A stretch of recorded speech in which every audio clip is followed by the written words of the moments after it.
ocean tsunami. And this unity in the face of calamity led to the creation, as we know, of the global tsunami warning system. Yesterday, we also heard valuable insights into Indonesia's ongoing efforts to tackle climate challenges, highlighting innovative strategies and community resilience. We also were introduced to the Early Warnings for All campaign that was recently launched, as well as strategies to ensure that risk communication is inclusive, accessible, and of course, actionable. We know that technology applied at the right time could save more lives. Yesterday, day one also reinforced the crucial role that radio plays in times of emergency. And finally, media representatives shared insights to good practices when it comes to preparedness and response plans. And our thanks to all of our distinguished guests who joined us yesterday. So across today, day two, our final day, we'll begin with the first session on why climate action cannot wait, followed by the role of media in shaping climate change narratives. We'll look at covering disasters from a different lens today, from disaster forensics to successful interventions that can reduce risk and build the resilience of communities. Also today, we'll look at successful examples of co-production in disaster risk reduction, highlighting the importance of community engagement. Session 11 today explores the various strategies that media organisations and journalists and climate advocates can employ to enhance public engagement in climate action. We'll also look at how the broadcasting industry can lead the way in sustainability and contribute to global action. And we'll also recap on the achievements of the unique UNDRR WBU Media Saving Lives initiative. So another big day ahead for all of us. A reminder to all speakers and moderators to please remain within the allocated time so that we can conclude on time to attend this evening's Media Gala Awards.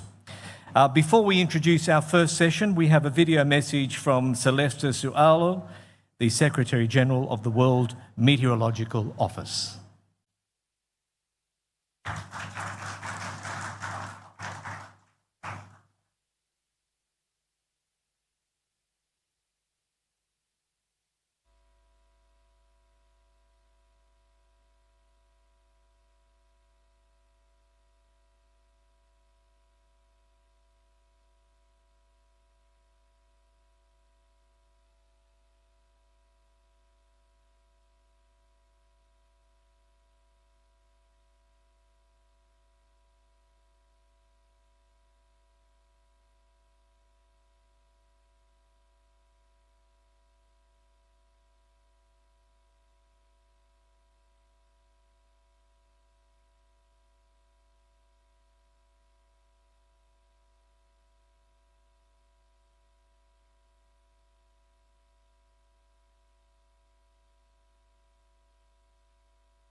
Dear esteemed Hamed Nadim, Secretary General of the Asia Pacific Broadcasting Union, esteemed Dr. Hendra Samo, President, Director of Radio Republic Indonesia, dear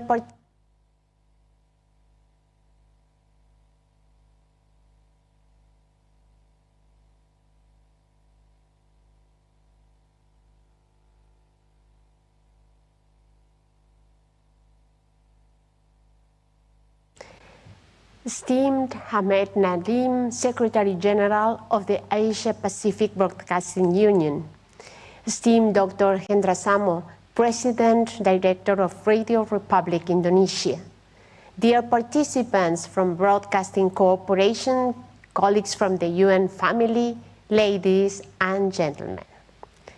I was very honored indeed to receive your invitation to this important summit on climate action and disaster prevention, connected areas at the very core of the WMO's mandate for decades already. As it was impossible for me to join you in person, I wish to share a short message with you all. Evidence brought in the recent weeks, months, and years indicate that climate trends are not what they were expected to be. Our planet is warming faster than anticipated a few years ago. And adverse consequences materialize every single day. More widespread, more intense hazardous situations developing all around the world, impacting millions of people and causing tremendous damage, hampering development efforts in a number of countries.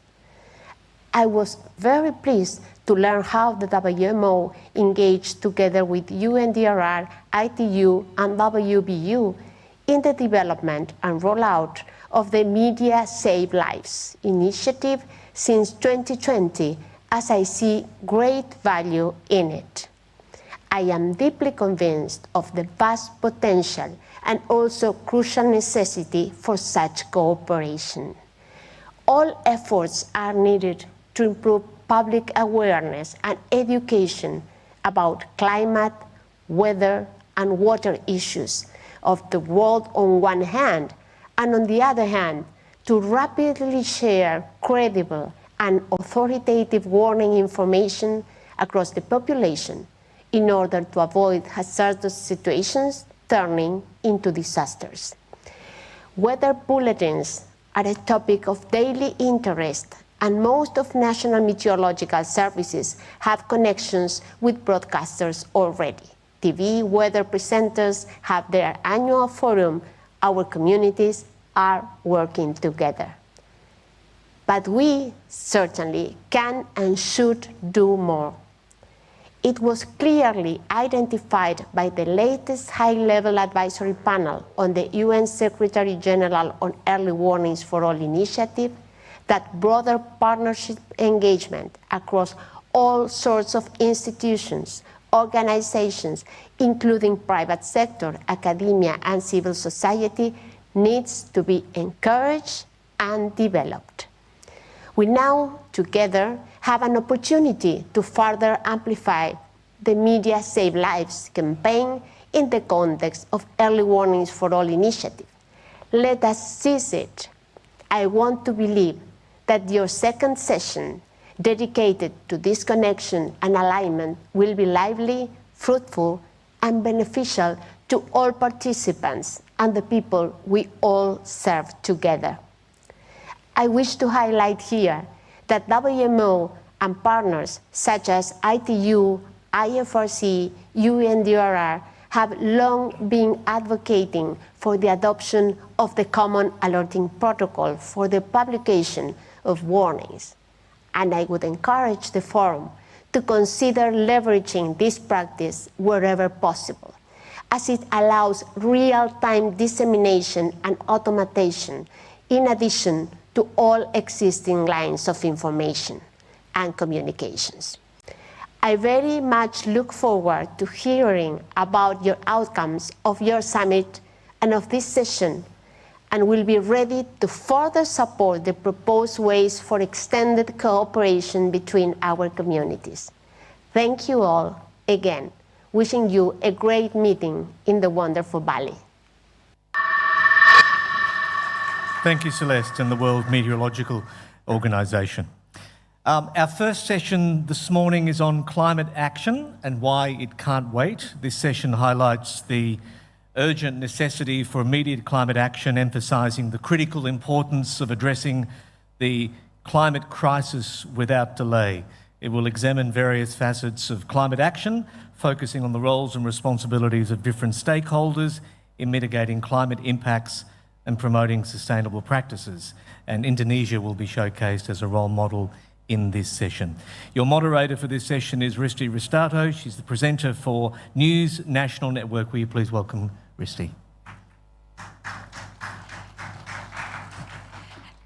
Thank you, Anthony. Good morning, everyone.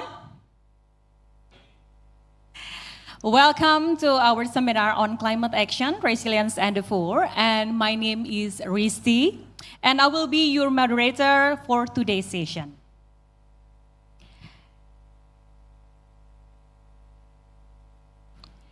Climate change poses significant risks to our planet, but through concerted action and resilience building efforts, we can mitigate this impact and adapt to new realities. So today, our focus will be on the critical steps needed to address climate change and enhance resilience. We will also highlight Indonesia's exemplary efforts and strategies that can serve as a model for other nations. So let's get started. We have 4 speakers for today, and our first speaker is Mr. Muhammad Sapari Sudaryanto from the Ministry of Environment and Forestry Indonesia, Kementerian Lingkungan Hidup dan Kehutanan. Let's give a warm welcome to Mr. Sapari. Good morning. Yes, you can sit. Have a seat.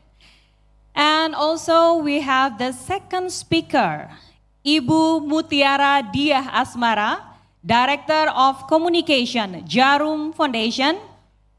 Please join me in welcoming Ibu Mutiara.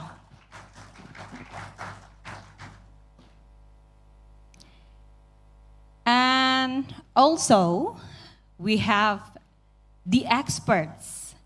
If we talk about climate change, she is from United Nations Food Agriculture Organization, and she is also member of COP 2829, Conference of Parties.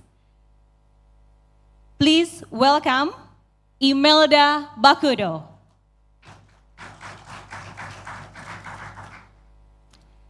Have a seat? Yes.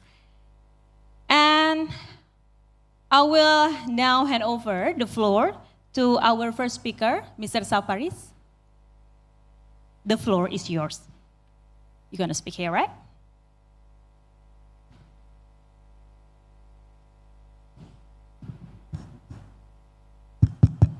Sorry, I have to stand in the stage due to my obstruction. Assalamualaikum warahmatullahi wabarakatuh. Very good morning, ladies and gentlemen.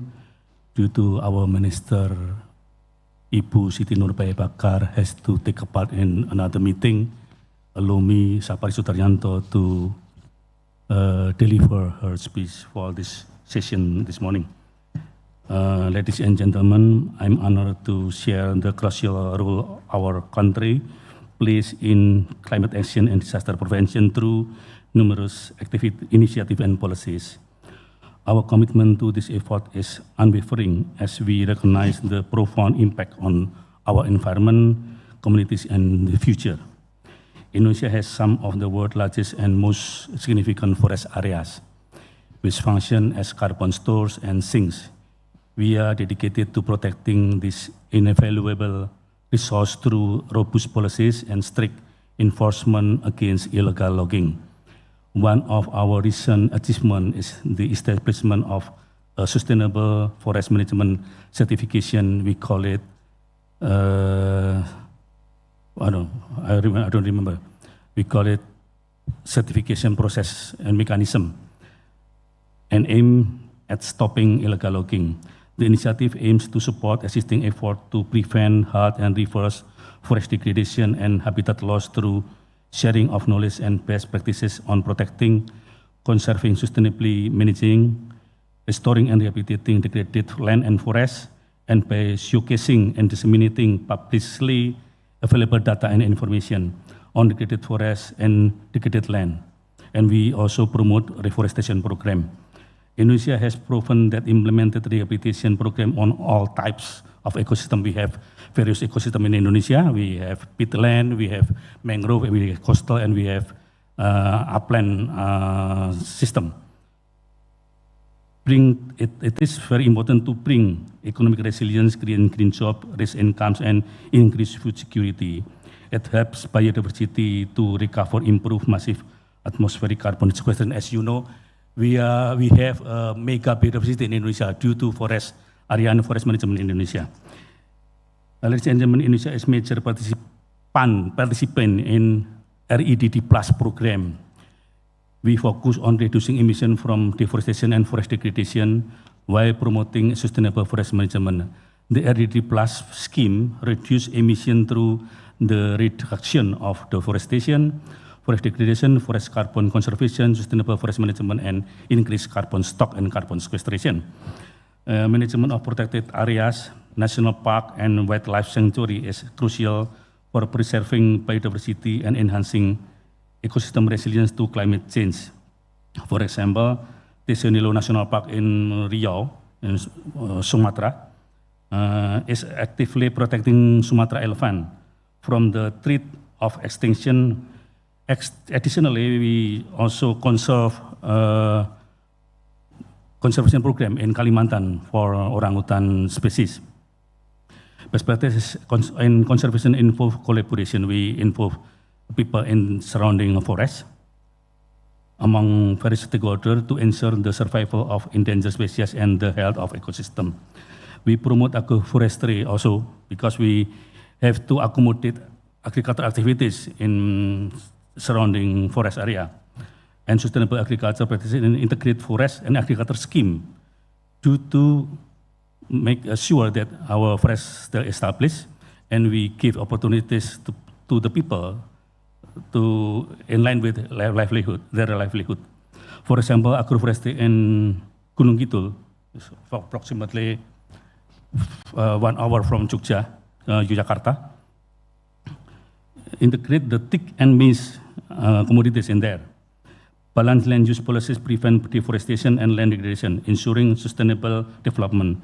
In the National Medium-Term Development Plan, we call it RPJMN 2020-2024, there are efforts to develop integrated upstream, downstream forest-based industrialization.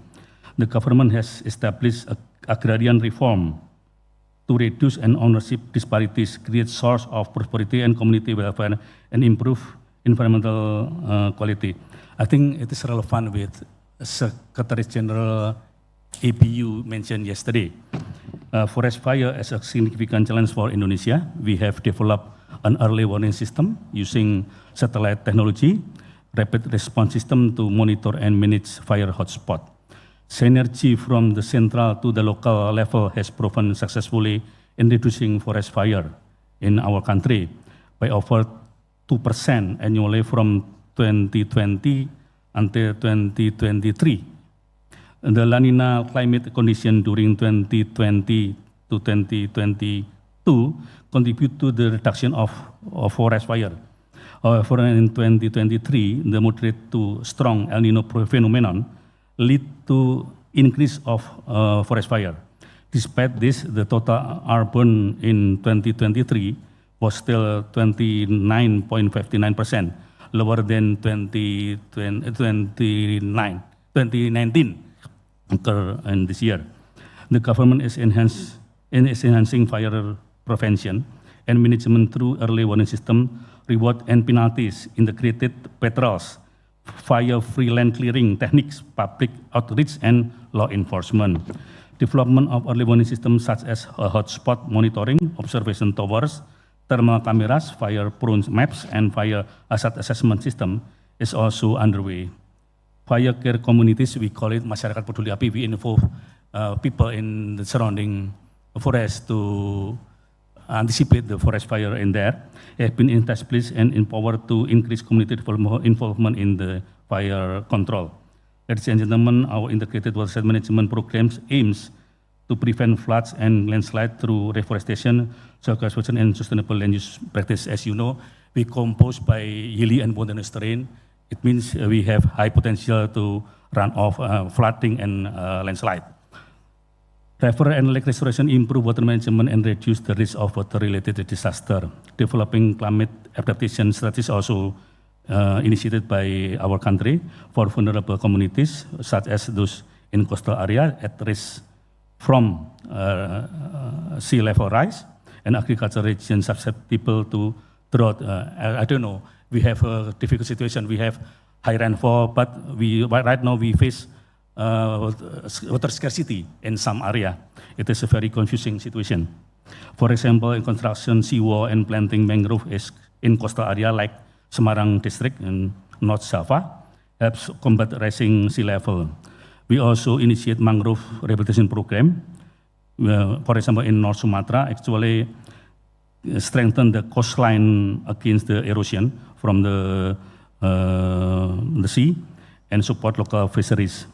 Ecosystem-based adaptation, including mangrove restoration, has proven to effective and sustainable in enhancing climate resilience and protecting coastal communities from increasingly severe impacts of climate change. Actually, we have a mangrove showcase G20 approximately 15 minutes from here. If you have a time, you can go there. We also have a mangrove nursery on there. For example, we also, in Bali, we find Green School Bali initiative to promote sustainable education, green infrastructure development as an adaptive strategy against disaster. And teach students in there about the importance of environmental conservation. Community involvement in environmental protection and disaster preparedness is also very important agenda. One of the best practice in the Resilient Village program, which prepare communities to effectively face and respond to disaster. Through education and active engagement, communities can become more aware and prepared to protect the environment and tackle potential challenges. Ladies and gentlemen, Ministry of Environment and Forestry also developed collaborative agenda and scheme with other ministries. For example, we have good collaboration with Ministry of Energy and Mineral Resource and the Ministry of Maritime Affairs and Fisheries, ensuring the development of integrated policies that consider multi-sectoral, multi-actor, and multi-level roles. We have also joined effort with the Ministry of Maritime Affairs and Fisheries, include mangrove forest rehabilitation and coral reef conservation.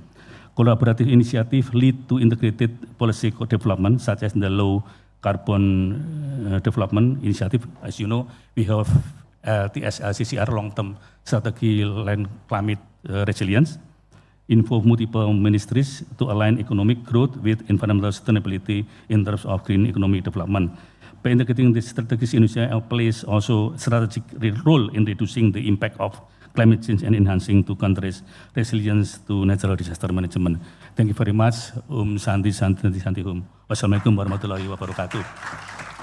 Thank you very much, and Pak Saparis for highlight some points and the entire speech from the Minister of Environment and Forestry will be delivered to all participants later.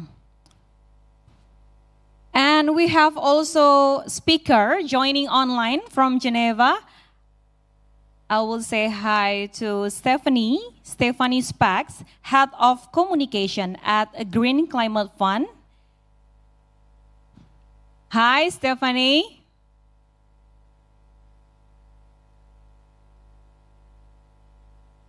Okay, you can hear me?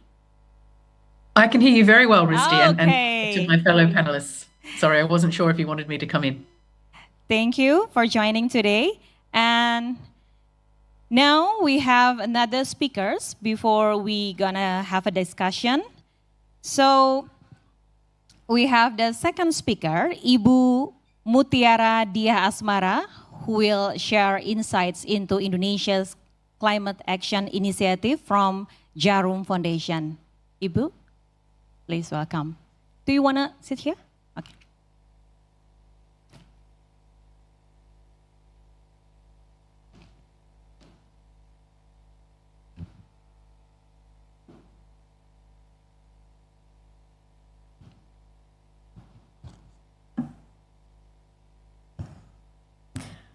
Assalamualaikum warahmatullahi wabarakatuh. Om Swastiastu, Namo Buddhaya, Shalom, Salam Kebajikan Rahayu. Good morning, selamat pagi. Your Excellency, President Director of the Radio of the Republic of Indonesia, Bapak Ignatius Hendrasmo, Secretary General of Asia Pacific Broadcasting Union, Mr. Ahmed Nadim, members of the Asia Pacific Broadcasting Union, distinguished guests, ladies and gentlemen. My name is Mutiara Diasmara. I'm the Communication Director of Jarum Foundation. It is an honor to speak to you this morning at the 8th ABU Summit on Climate Action and Disaster Prevention in Bali.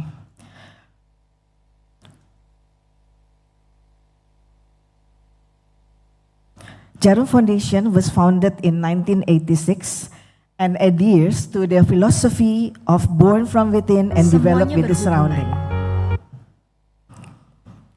Based on such principle, Jarum Foundation endeavor to achieve its goals to play a role in advancing the Indonesian nation by improving the quality of Indonesia human capital and preserving Indonesia resources.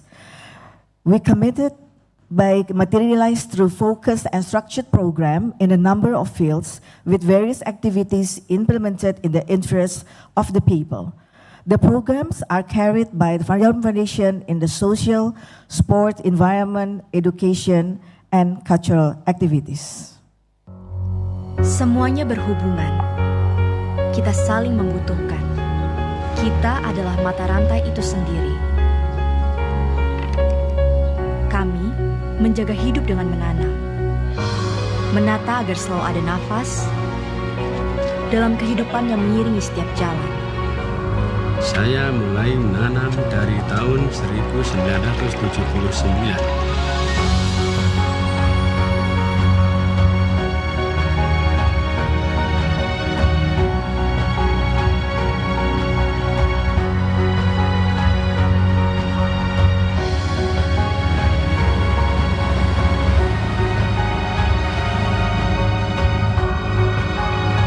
Mungkin ini hanya setetes air di dalam laut, tapi ini janji kami untuk semua yang terlahir mendatang.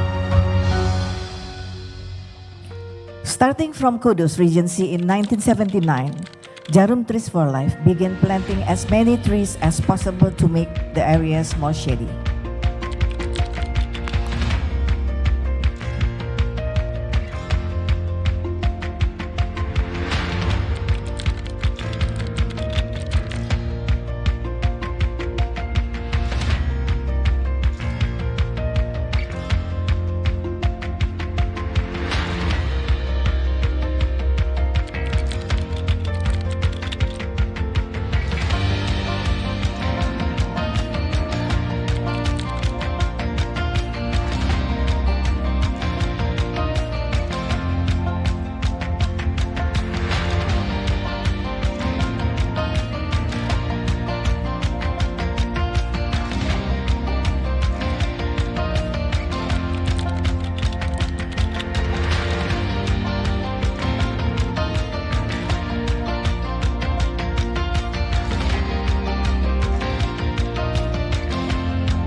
I just want to add on the video that has been shown to you.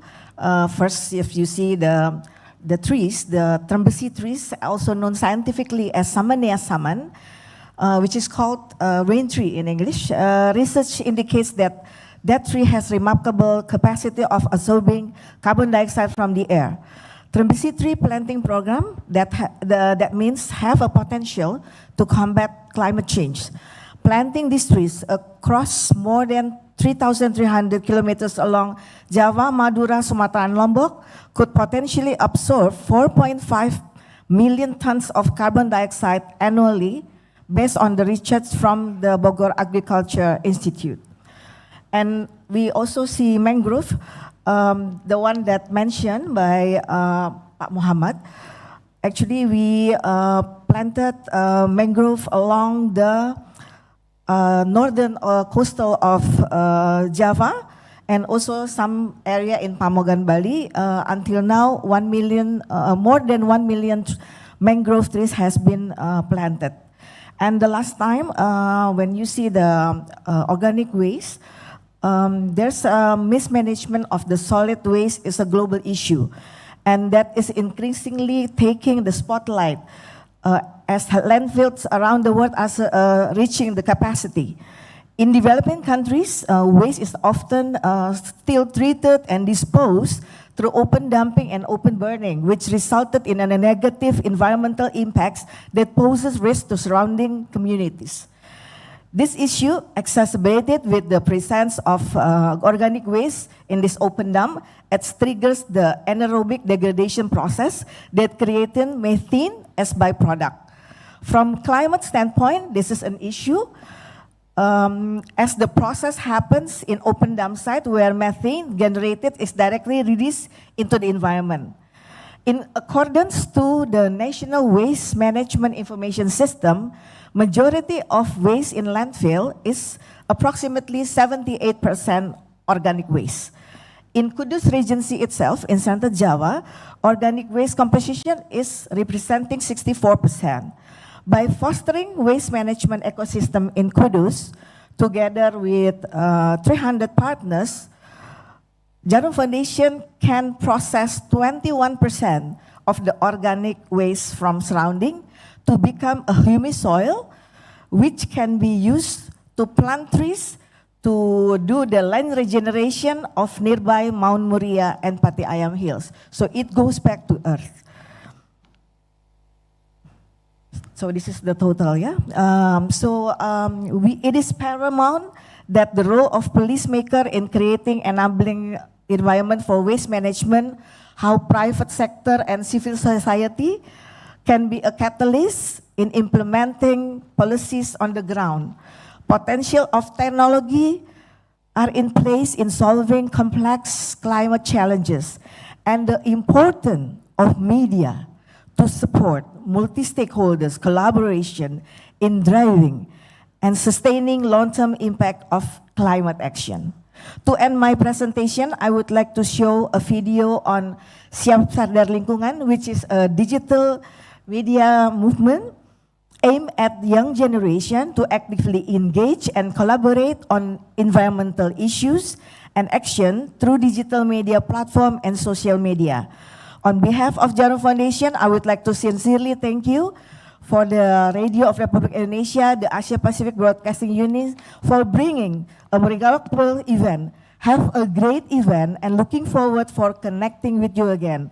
I would like to conclude by an old saying, if you want to walk fast, walk alone. If you want to walk far, walk together. Together, let's deliver for people and planet. Thank you. Wassalamualaikum warahmatullahi wabarakatuh. Rahayu. Waalaikumsalam. Thank you so much, A Ibu. message from Mother Earth. Dear Mother Earth, the land on which I'm standing, tracing the footsteps of those who walked here millions of years ago, a home to lean on for millions of living creatures and humankind. However, there are times when you give us signs telling us that you are hurting, you are suffering. Maybe I forgot. I should have protected you for all of us. I am you with feeling and soul. In every action, there's a reflection. I hope the future generations can still see the beauty that I feel. But change isn't something that we can do alone.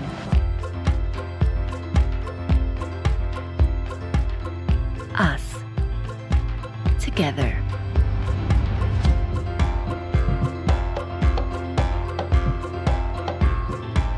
We can make changes anywhere. On the coast, in the mountains, in the land of human heritage. No matter how small the effort, We have done it for our nature, planting trees for the future. If not us, who else? Let's make a better world. We are aware and care. What about you? Wow, that's a fantastic presentation. If not media, who is gonna make a campaign about climate change, right? And ladies and gentlemen, next we have another speakers, Ibu, I can say Ibu because you're living in Bali, right? Imelda Bakudo, please welcome.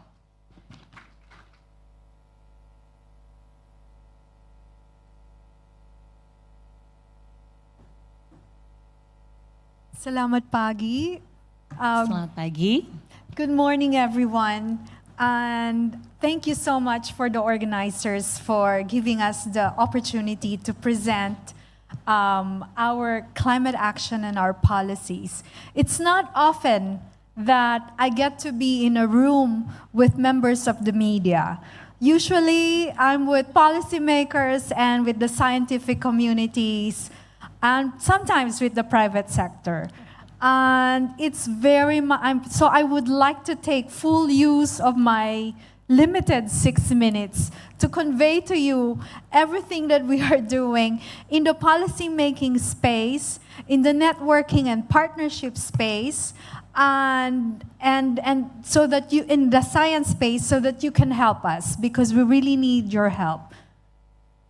How do I do this?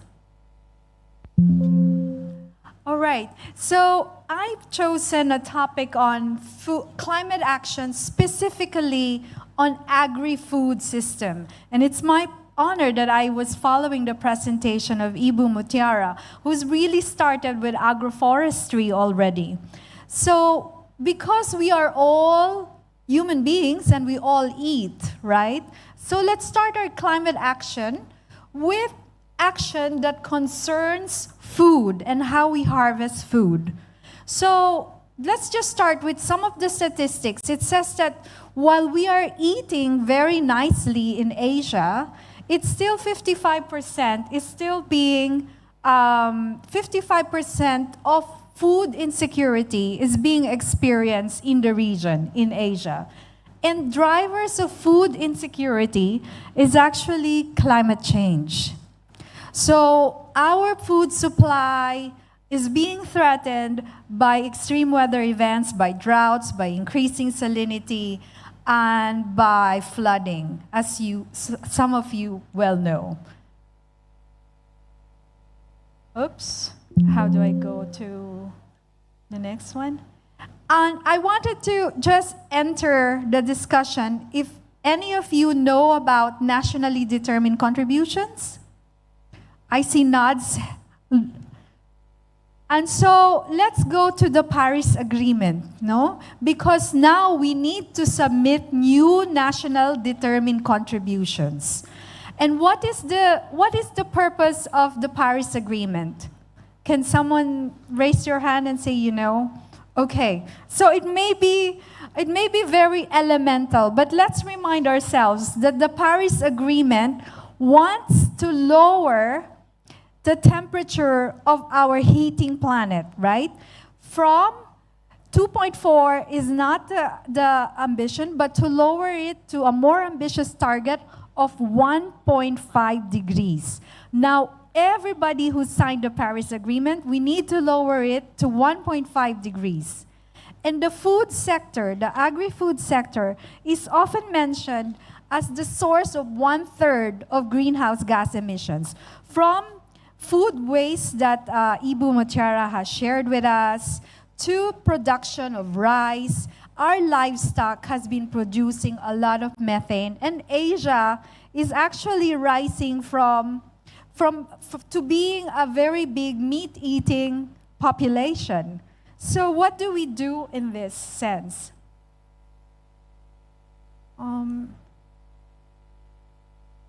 So just to let you know that there's a big assignment for every country here, we need to submit our new national determined contributions that shows climate action. So if we're talking about climate action, it's all maintained and contained in the national determined contribution. Countries determine themselves what are the climate actions that they're gonna do to contribute towards the global goal of ambitious target of 1.5 degrees, keeping the temperature to 1.5 degrees. I wanted to say that in the past, the Conference of Parties have always been dominated by forestry issues and clean development and clean energy. But at the moment, we are making progress in terms of agri-food now being mentioned in so many processes within the UNFCCC Convention. Agriculture, agri-food, the food we eat, is now being highly considered and is finally being considered a sexy topic. Ibu Mutiara, our agri-food is now being considered a sexy topic within the convention. We could see FAO, the UN Food and Agriculture Organization, has done an analysis of all submitted nationally determined contributions, and it shows a lot of adaptation action within the food sector. There's also a rise in mitigation. Now, for example, Vietnam, Thailand, Philippines are looking at low emissions livestock. In other words, how do we make cows and pigs fart less methane? So we are looking at this innovation. Recently, I want to share with you, the ASEAN, the Association of Southeast Asian Nations, has just validated how they're going to decarbonize or achieve carbon neutrality in the agriculture sector. This includes a lot of what was shared by both Bapa and Ibu, shifting diets, giving incentives to innovation and technologies that lower emissions, but definitely increasing livelihood for all these climate action that we are proposing. Increase in carbon sequestration, that's where forestry has a lot of role to play. I wanted to introduce also one network that's supporting the exchange of information and exchange of knowledge, because this is very important. ASEAN has supported the ASEAN Climate Resilience Network.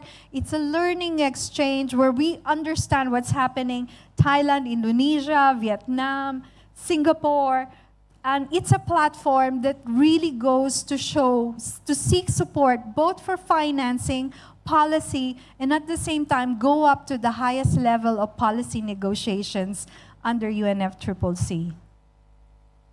It's not just indoors that we get this exchange. This is an example of an exchange of understanding the role of climate information services or agrometeorology with agriculture, and this is an exchange that happened at the beach in the Philippines. So please do join us next time. We have a lot of knowledge exchanges that take place in such surroundings. Also in Bali.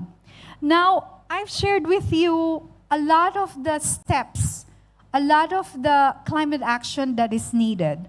But all of this, what Bapa has shared with us earlier, needs financing. This is the call now. All of the climate action that we are saying, in order to scale up, to really reach a very viable, valuable contribution to the NDCs, to reach 1.5, needs financing, both from climate finance and from the private sector.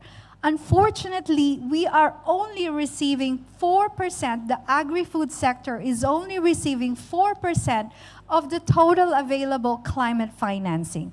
And this we need to really increase up. As a result, 6 countries of Southeast Asia has reached out to the Green Climate Fund, they're gonna speak after me, to really create investable pipeline development plans that will go towards the transformation of the agri-food sector.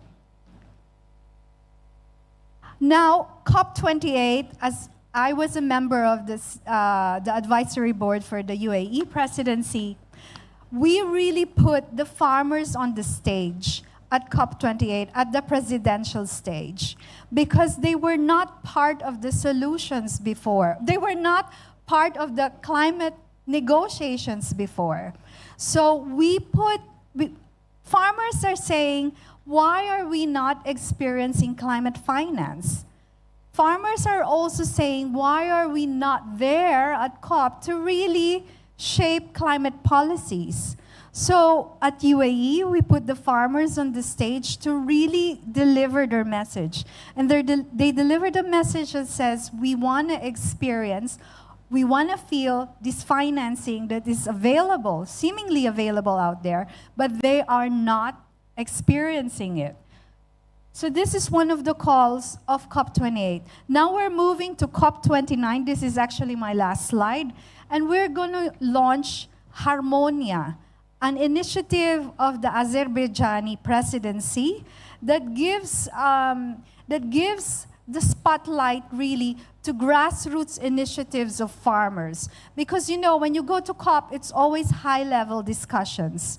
So Harmonia, as part of the Azerbaijani presidency initiative, will really bring the discussions and the focus and the support to farmers' organizations. And we hope that we will see many of you in translating a lot of the agreements from COP27, where food first came out, agri-food came out of the Egyptian presidency, the UAE giving the COP28 Sustainable Agriculture, Resilient Food System, Climate Action Declaration, signed by 160 leaders, heads of state, where President Jokowi even inaugurated and discussed it in Dubai, moving towards Azerbaijan and onwards towards Brazil, the Brazilian presidency at COP30. We have a lot of assignments. We need to report based on indicators and our science, the progress that we are making on climate action. And every little thing counts. Ibu, we want to get your activity be counted in this national and global process of global accounting towards 1.5 degrees. And of course, Indonesia is a very big player in this. Thank you very much. Thank you very much for that insightful presentation from Ibu Imelda. And we're gonna go to another speakers.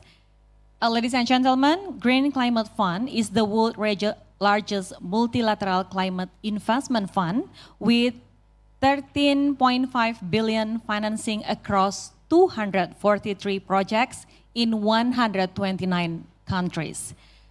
So please welcome, we have a presentation from Stephanie Spax. The floor is yours. Thanks, Risti, and good morning, colleagues. I hope you can hear me well. If someone can just wave at me, that would be great. Fantastic. This is a really important conversation to be having, and I'm really delighted to join you. I'm sorry I'm not in Bali. I'm actually joining you from South Korea, where the Green Climate Fund is headquartered.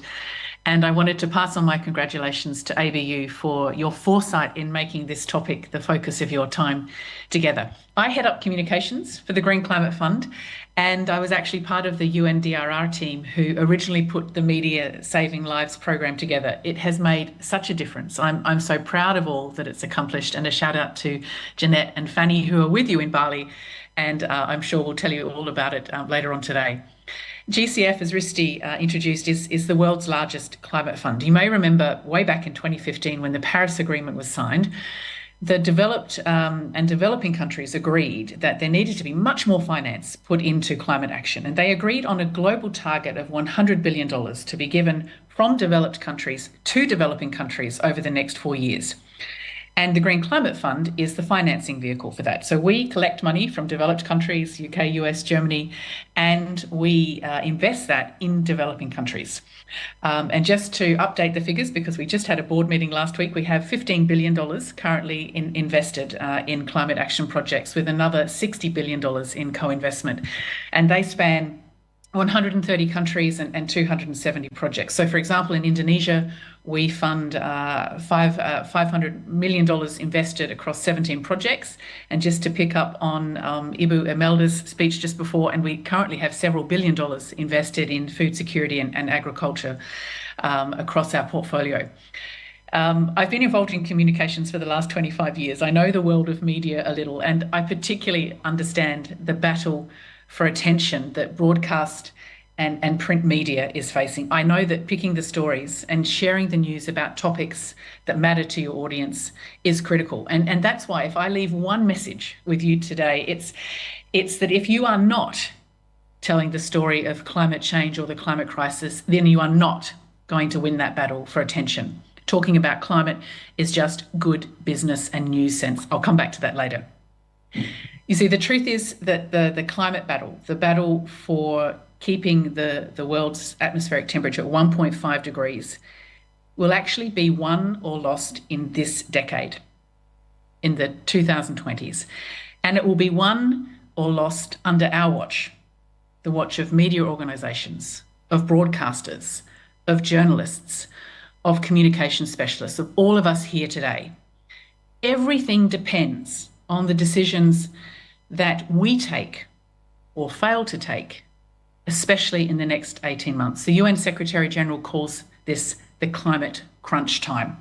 The need for action, decisive, funded, equitable action has never been so critical, but also the opportunity has never been bigger, not just to deliver on climate, but on all the things that are part of the bigger climate story, like economic prosperity, sustainable development, like conflict and war, like elections and power. Climate is the story that is universally relevant. And why is that? Well, it's simply because it's the story of our existence.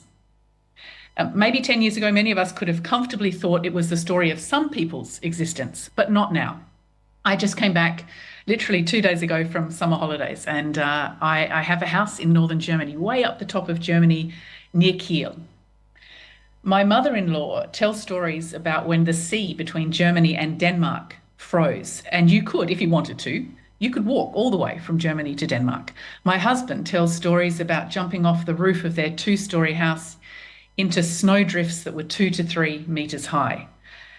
This summer, however, I picked 3 ripe figs off a fig tree in my backyard in northern Germany. And more concerningly, I swatted a zebra-striped mosquito, which for those of us who've had an encounter with dengue fever means these disease-carrying pests are now in northern Europe. Our planet is a massive, complex, connected systems, and every fraction of a degree of global heating counts. The difference between 1.5 and 2 degrees is the difference between extinction or survival for whole countries. Science and our increasingly lived experience tells us that 1.5 degrees is not a target, it's not a goal, it is a physical limit. Already this year, a brutal heat wave has baked Asia with record temperatures, crops have been destroyed, schools closed, people have died. In the US and Europe, savage storms have destroyed communities, drought disasters have been declared across much of southern Africa, extreme rains have flooded the deserts of Arabian Peninsula, and it's not just about the devastation that we can see. The cost of all this chaos is hitting people in less visible but no less dramatic ways. Supply chains are disrupted. Prices for basic goods rise, food insecurity grows, insurance companies stop insuring. And the bill we're paying now is only getting bigger. Even if we hit an emission target of 0 tomorrow, a recent study found that climate chaos will still cost us at least $38 trillion a year by 2050. And you know, the crazy thing is we have what we need to save ourselves. There's no magic. We know what we need to do. Our forests, our wetlands, our oceans absorb carbon. They're vital to keeping 1.5 alive. We must protect them. We have the technologies we need to slash emissions. Renewables are booming. Onshore wind and solar are the cheapest source of new electricity in most of the world, and that's not even news. They have been cheaper for years. Renewables already make up 30% of the world's electricity supply. Clean energy investments reached a record high last year, doubling in the last 10 years. Wind and solar are growing faster than any other electricity source in history. Economic logic alone and technical advancement makes the end of the fossil fuel age inevitable. It's never made more sense. It's never been easier. And what staggers me as a communications specialist is, I guess, given the size and the severity of the crisis and the fact that we also have the exciting stories that present the solution, problem, crisis, solution. I mean, it sounds like the plot of a bestseller is why don't we have the cut through in the media that we need? I watched a video last night on LinkedIn. You'll all know the famous actor Benedict Cumberbatch. He read a letter written by a person working in climate action in the UK, and it really touched me. And it was called "I'm Sorry, But I Tried." And it says, "The hardest thing was living through a time when we could have turned this around, but most people carried on as if it didn't matter. There will be 1,000 explanations for this." Yes. So if there's one plea I'd like to leave with you today is for you to do your bit. Climate investment funds like the Green Climate Fund will keep investing at scale, but we need you as media professionals to pick up the pace alongside us. I'm not talking about you needing to advocate or mobilise, I'm just talking about you covering the stories that matter. The people who are affected are your audiences. It's not a moral call to action, it's a business call. Media needs to move away from climate as only extreme weather events. Yes, drought, wildfire, they're all immediate threats, but they're part of an overall conspiracy about economic hardship in the global south, unstoppable corporate greed, massive biodiversity loss.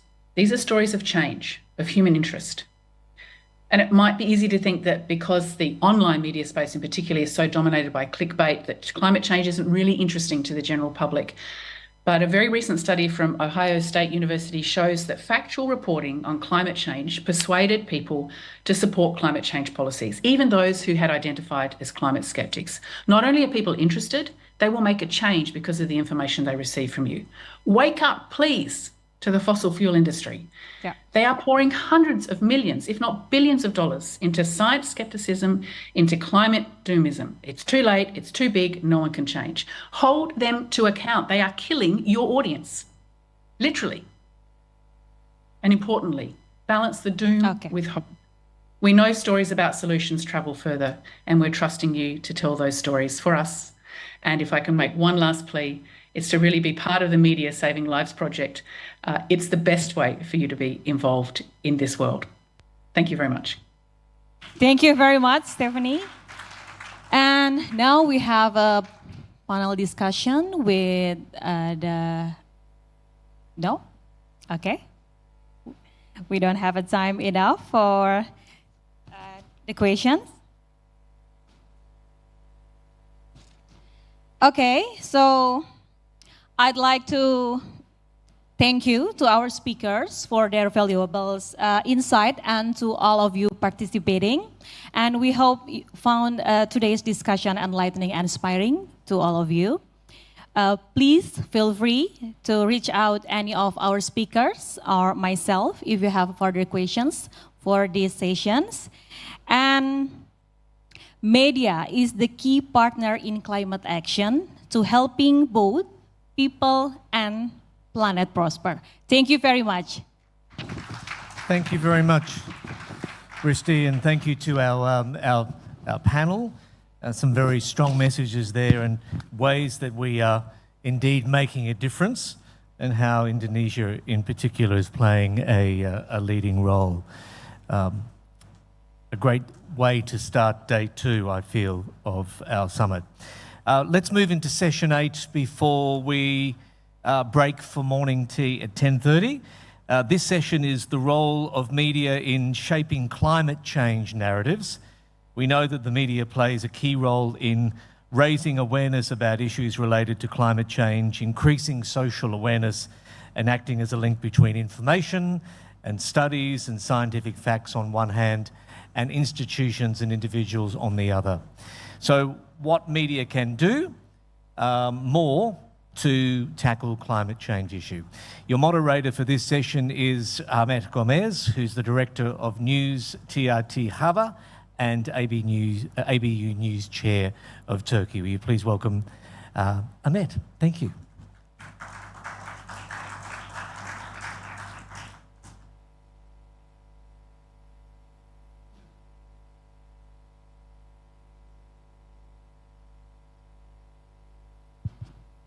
Ladies and gentlemen, thank you very much. My name is Ahmet Görmez. I'm the news coordinator of TRT Haber, TRT News, and also ABU News Group Chair. It's a pleasure to be here. In this session, we will be talking the role of media in shaping climate change narratives. And let's not lose any time and call for our amazing speakers. Ladies and gentlemen, please welcome Luo Laiming, Chief Editor of CGTN Radio China. Hello. And Priya Kumar, Director General of DD News India.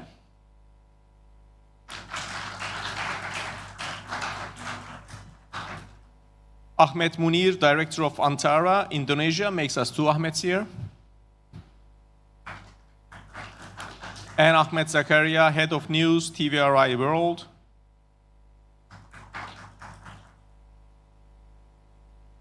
So many Ahmets on the field today. Finally, Yang Cheon Dorji, Head of News, BBSEL Bhutan.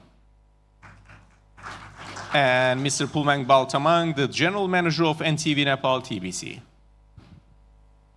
So, ladies and gentlemen, this is 2-2, which is the second session of the... Yeah? Janarda is here. All right.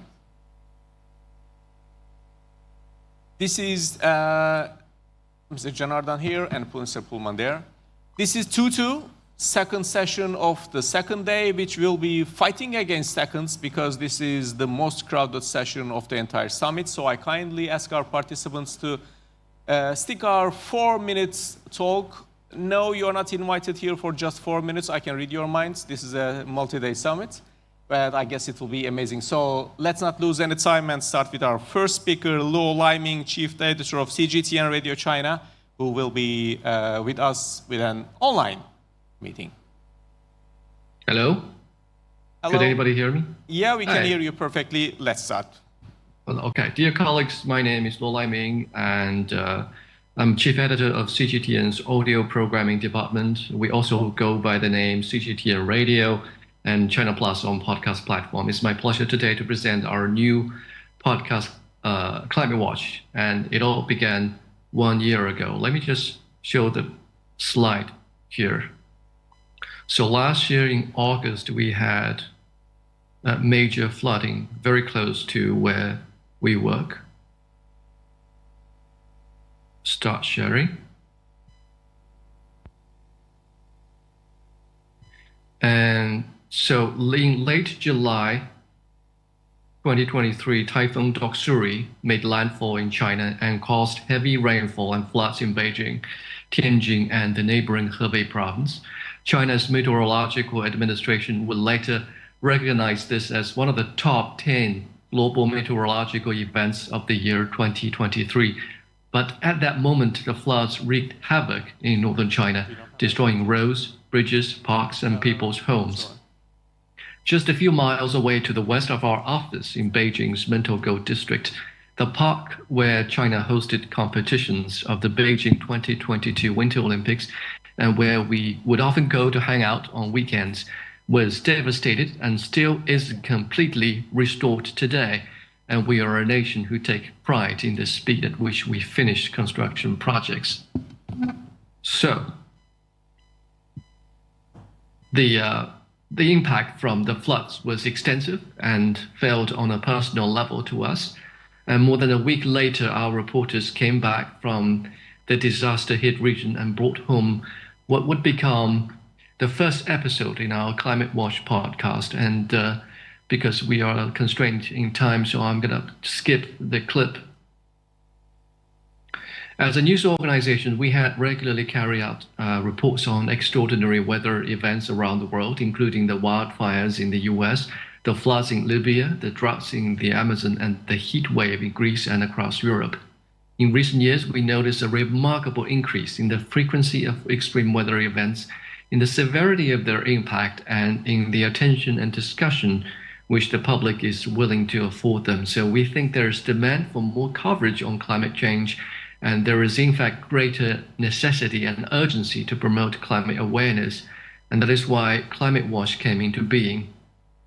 2 weeks after the heavy floods in northern China, the podcast was launched on our official website, radio.cgtn.com, and major podcast platforms around the world. And I planned a clip here, but I'm going to skip it too.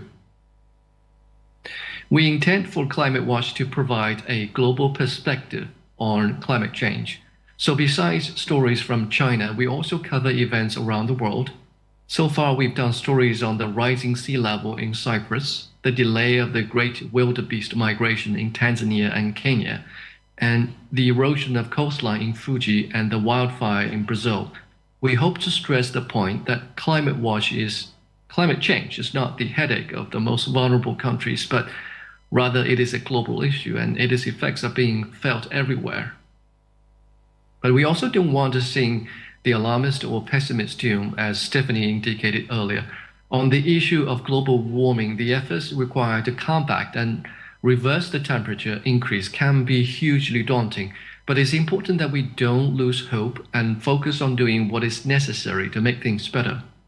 We've long passed the stage where we try to convince people with bad news after bad news that climate change is real. It is time to inform people about positive efforts being made to improve the situation so that as many people as possible are motivated to action. And this is why we provide coverage on the initiatives, projects, technologies, best practices, and collaborations aimed at combating climate change. And Climate Watch is updated every week.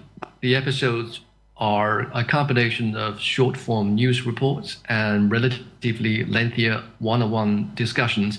It is run by a small team of less than a handful of people. We use content from CGTN and other media organizations. We do, however, plan special reporting trips to provide first-person observations. My colleague, Ho-Li Mei, here's the lady showing his recorder to the glacier.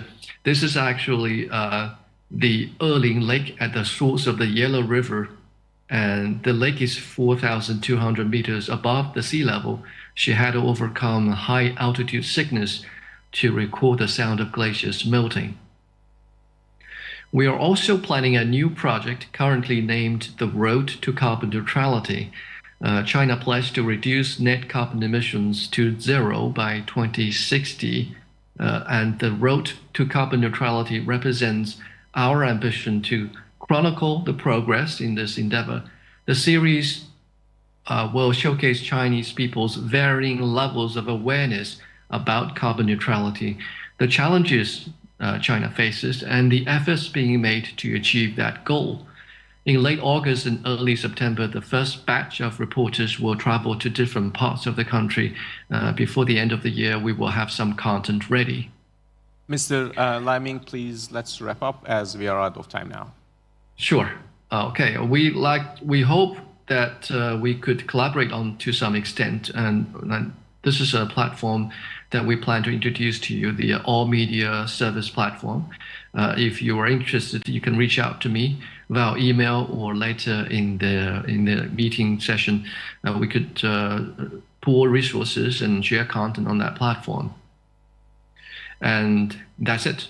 That's all I have to say about our podcast, Climate Watch. Thank you. Thank you. Thank you very much. And now we'll carry on with Priya Kumar, Director General of DD News, India.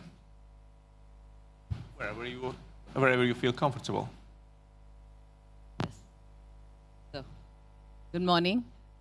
I think the statement of the UN climate chief says it all: 2 years to save the planet. And everybody here knows it now. In the last day's sessions and today, we know that we are now at the brim absolutely of disaster, and we need to do something.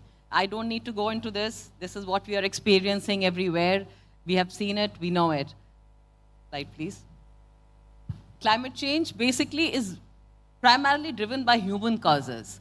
So it is the people who need to be addressed, and in the language that they understand. And that is where the media comes in. Next one.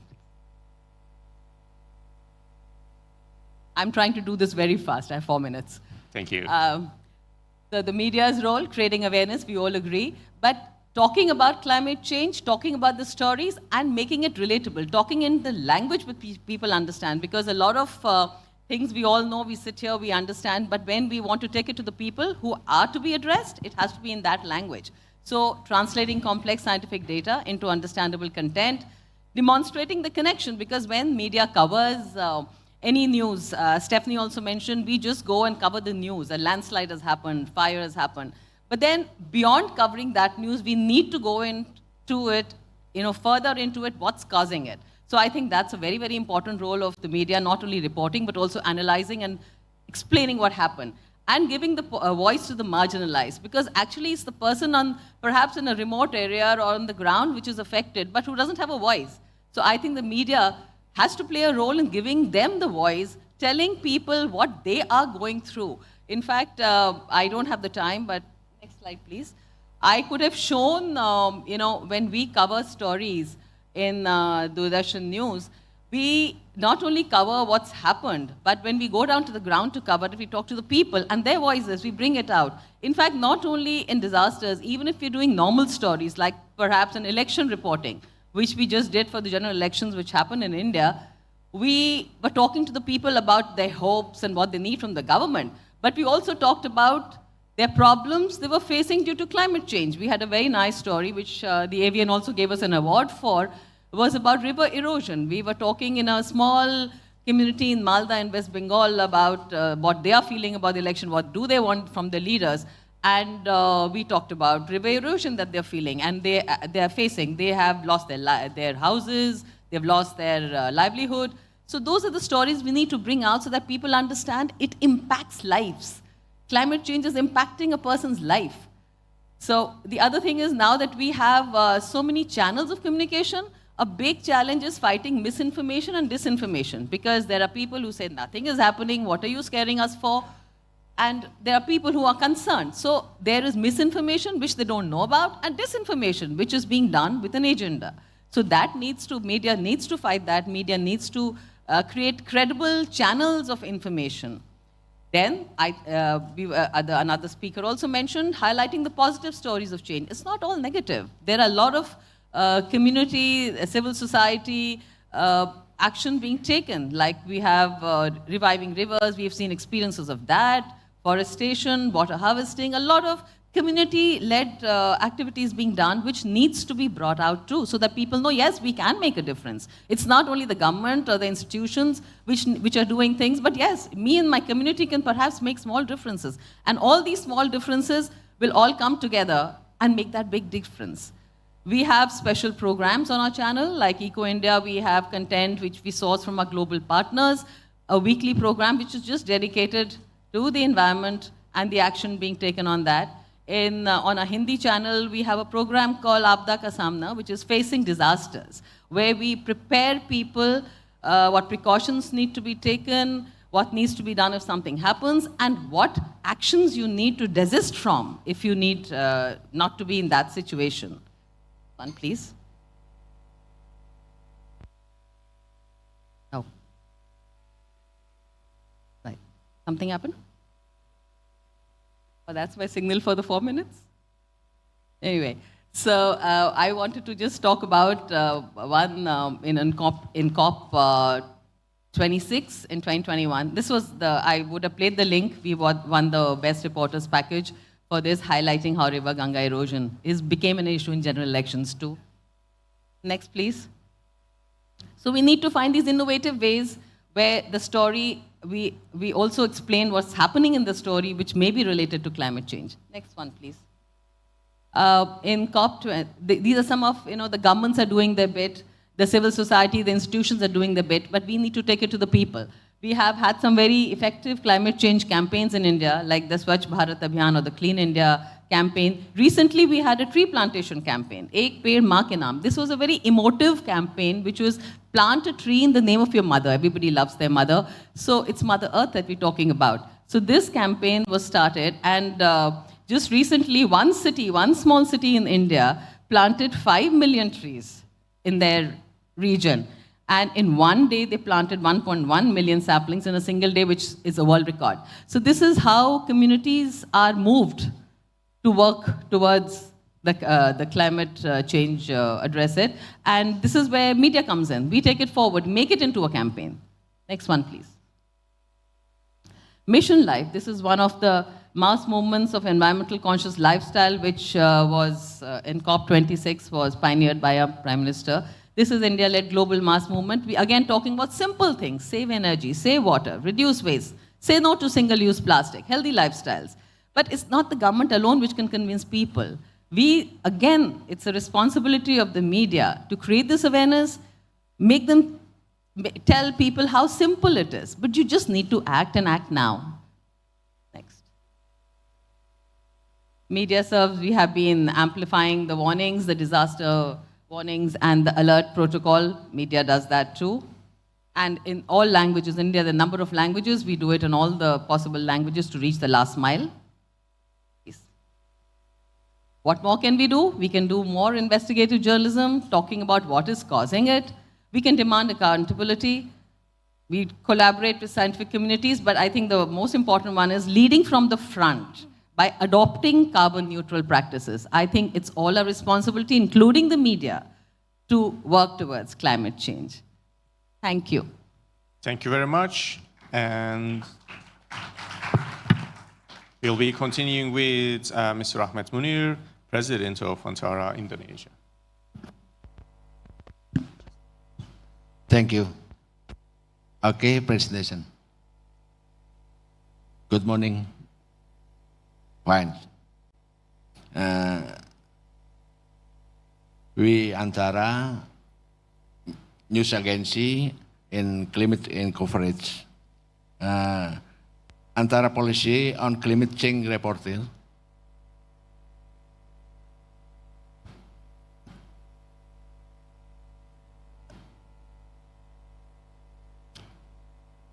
Okay.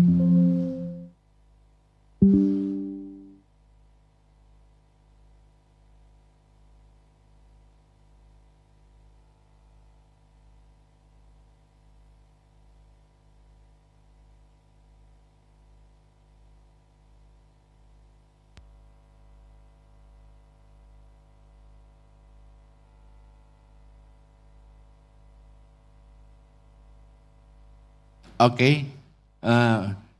Antara policy and climate change reporting wants mitigation coverage and natural disaster coverage.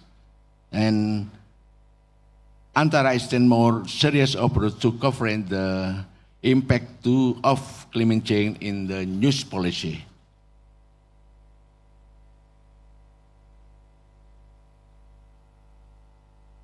Okay, next. Mitigation coverage of climate change impacts. To focus more on climate change impact reporting, Antara Policy and Special Muslim Bulletin, Call Warta Bumi, Indonesia edition, and Earth Fire English editions. These bulletins supplement the various news bulletins that Antara has long published. There are two bulletins, some climate change and environment news, the government and moon, and every third and fifth Alfred Bulletin bulletin, Antara continue on constant forecasting, climate change news, daily satellite visit in customer on that. And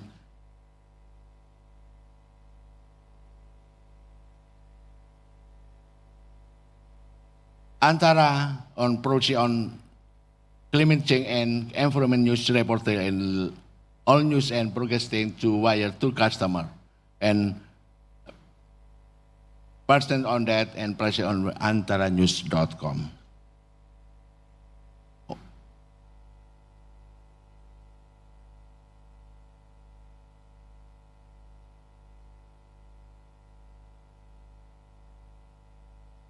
Mitigation news form time in that climate change for mitigation news and land and flora cover news, rare and protected environment pollution rain and trash.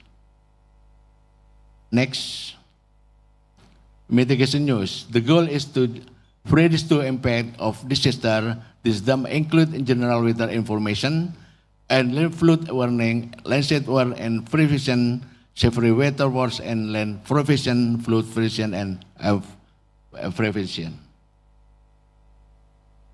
land and flora conservation news. The goal is to read fruits and the impact that include revolution, forest revolution, mangrove revolution, critical land revolution, peatland revolution, formal man revolution, urban development, and free planting. Rare and protected wildlife. The goal of the news flat on conservation. Them include animal rescue, wildlife habitat risk conservation, national park zoos, wildlife park, and rare animal. Environmental pollution was instructed. The goal is to improve human health quality. Them include reclaim wasted general, wasted management, organic fertilizer aggregation, host waste, industrial waste, exhaust waste, medical care, medical waste, electric waste, waste education, waste emission, factory emission, vehicle emission testing, marine waste, marine pollution, land pollution, and air pollution. Our report of climate change, Karhutla. Next, our report on climate change, cerita dari ujung barat. Thank you. And video. Silakan tolong putar video. Thank you. Thank you very much. There's a video.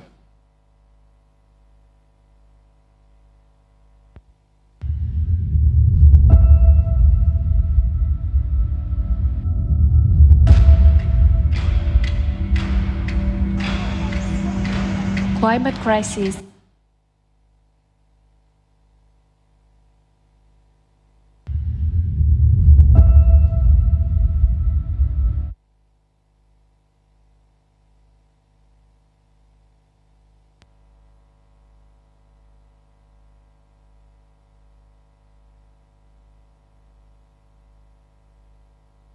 We'll play the radio later. Okay, I guess there's a problem with the screening. We can hear the sound, but not the video itself.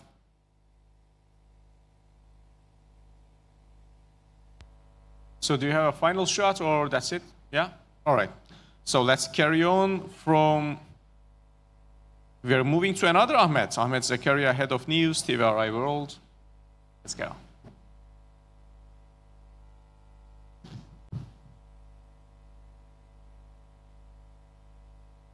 Sorry? With me. All right. So there is a problem with the screen. So while we are solving the problem, let's carry with Tinli Yancheondorji, head of news, BBSCL Bhutan. Kuzampola. That is my language. Greeting you all good health and greetings. And Salamat Pagi. It's indeed an honor to be invited here to present the Bhutanese media's perspective during the 8th ABU Media Summit on climate action and disaster prevention. Well, in the interest of times, I thought I was getting 6 to 8 minutes. Now it's 4 minutes, down to 4 minutes. So I'll just go very quickly through the slides that I have. So if there's one country in the world that has a positive story on the climate front, then it is Bhutan. Our constitution mandates, okay, slides are going to come later. Our constitution, Bhutan's constitution mandates that 60% of our land remains under forest cover for all times to come. And the actual land coverage on the ground is 70%, so we're doing pretty good. And Bhutan, as you know, is a global biodiversity hotspot. There are 20 protected areas spread across the country and 9 biological corridors. And within these protected areas, over 56% are forests. And why is this important? Is because these biological corridors, these 20 protected areas, the wild tigers thrive here. And I'm happy to report that we saw a 27% increase in the tiger population, the wild tiger population. And we have over 300 red pandas, endangered species, to add to the list. So we are very proud of our achievements. This plays a very crucial role in maintaining ecological balance. And Bhutan, as you know, is a carbon neutral country. We sequester more carbon than we produce. We produce around 3.8 million tons of carbon a year, but we sequester much more at around 9.47 million tons a year. The achievements we are making is because of our Buddhist faith and ethics where every sentient being is considered precious. There's a general consensus in our society and the communities that the environment needs to be protected. This is topped up with good and wise leadership on the environmental front, personified in our kings. Something that has continued to this day in the form of gross national happiness, GNH philosophy in Bhutan.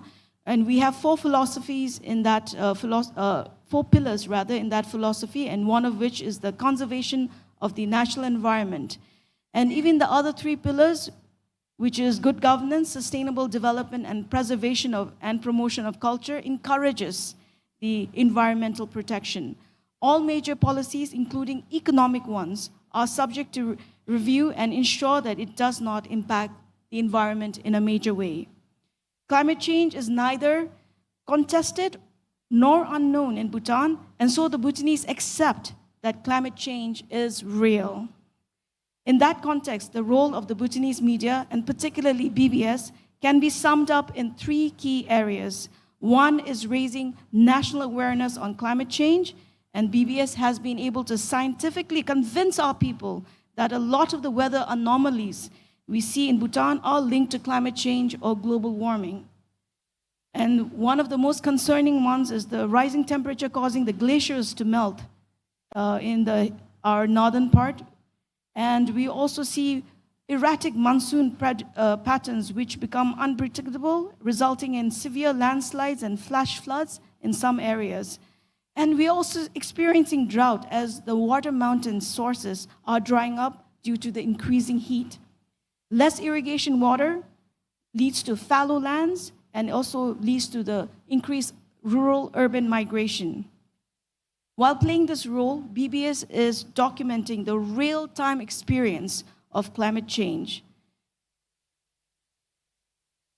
And moving on to the second role is that we share practical, real-time information to save lives and property. BBS can amplify early warnings on imminent dangers and reach a wide audience quickly.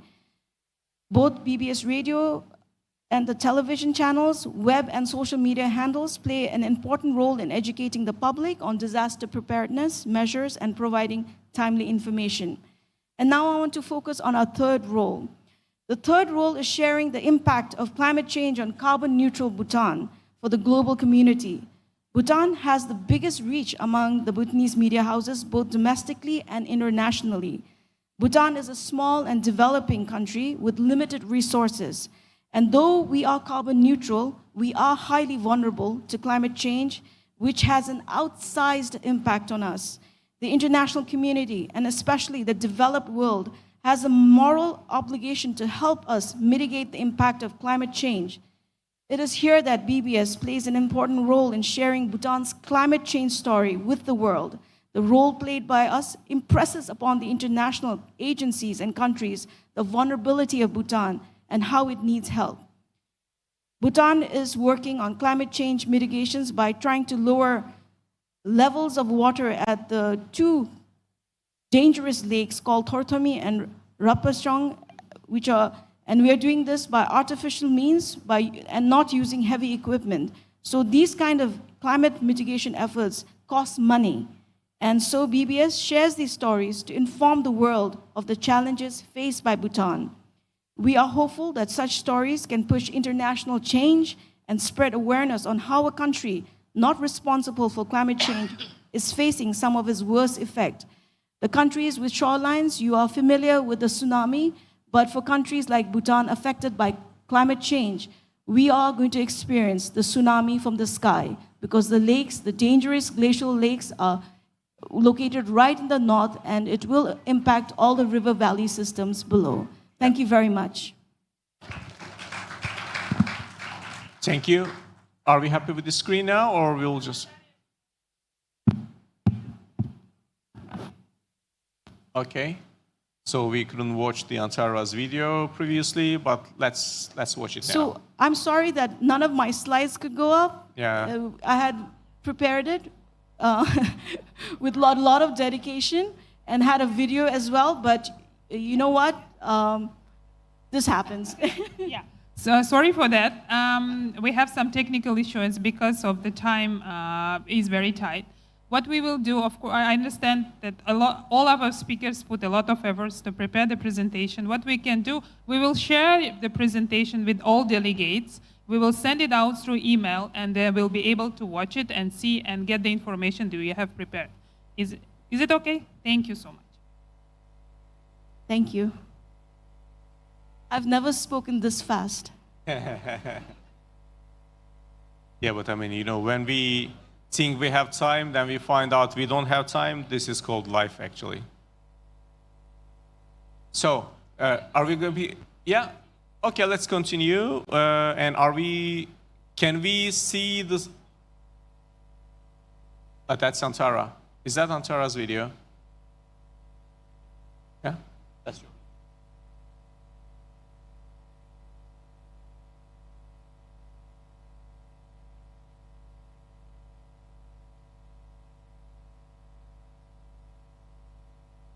Okay, so, let's continue because it seems like we still have some technical problems. No problem, we can just still carry on. So I need to skip Ahmet Zakaria because he also has slides. So in that case, it seems like we cannot see the slides for now. So let's save you for later, so in case the problem is solved. So as far as I know, yeah, all right, so let's go then. Yeah, all right. So if you can have the microphone, please. Thank you. And ladies and gentlemen, Ahmet Zakaria, Head of News, TVRI World.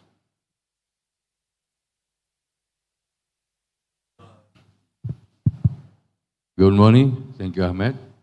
Good morning, everyone. It's an honor to be here and sharing some thoughts.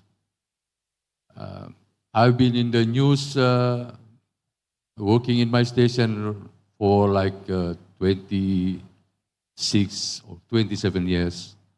And the issue about this climate action has been, we know it's been a massive campaign worldwide about the issue. And then,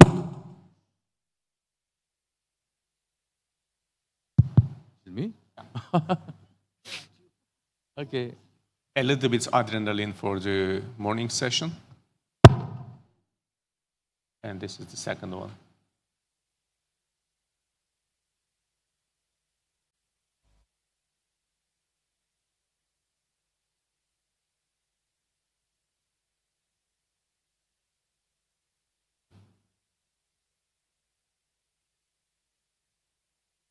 So I guess I don't have to speak much, yeah?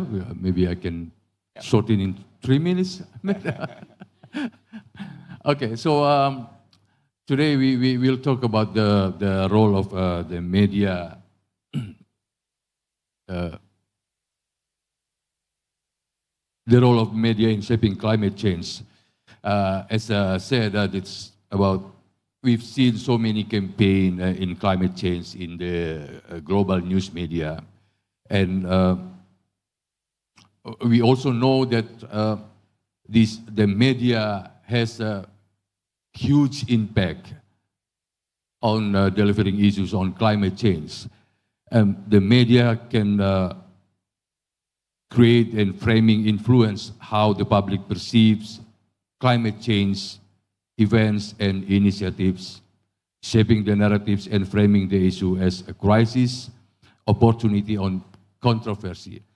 So perhaps if I may share, as we know, the latest situation related to supposed to be the sport events in Paris, but there also they raise issues or face the issues on the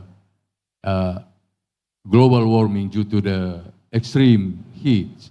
So I think it's another issue that also that we have to touch upon. And regarding the campaign on the climate change,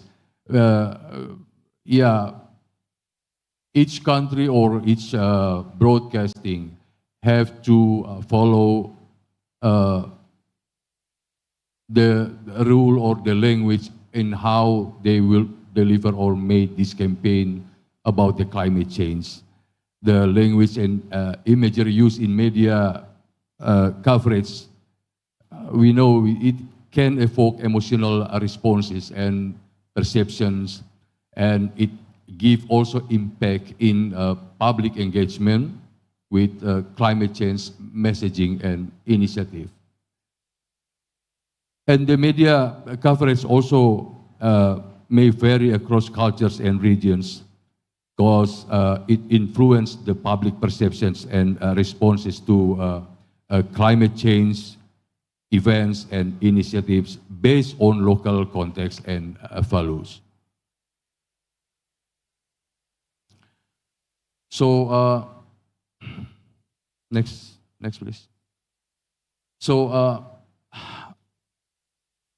apart from that, in doing the campaign, I just would like to touch that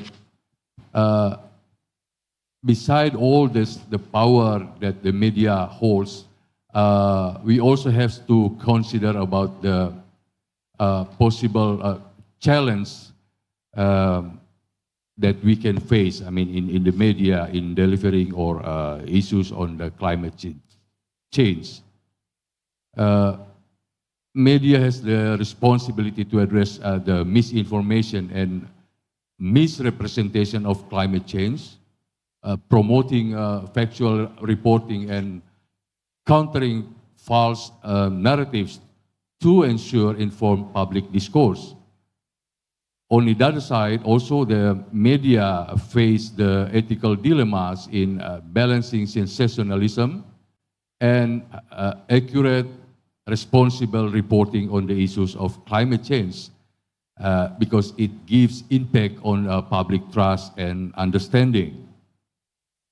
So the media has also to consider about this ethical climate change reporting, which involves engaging diverse perspective and voice representing the complexity of the issue and fostering inclusive dialogue and understanding. So I think that will be from me, because it's too short. I understand that Ahmed wouldn't give me more time to. Thank you very much. Thank you. And let's continue with our final speaker, Mr. Bulman Batamang, the General Manager of NTV Nepal.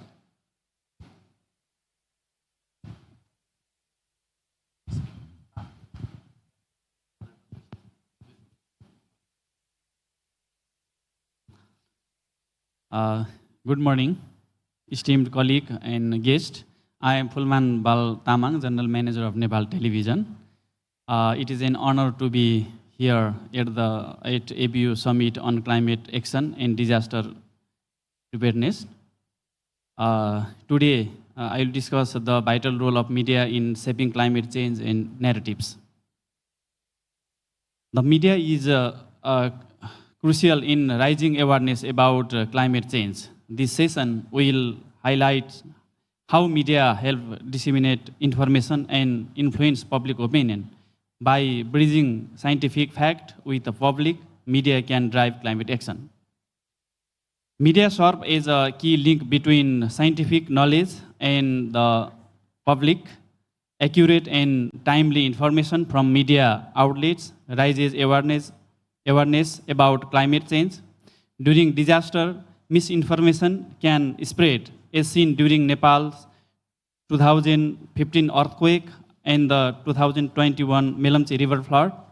Media organizations like Nepal Television and Radio Nepal play a critical role in providing reliable information.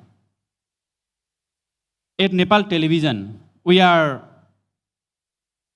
dedicated to addressing climate change and disaster preparedness through several key initiatives. We broadcast a weekly climate change program that explain the causes, effects, and mitigation strategies related to climate change, helping viewers understand its global and local impact. Additionally, our Safe Nepal program focus on disaster preparedness by offering essential guidance and on emergency responses, evacuation plans, and safety measures. We also provide a timely update on climate change and natural disaster through our news and current affairs segment, highlighting important issues, successful projects, and community resilience. Furthermore, our special awareness campaigns feature expert interviews, documentaries, and public service announcements to stress the importance of being prepared. Through this effort, Nepal Television aims to inform, engage, and empower the public on critical environment and safety matters. We collaborate with environmental organizations to ensure our content is both informative and engaging. Our climate education campaigns and special segments have been well received, demonstrating media's power to influence public perception and encourage action. In December 2024, UN Secretary General Antonio Guterres visited Nepal's highest peak and witnesses alarming glacier melt. He reported record rates of melting glaciers, leading to salmon lakes, rising seas, and increased risk of rock slide and landslides. He urged an end to the fossil fuel age to address this severe impact. Nepal faces significant challenges due to climate change, including melting glaciers and extreme weather events. The media's role is crucial in addressing these challenges by providing accurate information and raising awareness. Nepal Television is committed to highlighting these issues and promoting solutions. In conclusion, media plays a vital role in shaping climate change narratives by raising awareness, influencing public opinion, and encouraging action. Media outlets like Nepal Television significantly contributed to climate action. Thank you. Thank you so much. Thank you. Good morning, everyone. I want to be very brief in this session. I just read from the Nepal Television. Our general manager just mentioned few things about the climate change. So I want to just focus more on the narratives of the media in telling the stories of climate change. In the context of our own country, Nepal, there are many people nationally and internationally beyond the national borders. They just think that Nepal is full of snow mountains and the melting down the glaciers might have caused severe floods and other devastating situation. So these narratives should also be changed because that is not the only case. Because Nepal, the terrain of Nepal has been very diverse in terms of the geography. So we have 68% of mountains, 15% of snow mountains, and 17% of plain area. So what I want to say is, first save Earth planet, then thereby you can save the lives of people. So if you go to some data, you can find that 150 bird species have already been lost during the 500 years. So what I want to focus more on that, save the biodiversity and ecosystems of the planet, then you can save the lives of people. So another focus is, as a media, you have to be more focused on the every stages of the disaster that has been caused by the, you can say, it's a crisis of the climate crisis. So that is the mitigation, you can say, preparedness, recovery. So these are the stages. We have to be focused on every stages. So what I see is people, they are focusing more on the recovery. They are not focusing on the preparedness, and they are not focusing on mitigation and response. So I suggest every media, and they will have a formats of program. There are two parts, content and format. Universally accepted broadcasting format are none other than magazine, testimonial formats, you can say interviews, drama, those are the formats. So in recent days, you have to be more precise. That's why you select some of the video PSAs. That will be very brief and people will give attention to it. So we, Radio Nepal, are focusing now as introducing the video PSAs. That will be very brief and people will get aware about everything. So I think that the narratives of climate change stories should be changed right after this. So I request media to act according to this. So thank you because of the time constraints. Thank you. Thank you very much. As this is the end of this session, as far as I know, there is a video. Do we have time for the video? All right, so.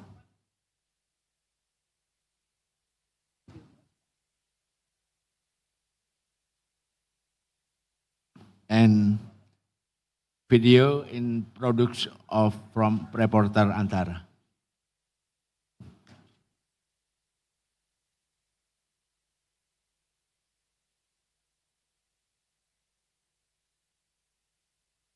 Can we hear the voice now?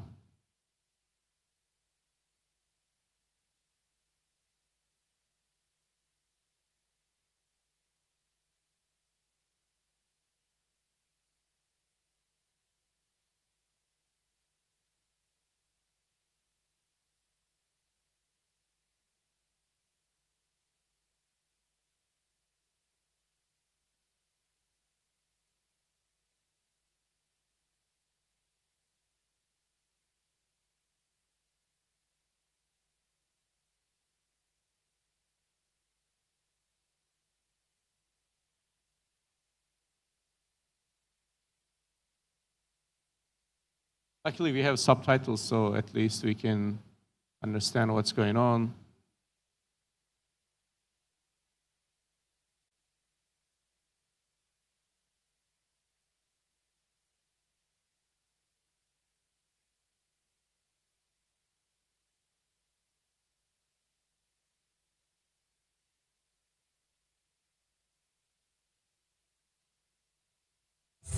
Rather than consuming hoax and fake news, a form of dis and misinformation.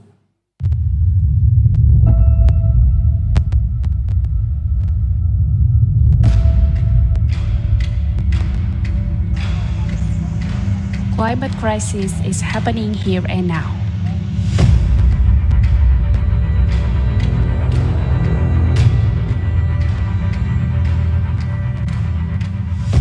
Climate change is considered a huge crisis across the planet. It indeed threatens our future, but we must also acknowledge that it is already ruining our current lives. Disasters, among others, are a massive and direct result of climate change. The crisis that leads to the scarcity, starvation, injury, and death.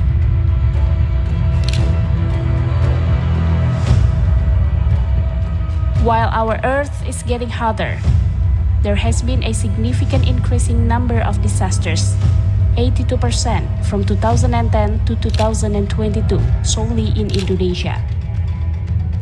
When a disaster occurs, Antara, as the Indonesian news agency, takes part in reporting the real condition during these chaotic events.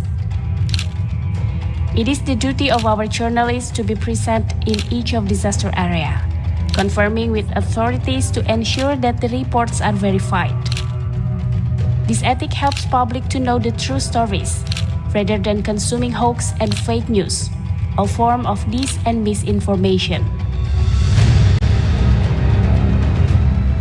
In addition, Antara's journalists are encouraged to share what they see, how they experience it, and even how they feel in the midst of uncertainty.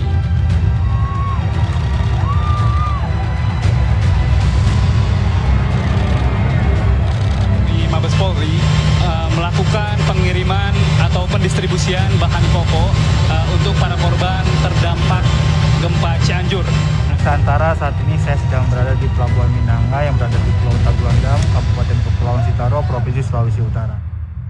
However, we still have hope.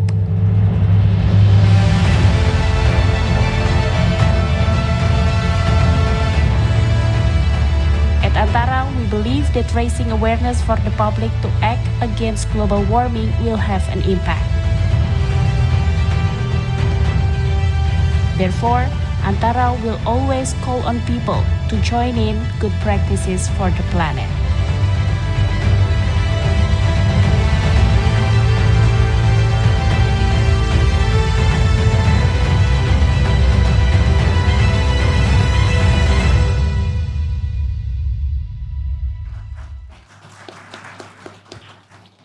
Thank you very much. As with this video, we will be closing this session, and as far as I know, today we have now a little coffee break. And ladies and gentlemen, see you at 11. I guess we have no... 11:15. Yeah, 11:15. Yes, that's all right, yes. We'll break at 11:15. Could you please thank Ahmet Gomez and our esteemed panel on the role of media in shaping climate change narrative, ladies and gentlemen. And certainly covered a great deal of ground, and it was good that we were able to fit in that video as well towards the end.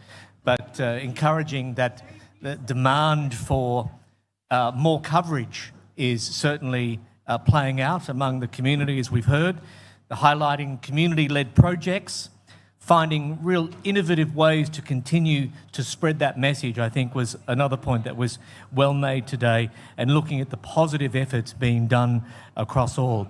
And that voice for all, really reaching out so everyone is able to be heard across communities, and where accuracy remains key and focusing on every aspect, not just recovery as well. So thank you as well. We'll break for morning tea, as we just mentioned, till 11:15. And we'll come back with our next session on covering disasters from a different lens. So 11:15, back in the room, please. Thank you.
Okay.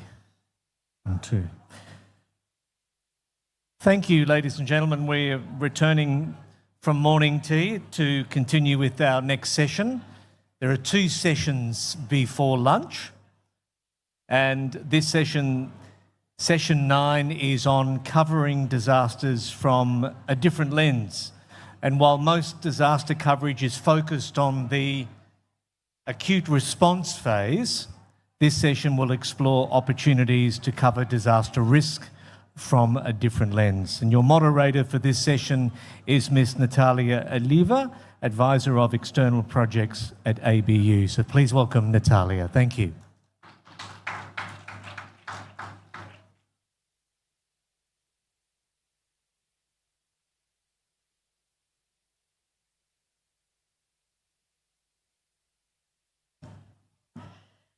I would like to invite Fanny Langella, Head of Content and Channels in UNDRR, and also Ahmed Gorsnest,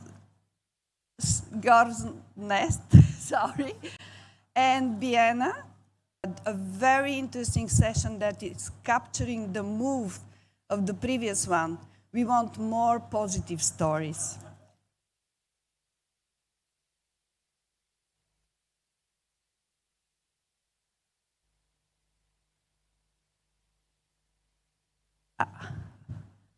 We start with presentation from Fanny, who would like to show ways we can look at disaster with a different lens, where we don't report just the negative things, but we go and deep for the causes and have some constructive journalism or solution journalism in another parts of the world code.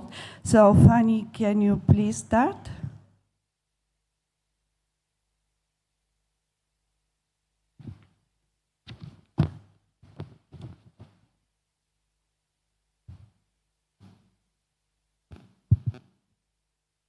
Morning.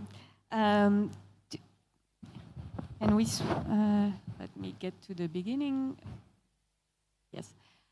Good morning. So today I would like to tell you about disaster forensics, which is a methodology coming from the academic world that explores the root causes of disasters. And it's a way to tell the story of disasters from a different lens. Disaster forensic was developed by academics, and the methodology will also inform the upcoming global assessment report on disaster risk reduction. And this is our flagship report in the UN Office for Disaster Risk Reduction. And the upcoming report will be released in September and will explore 10 disasters that happened in the past, and that the report will try to understand what were the root causes of these disasters and what are the opportunities to build resilience, what we can learn from them. And I'm telling you about disaster forensics today, not only because of our report, but because I think it's a really interesting methodology for the media interested in investigative journalism on disasters. Because if we really want to see the deep systemic changes that we need to reduce disaster risk, then we really need to ask some tough questions. And we need you to ask these difficult questions. In UNDR, we say there is no such a thing as natural disasters. Many disasters, such as floods, cyclones, earthquakes, are hazards. These hazards are natural, but what turns them into disasters is often the choices that we humans have made and that have put us in harm's way. And academics say that disasters are social constructs. They are the results often of the poor decisions we made. And so we need you to question these decisions. because they are they are also where we can impact some changes. And so I want to highlight today a few of those questions that you can raise in the aftermath of a disaster to try and unpack what really happened and what are the root causes of disasters and where we can bring some change. So the first question, was there an early warning? And did people receive it? Did people understand it? Were they able to act on it? We heard yesterday from Lisa examples of people receiving early warning and not acting on it. So there are questions here to unpack. Another question is, was the risk well understood? Was the hazard monitored?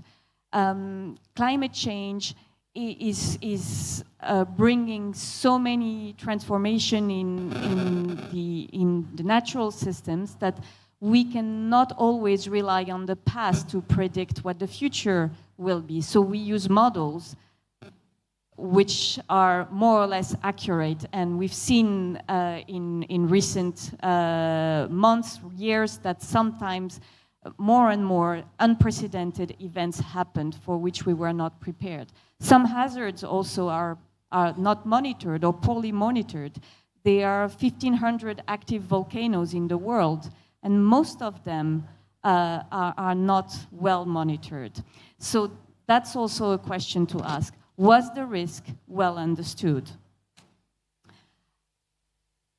We can also question who was affected and where.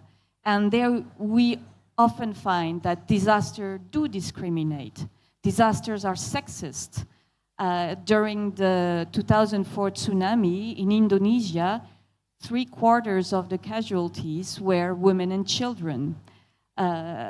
I was in Kenya with some of you a couple of months ago with the African Union of Broadcasters, and we were in the middle of floods, and the most affected were people in informal settlements.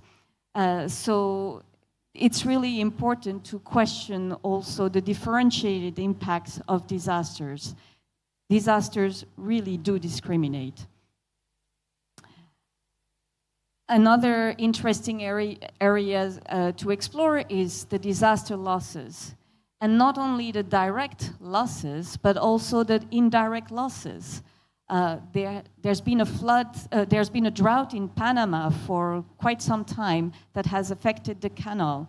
And as a consequence, the cargo traffic has been significantly reduced. And that had significant impact on supply chains. So it's important to explore all the ramifications and potentially the cascading impact of disasters. Some losses also are more intangible, lost education, loss of cultural heritage. When the land of your ancestors is flooded by rising sea levels on Pacific Island, it's a huge loss of cultural heritage. It's difficult to measure, but it's important to shed a light on these issues. Another really important area of questioning is, did past development decisions exacerbate risk? Did we build in flood zones? Did we destroy the ecosystems that can protect us? We know, for instance, here in Indonesia, the important role of mangroves and coastal and coral reefs to protect the coast and reduce the strengths of waves. And when these ecosystems are destroyed, it increases our vulnerability. So what are the decisions that we made that exacerbated the risk? And that also leads to the next question: do we have the right policies and governance mechanisms in place? Do we have the right land planning regulations? Do we have disaster risk reduction strategies? Do we have funds for these strategies? So, again, another important line of question. And then we should also look for the bright spots. You know, where there communities that were more resilient? What did they do differently? What are some of the solutions that we can shed a light on that can inspire the change that we want to see? So, solutions journalism here is really an interesting approach to put the spotlight also on what works, and that can also inspire more change. And so I want to finish with a reflection on what is the right time for the DR story. That's not the story of the disaster that just happened. It's true that it's difficult to ask some of these questions right when you're in the acute phase of the disasters, because the focus is on survival, is on rescue, but once the acute phase is over and the dust starts to settle, but the disaster is still fresh in people's mind, I think there's a moment where you can raise these questions. And there's another moment that's interesting. It's disasters anniversaries, the 1-year anniversary or the 20-year anniversary. And this is why, with the Media Saving Lives project this year, we're doing this co-production on the 20th anniversary of the tsunami, because it's a point in time where we can revisit what happened, look for what has changed, what still needs to be done. So this is also a key moment where you can do a different type of reporting on disasters. And so finally, I want to ask you, please remember language matters. We really want to encourage you to not talk about natural disasters, because when we talk about natural disasters, it suggests that these are natural phenomena that we can't do anything about it. It's just a fluke of nature. And this is something we really want to challenge.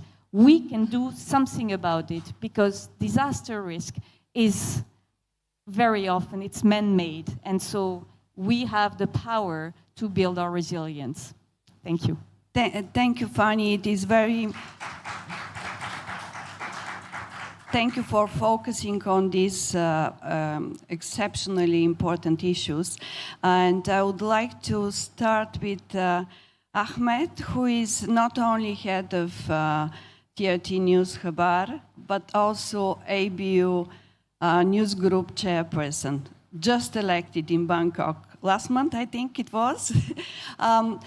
You look through what Fanny was suggesting, how you can look at disaster through different lenses, and just share what was during the earthquake a few years ago, whether you got through some of these points, and also when you have a positive story. Yeah. Well, I'd just like to start where Fanny ends her sentences, saying that we need to see the human effects of causing deaths. Every country has different experiences when it comes to disasters. Turkey, as examples, mostly bad examples, comes from earthquakes. Last year we had an awful earthquake, affected 11 cities in Turkey, which was a huge devastation. And we say this a lot back home. Like Fanny mentioned, earthquake never kills people, but buildings does. So, I mean, I remember a few examples that people directly died because of earthquakes. Sometimes, you know, the ground just like shatters and the just person, if that unlucky, they just falls inside. But probably 99% of the people who has been killed by earthquakes are being killed by the buildings nearby. So nowadays, as a country, we are in a huge process trying to renew the buildings as fast as possible, and we're trying to do our best to solve these problems. And as my personal experience as a journalist, I was covering a lot of disaster like flooding and earthquakes. In 2012, I was covering the earthquake in Izmir, which was actually an earthquake in the Aegean Sea, but affected Izmir city, some places, with causing the collapse of some buildings over there. And the most awful one, and the recent one, was the earthquake in November last year. It was an interesting story when it comes to our topic, climate action and disaster prevention, because in the winter of 2022, 23, we were making news stories saying that why we didn't see any snow in that winter. And we were always just like making news stories about it. Snow is coming, and then the meteorological officials made a statement that the snow is coming on the night of February 5th, which I wish never arrived, because that night was the night of the earthquake, which connects the night that connects 5th to 6th. It was around just like 4:15 a.m. or something like this. People were sleeping. There was a huge snow on the ground, and 10 cities has actually collapsed with that earthquake. The bad point of the snow was the rescue officials, while they were trying to reach the earthquake zone, there were a lot of snow on the ground, so they have to fight with the snow as well in order to get there. And during this earthquake, we also unfortunately experienced misinformation, which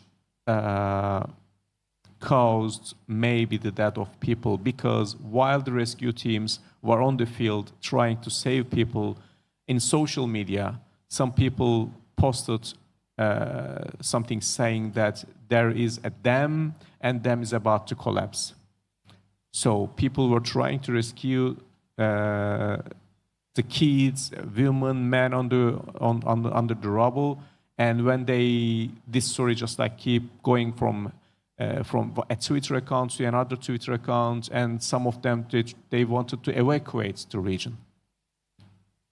But the problem is there was no dam even in the region. So that misinformation is one of the reasons that we lost lives there. So this is why it's important as journalists for us to double check or even triple check in some cases of the reports, especially when we are reporting about conflicts. As TRT, as a public broadcaster, we have to wait. I mean, it's not have to, but it's a must for us. So we say, okay, let's keep 10 more seconds, try to find the truth and give the true story, because public broadcasters all around the world, that we have the responsibility. People see as a kind of trust source. I mean, I was just like talking with my colleague from Bhutan a few minutes ago, and then just like people, whenever happens, that people just turn on the public broadcaster and see, let's try to hear what's happening there. So one of the things that our responsibility is just like relax, because being relaxed is not the easiest thing in disasters or in a conflict zone. So, but we have to relax and we have to tell the people the truth, but the truth, not misinformation, not disinformation, but just the truth. So we have to be careful. Thank you very much. And we move to Biena, who is not only with ABS, CBN, but she's also the head of Climate Tracker Asia. And would you please tell me if your people are having natural disaster terminology, or they have moved to? When I was called to participate in this panel, I was thinking a lot of like, in the past months, in the past years, was I able to like report something that's very critical? But then I realized, as I was trying to collect all of the data and all of my memories, I guess it's like, because we are in Asia and we are in the forefront of the climate crisis, we often tend to forget that we experience a lot of trauma and disasters because we rely so much on the resilience. It has become something that is rudimentary, that is something that we've already been accustomed to. So when we are doing our reporting, we kind of like become desensitized on how we approach it. I want to be, I want to approach the things that I'll be saying in a very vulnerable way, because I think that's the only way we can talk about covering disasters, especially in Asia, because we've seen it in our neighborhoods, we feel it. And I guess what we need to also acknowledge is that we ourselves as journalists, we are survivors as well. I know for a fact that a lot of you, when you're covering disasters, you also think about your family back home. Like you're not able to be there for them at a very critical time because you have to be outside and you have to gather facts for the public. But we also have to acknowledge basically our role to inform the public.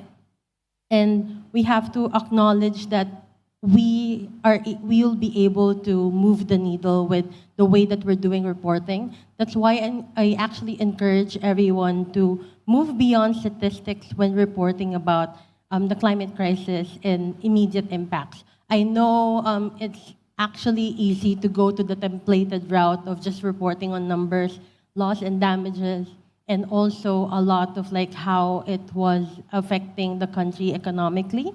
But I think in times of disasters is actually a time to reflect on the underlying causes of what really caused the disasters. As they've said, it's not really the disaster that killed people, it's the poor and inadequate urban planning, you see poor and inadequate infrastructure, you also have environmental degradation.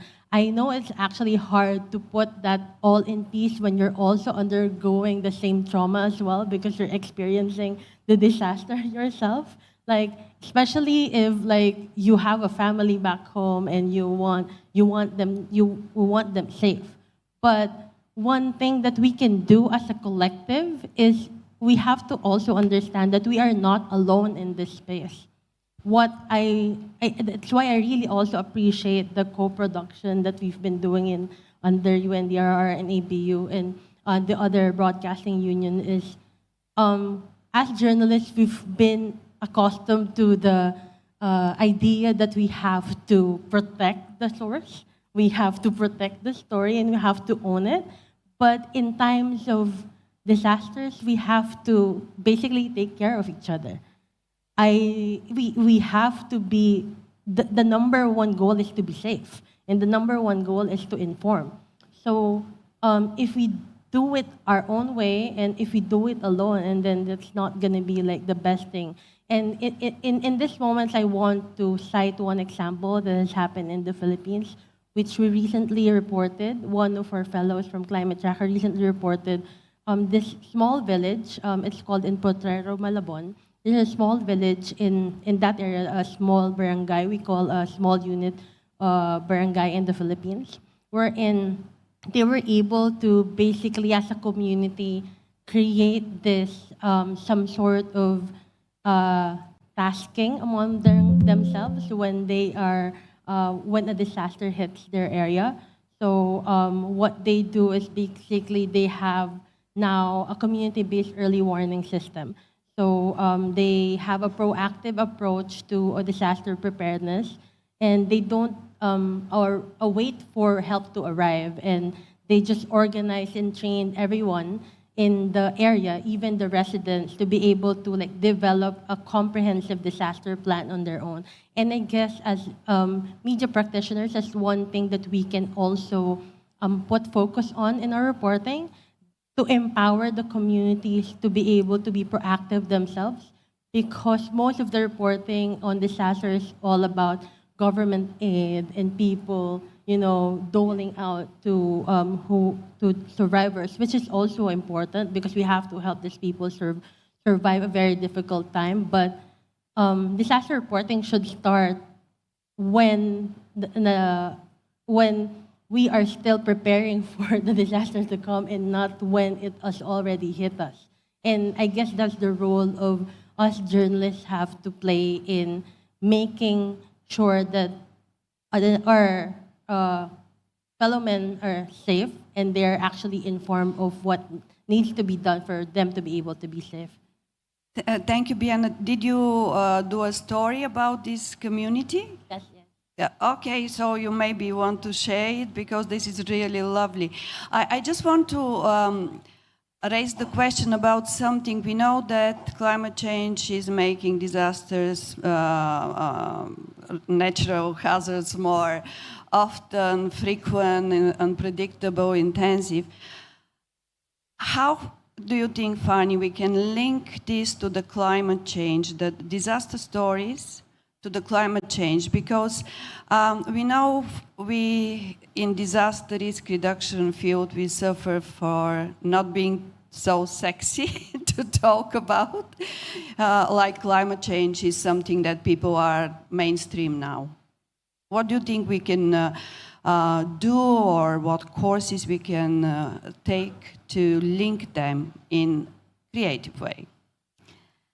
So maybe the first thing is to make sure you understand the science and how climate change really affects disaster risk and the different type of hazards. It's interesting to explore, for instance, attribution science, which is a fairly new area of climate science that explores how climate change affected the likelihood and magnitude of a specific extreme event. And there are groups of researchers that regularly analyze extreme weather events, and they are now able to say statistically what was the role of climate change in a specific event. So that's one way. But you can also explore climate change in the way it's going to affect people's daily lives and how it may affect your ability to get coffee, for instance, because coffee production is going to be really affected by the changing climate. So there are also small things that can affect many of us that we can explore. Yeah. And what do you think we should do to link the disaster risk reduction and climate action? Well, the thing is, the disasters was on the ground for hundreds, thousands, if not millions of years, but the climate change increased their number when it comes to floods and all the directly climate-related disasters, so including the wildfires and everything. So in order to prevent, I mean, we cannot stop disasters. It's not in our hands, but we can try to decrease their number. And we cannot stop earthquakes, but we can try to stop the climate change so that we can try to avoid the floods, for instance, and we can try to avoid the wildfires and the other stuff. So there are still things that we can do, and we can try to save human rights with getting prepared for all those ones, because I mean, at the end of the day, they will happen, and we won't be able to stop it, but we can try to decrease the negative impacts of them as much as we can. And Bianca, probably the final thought for this session, because you work a lot with communities on the ground, how we can reach this community as broadcasters, sometimes national broadcasters? I think we have to understand first the interconnectedness of disaster and climate change, that we have to embody and understand the idea that disaster justice is also climate justice. I was taking photos of the questions that Franny has sent up a while ago, that we have to put forward that in terms of preparation, we also have to link it to who are the most marginalized and most vulnerable, who are the people who are really affected. Like a while ago, a question was posed about if the risk was understood, and sometimes it's not. Sometimes people don't really know what the scientific equivalent of something. Like if you are broadcasting, for example, about a certain typhoon or a certain cyclone, if they don't understand the magnitude of the cyclone that will be affecting them, then they won't actually know how much they would need to prepare. Just so for some example, when Typhoon Haiyan hit the Philippines, people don't really know what storm surge is. That's why they didn't know that they have to evacuate. They didn't know what that storm surge is gonna be something that big and something that's but that's why there has been a debate of should we just use tsunami because people would know tsunami and not storm surge. But I think as the role of media is actually for them to be informed what storm surge is even before it really hit them and happened. Yes. And I guess that's how I can link it into the idea of putting disaster justice and climate justice together and making sure that we are not just broadcasting something that we understand, but something that we know the audience that are listening or watching us would also digest. I think it's a good end of this session. Can we give applause to the lovely speakers? Thank you. And I'm sure that in the editorial guidelines, we need to move. In the editorial guidelines we are doing for the plan, the language will be there, Fanny. Thank you, Natalia, and thank you to our guests on the important point about covering disasters from a different lens, and some really interesting points that emerged from there and from our guests about continuing to question what has happened and the risks and who was affected, and really looking at those bright spots or those areas of inspiration in the reporting as well. There was a talk of more solutions journalism amongst all of the disasters and I guess turmoil in situations. Also how anniversaries really can assist in helping us understand what has changed and what still needs to be done. Language continues to play a role, and that's a thread or a theme that I think we're hearing across many of the sessions, and the way that we deliver information to our communities in a language that they understand. And not forgetting that they're people and the people in the reporting, and it's not just about statistics. And for journalists and reporters to continue to call out misinformation and continue to fact check. So some of the points, which there were many, raised in that session, and thank you again to our panel. All right, let's move on to our next session before lunch, which is hard to believe, but we're halfway there. This is innovative approaches to co-production on climate and disaster risk reduction. And this session explores successful examples of co-production initiatives in DRR, highlighting the importance of community engagement and knowledge sharing and partnership building. And your moderator for this session is Mr. Gerard Cudecter, CEO Group of the Siribonga Gold Media and Communications Strategies Education Services. Welcome, and over to you. Thank you very much. Thank you. I'll call on stage my panelists. I have Ms. Tam, who is the Director of Program and Production of RRI, Presentation Green Radio. Is Ms. Tam around? Okay. Yes, please. Yeah. Welcome. My next panelist is Fabian. Fabian is there. Thank you, Fabian. Welcome. The third is Shannon Walcott. Shannon, welcome. We also have Monica Gulati, Program Executive for Prasa Bharati. Okay, thank you. Sorry. Please. And the last but not the least, people, Panit Chatti. Sorry if I missed something. Okay, thank you. We would like to talk about co-production, and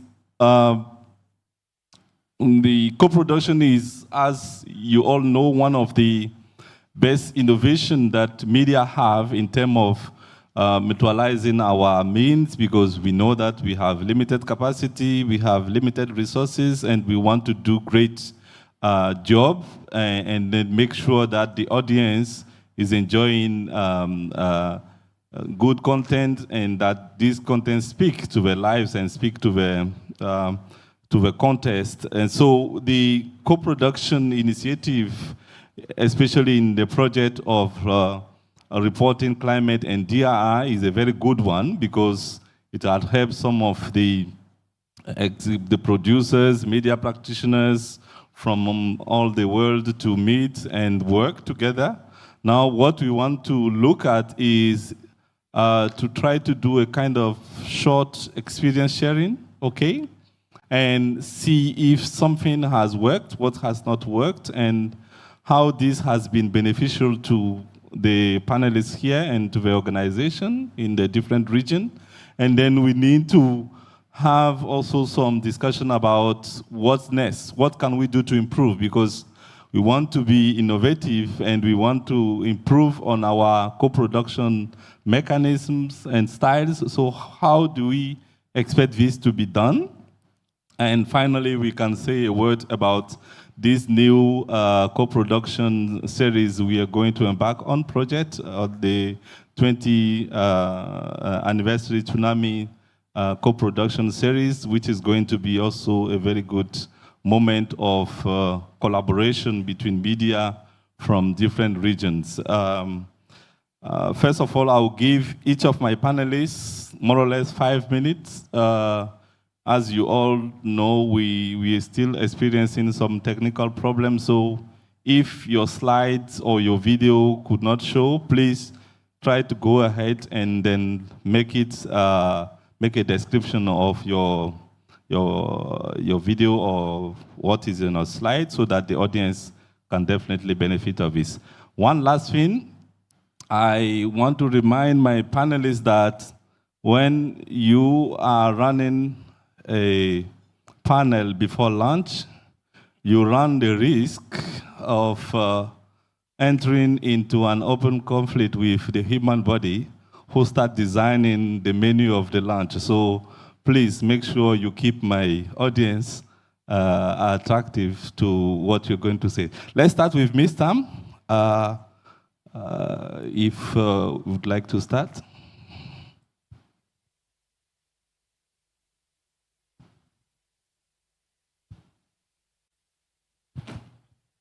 Check.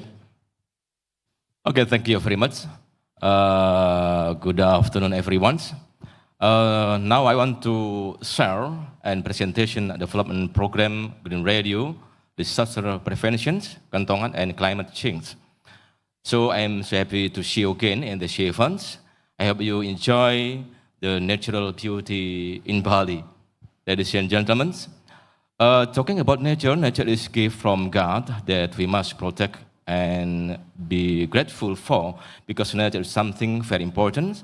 Protecting the environment is a must that we must do early on as human. This is very important for the sustainability of life, especially animal and plant that we must preserve. The environment is a global problem that has occurred in almost all countries, especially developing countries, including Indonesia. A global environment issue that has been in the news is related to global warming. The problem is global warming certainly does not stand in itself, but is related to many things, including high level of pollution from industrial countries. Similarly, the deforestation, both legal and illegal logging. If we do not care very well, then damage to nature will occur. This damage to the environment is issued by two factors, which are natural and man-made factors, causing the environment to be damaged by the loss of resources, disappearance of flora and fauna, and damage to ecosystem. Cause the environment's damage includes natural events such as floods and earthquakes, which are influenced by human action. Human action such as deforestation, mining, and pollution cause more damage than natural disaster with ongoing and increasing impacts. Do we not care about the environment and the preservation of nature? Ladies and gentlemen, let us together get into a habit of keeping our environment clean, where we must be able to be aware of what is needed by the environment, such as planting plants, the neighborhood, and not throwing garbage anywhere. With these conditions, RRI is called to be able to educate and convey information about environmental preservation. And in Denpasar province, Bali, a big idea was born from the President Director of RRI for the 2010 period, Parli Hadi, namely Green Radio, at the Asia Pacific Broadcasting Union General Assembly in 2008.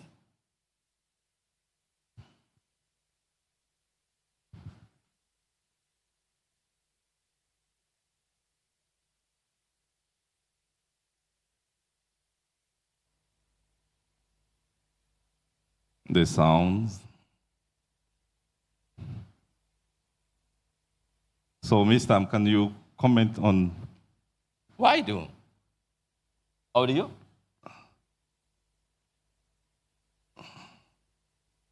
Okay. Okay. Let's. While we are waiting for these things to be fixed, can you try to tell us about the video and what we have in it, and which message do you want to share with us on the video, please? It's okay, no problems. Close the video. I not can't play the video. Okay. It was from the initial embryo that Green Radio program appeared at all RRI in Indonesia, with a variety of programs ranging from interactive dialogues broadcast package in the form of feature, spot in public service announcement, to offer activity involving communities and the public with the aim of educating all levels of society. This program, Green Radio Disaster Prevention Kentongan, you know Kentongan, and a climate change cooperation with BMKG and BNPB, always present in the every disaster in Indonesia. In addition, RRI in digital has a disaster notification. It will be immediately disseminated in all RRI channels, both terrestrial, RRI in digital, and RRI social media. The content is a tribute to local wisdom in some Indonesian communities as a marker of an earthquake. This Kentongan program is a series of responsible action by RRI, a public broadcaster, to be involved in public awareness of the importance of disaster mitigation. Okay. The Kentongan program also attempt to be aware of disaster as part of the lifestyle, starting from being prepared to face disaster, overcoming disaster, and caring for the environment, but talking about climate change, and this program has been successful to date. Okay, thank you very much, Ms. Tam. We need maybe you to share one successful example of collaboration, because this is what this session is really wanted to do. No, sorry, we will be able to. No, close video. Sorry, please. Because no connecting. We can watch the video at the end because we are really running out of time. As you know, this session also has been affected by time. So what I'm saying is that maybe you can share one successful example of collaboration with other media in production or in producing and actually disseminating climate and DRR content to different audience, because this will also help the audience to see how you were able to manage, to coordinate, and be able to share resources among different media. If you have one example, you can quickly share it with us if you have one. Yeah. We collaboration with all media in Indonesia, with NGO in Indonesia, and collaboration with community, all community in Indonesia. Thank you. Thank you. Fabian, yes. Over to you. Yes. 5 minutes. Please. Okay, I have a 4-minute video, so. Yeah. Yes, okay. I'll just keep it short and sweet, I guess. Just wanted to introduce the co-production initiative that I was part of. I was chosen to be executive producer in the Pacific co-production, and the participating countries was Fiji, Tuvalu, Solomon Islands, Papua New Guinea, Vanuatu, and Samoa. And I felt that was early warning for all, another early warning for all topic, basically, and phase 4 of Media Saving Lives. And it was sponsored by UNDRR, and we are really grateful for that opportunity. I mean, it always requires an extra effort beyond our normal day-to-day basis, and that was one of the challenges. It requires passion, it requires a vision, also by the broadcasters to participate, because a lot of the broadcasters have limited resources, limited capacity.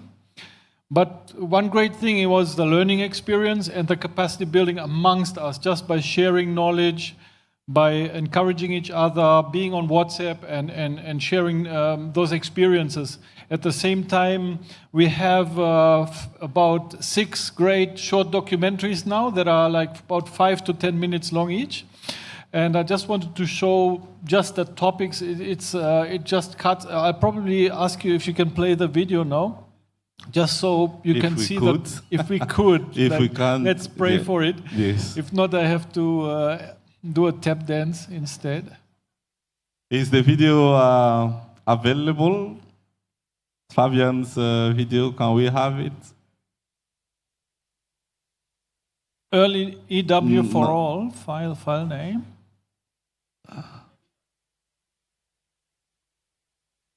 Okay, no problems. Okay, why not? We are happy with this one. Hopefully the sounds will show. Yeah, that was Tuvalu. You can just play it and yeah, sound. Okay. I can just, let's play it for 1 minute and we look at the pictures, even if the sound is... And then while we're looking at it, you can just give some comments. And explain please. A bit towards it. So we're looking at Tuvalu, and yeah, that story was about a cyclone that they had experienced and how the government... Sometimes it's just very positive about what the government currently is doing, but we wanted the producers to find out certain gaps.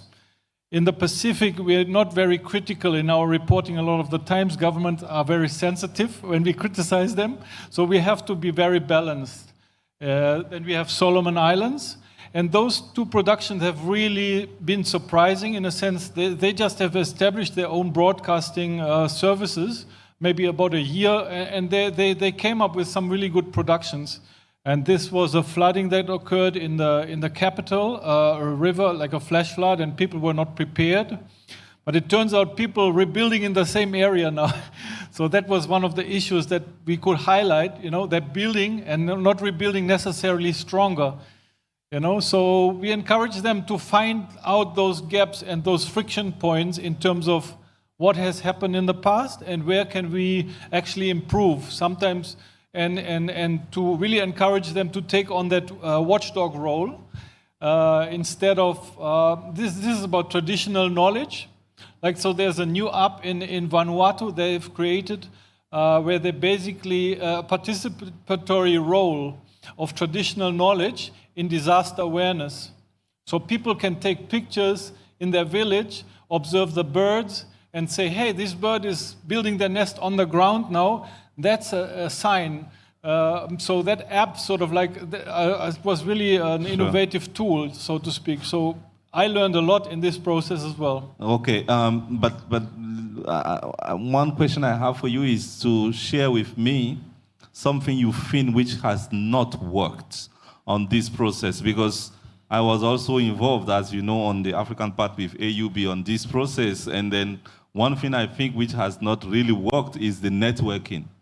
The team has not developed that networking spirit that we are expecting from them beyond the project. Were there any collaboration after the co-production with the project, or what do you think we can do to improve the networking? Because I'm speaking sustainability of the networks, and so that this can benefit the different organizations beyond the project. Yeah, that's a big challenge. Like sometimes we just tick the box and do our project and then we move on. And yeah, relationship is really key. Like basically there's some of our next co-production team is here for the SIDS project. So I think relationship is really key. We had the same problem. Sometimes you send a WhatsApp message and there's no response, you know, because everyone is busy with their day-to-day tasks. I think funding is a little bit a motivator sometimes. Sometimes, yes. But yeah, but also I believe that the CEOs and our bosses need to protect us in a sense, to encourage the individual reporters to actually stick with the project, and because we can see that the bosses were dragging them for other areas, and they were not really committed, or sometimes it was really in the last minute. There was a lot of last minute deliveries, so that was also another challenge. That's important. So the buy-in from the editorial management can be also a very good perspective in terms of reflecting. So thank you, Fabian, who stopped you there. Now to Shannon. Shannon, you were telling me that, I don't have that much, and I told you that we have a lot to learn from your region. So tell me, what are your experiences, if any, in terms of collaborating with other media to produce content for climate change and DRR in your region? All right. Good afternoon. Well, good morning, everyone. And I bring greetings from the Caribbean Broadcasting Union. We are 13 independent nations, and we all communicate via the media, via the CBU, right? So what I was saying to Jared is that I have no prior knowledge or experience with producing on the co-productions. Yeah. But from what I know is that we are a community about 44 million people, right? And in that 13 islands, we all have independent governance. And what we have to look at it from is the micro and the macro perspective. So in my company, in the company that I work for, we have what you call, we created a segment, a television segment called Keeping It Green. And in that segment, we were able to highlight all the challenges, bring knowledge and awareness, and inspire and connect the community with the stakeholders about climate change and the effects of disaster risk preparedness. So from my country, where I come from, Trinidad and Tobago, the micro perspective that we took was to create that subject and highlight those different things, awareness, education, and promote sustainable practices. Because what we found is that in the indigenous parts of the community, we found that there were stories that the communities themselves knew how to deal with certain things. So there's a bush, for instance, called vetiver. And that bush or shrub is useful in protecting, because of how the roots are formed, it's useful in protecting the coastline. So you learn stuff from those different villages, right? And the knowledge exchange, as much as we as media want to highlight and share, we could also learn from these different communities. So taking that to the macro perspective now, in terms of the whole Caribbean, we would have seen where in terms of co-productions, the COVID pandemic in 2021, the pandemic, well, everyone was affected by it. And we saw how we were able to communicate through the Caribbean Broadcasting Union to share ideas, to share resources, to share technology, and to share messages.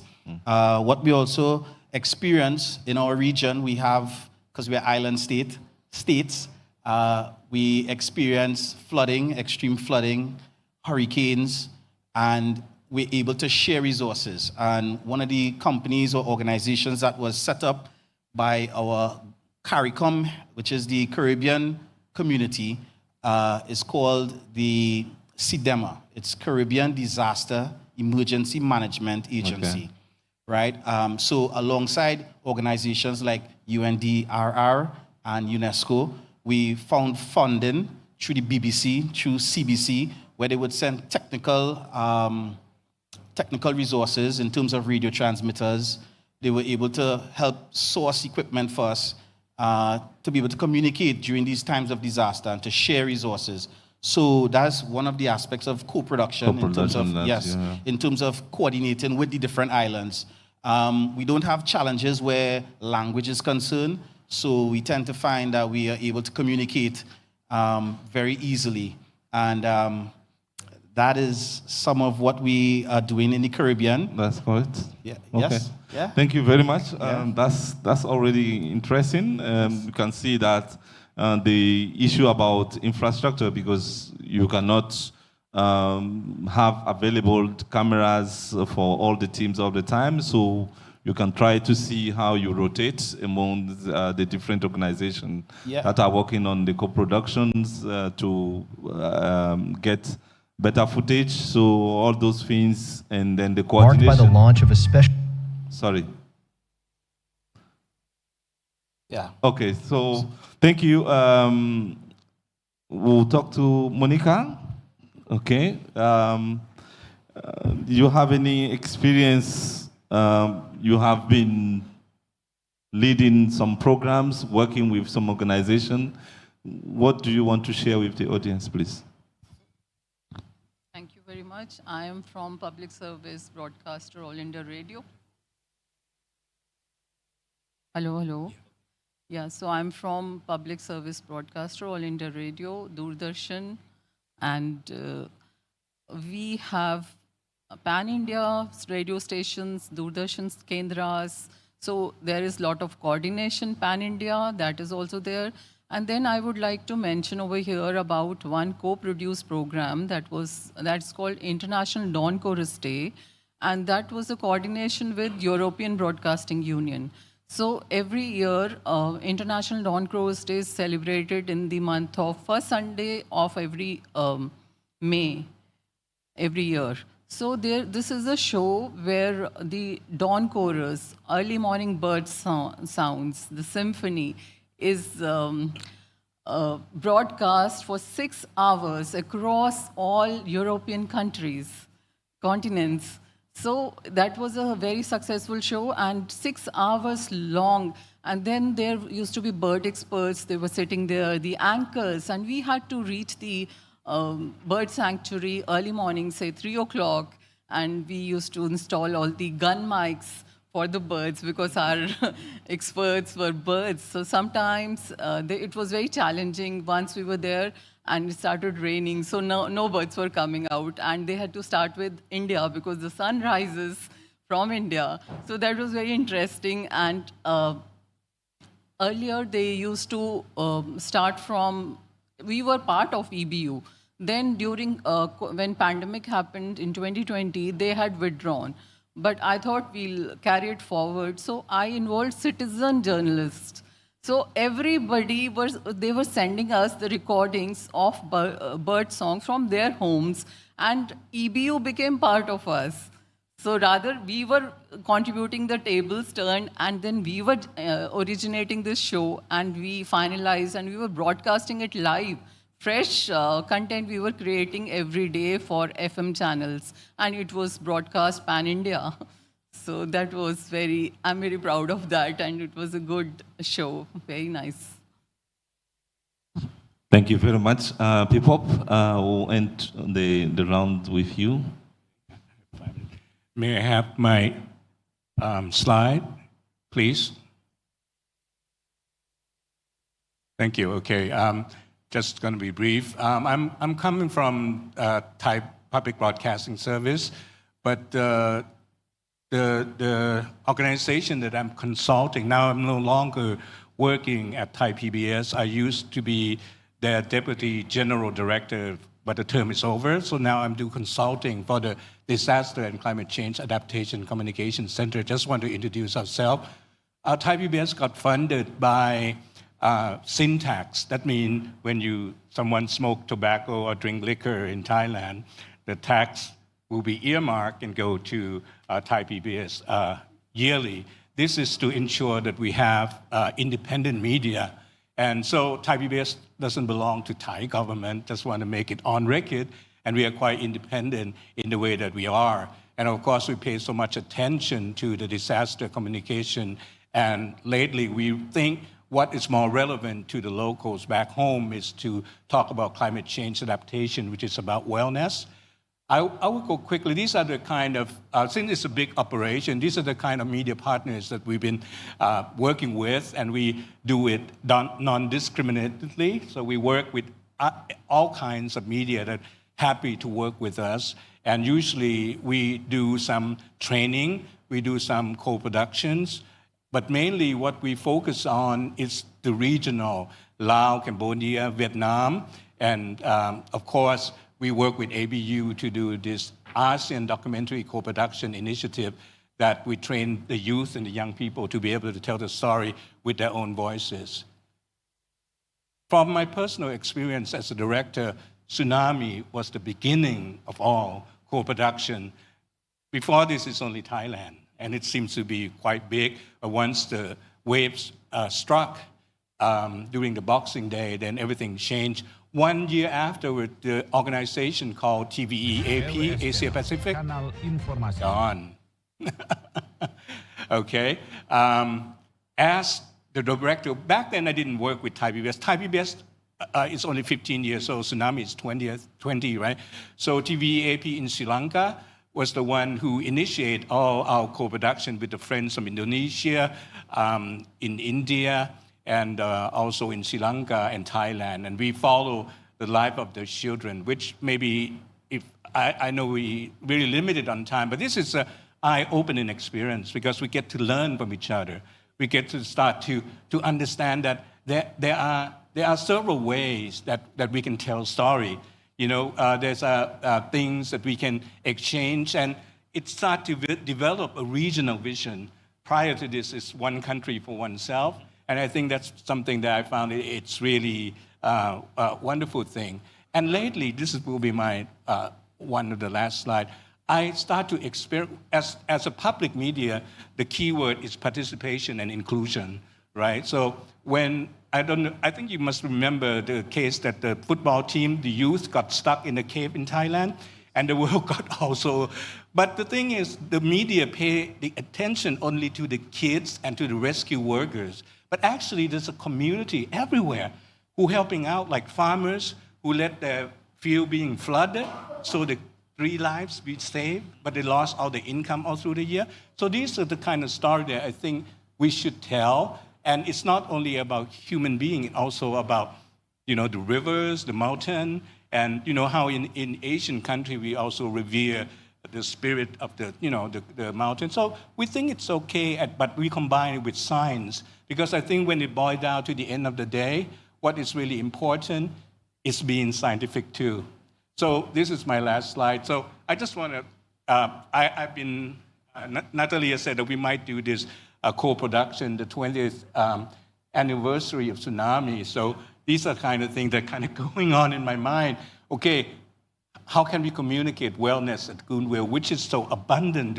I was there as a news reporter during the tsunami, and everybody really, you know, one tourist, she coming out naked, and the local just take out the shirt, and the lady thought that she's going to be attacked, you know, sexually, but actually he handed the shirt so she can cover herself.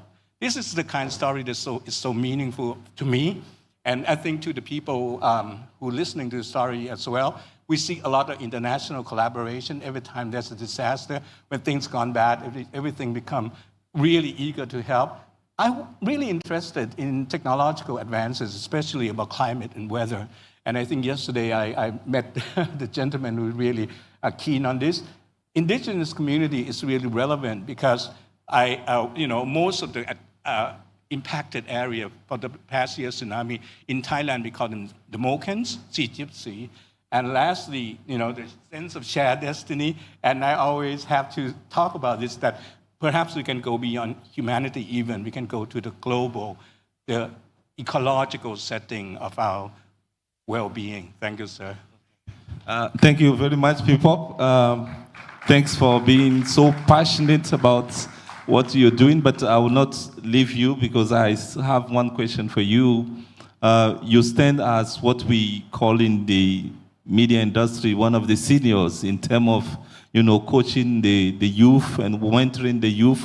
What are the main challenges, if there are some, in terms of successful coaching and mentoring for young producers? And this question, any of the panelists can take it, to make sure that they're able to get that passion that you have in, and then you can express it by even leaving your chair without noticing it.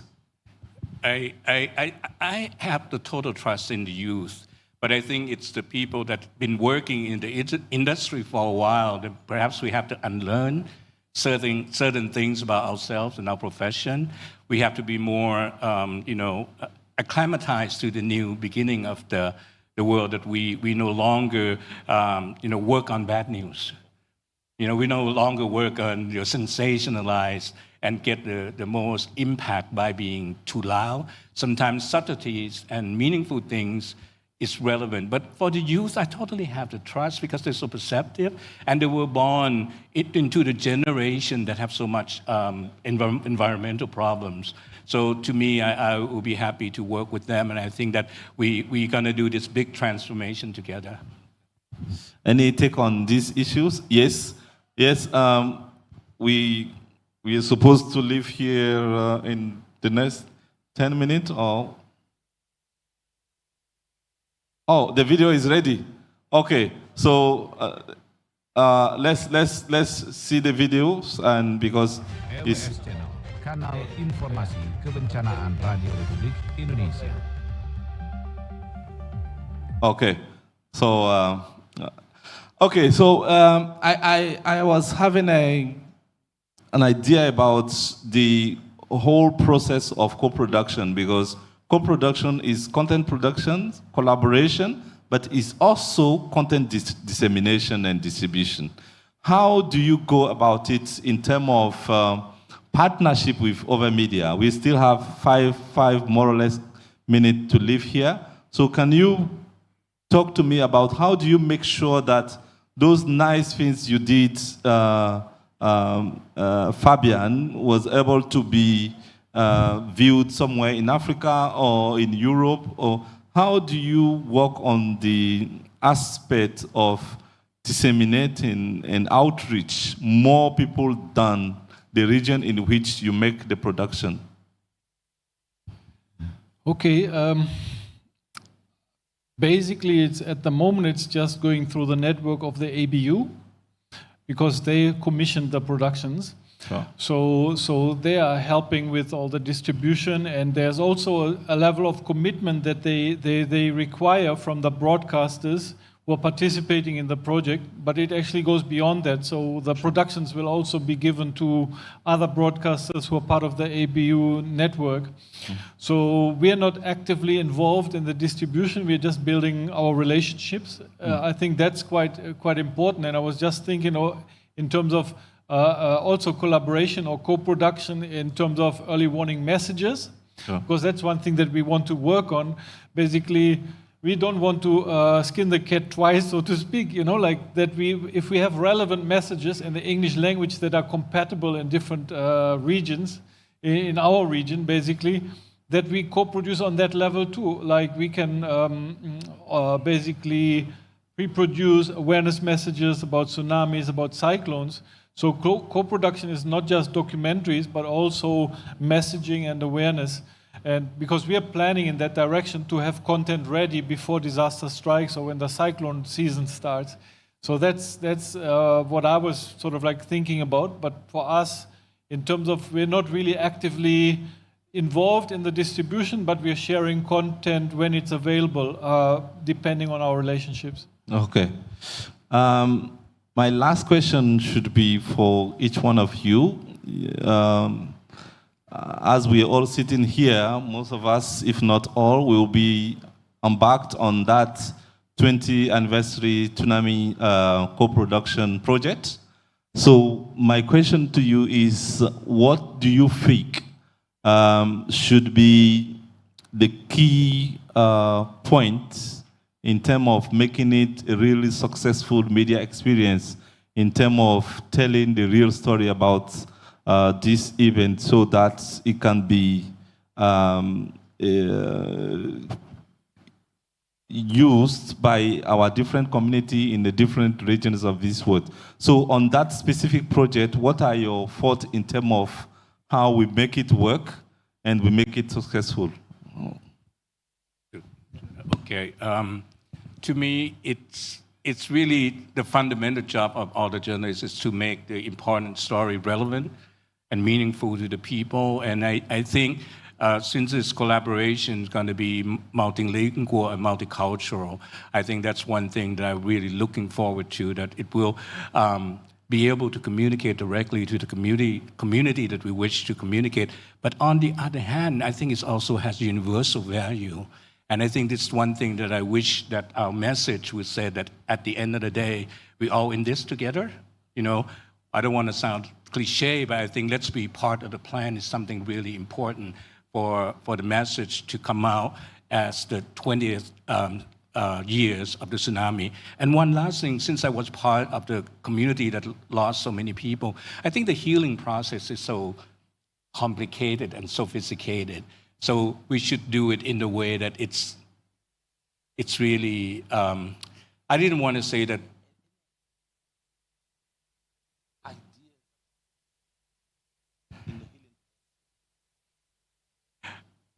I think that people have the right to feel the pain. And we are in no business of saying that things are all right.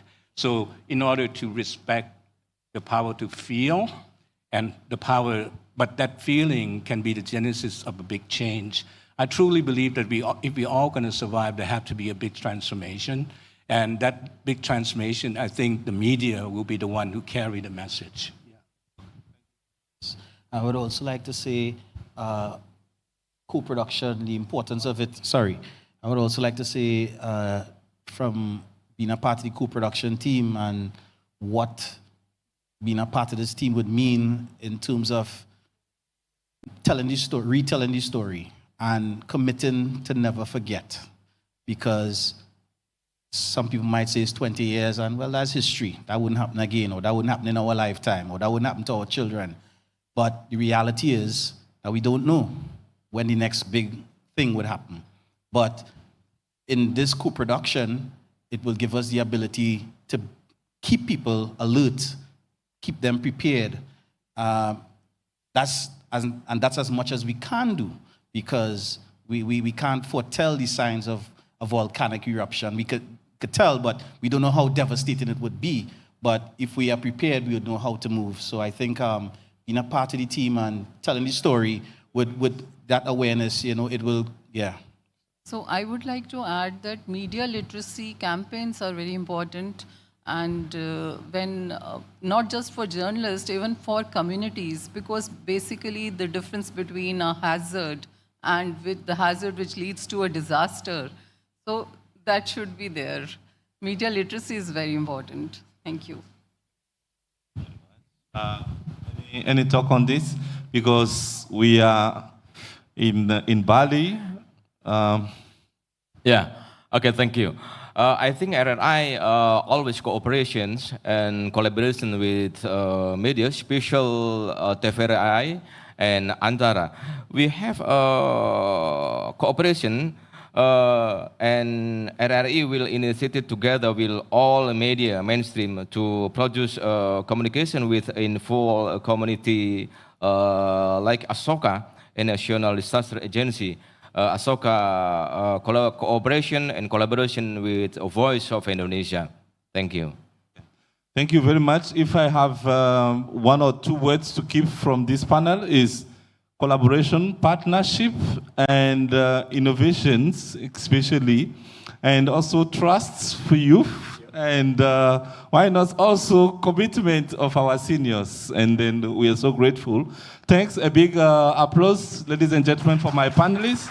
We are happy that you are able to share your experience, and then wish you bon appetit, and thank you.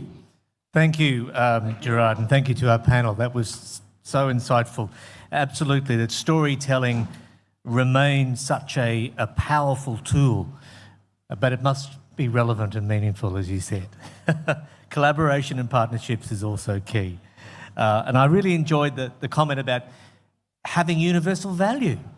That the stories we tell can be so broad and reaching other communities and the learnings that come with it as well. So really engaging session, so thank you for that as well. The good news is we're on time for lunch. Thank you, thank you. So lunch will be served upstairs and we'll see you back here at 1:30. Thank you very much.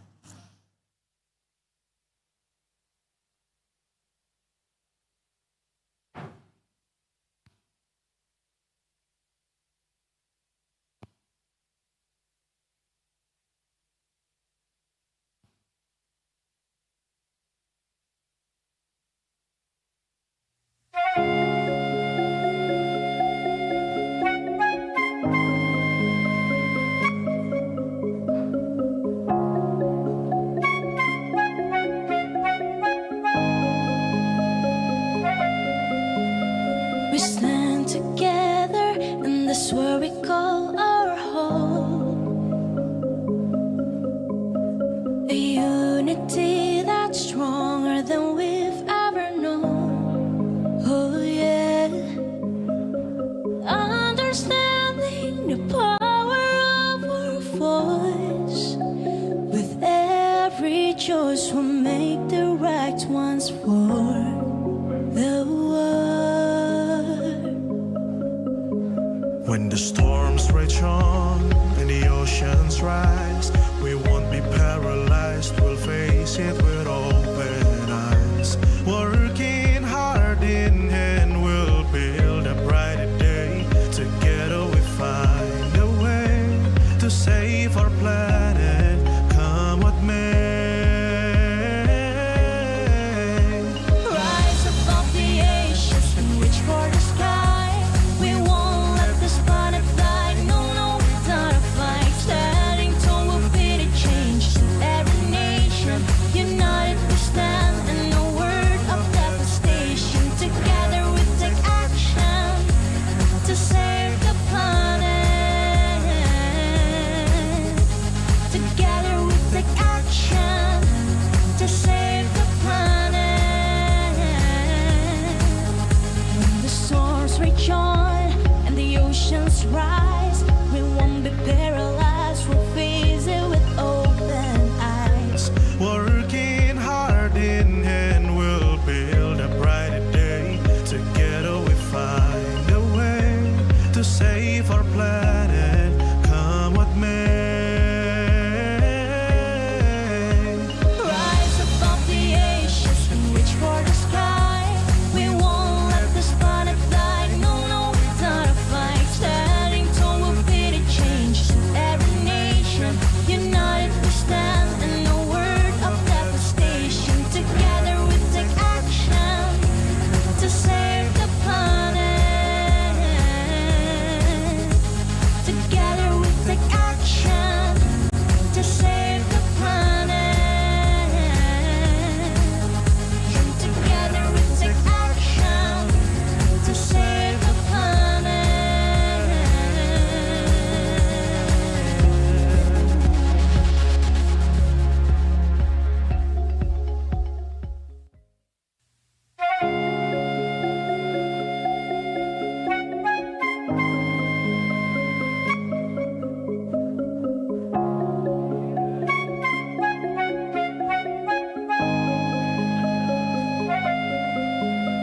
We stand together, and that's where we call our home.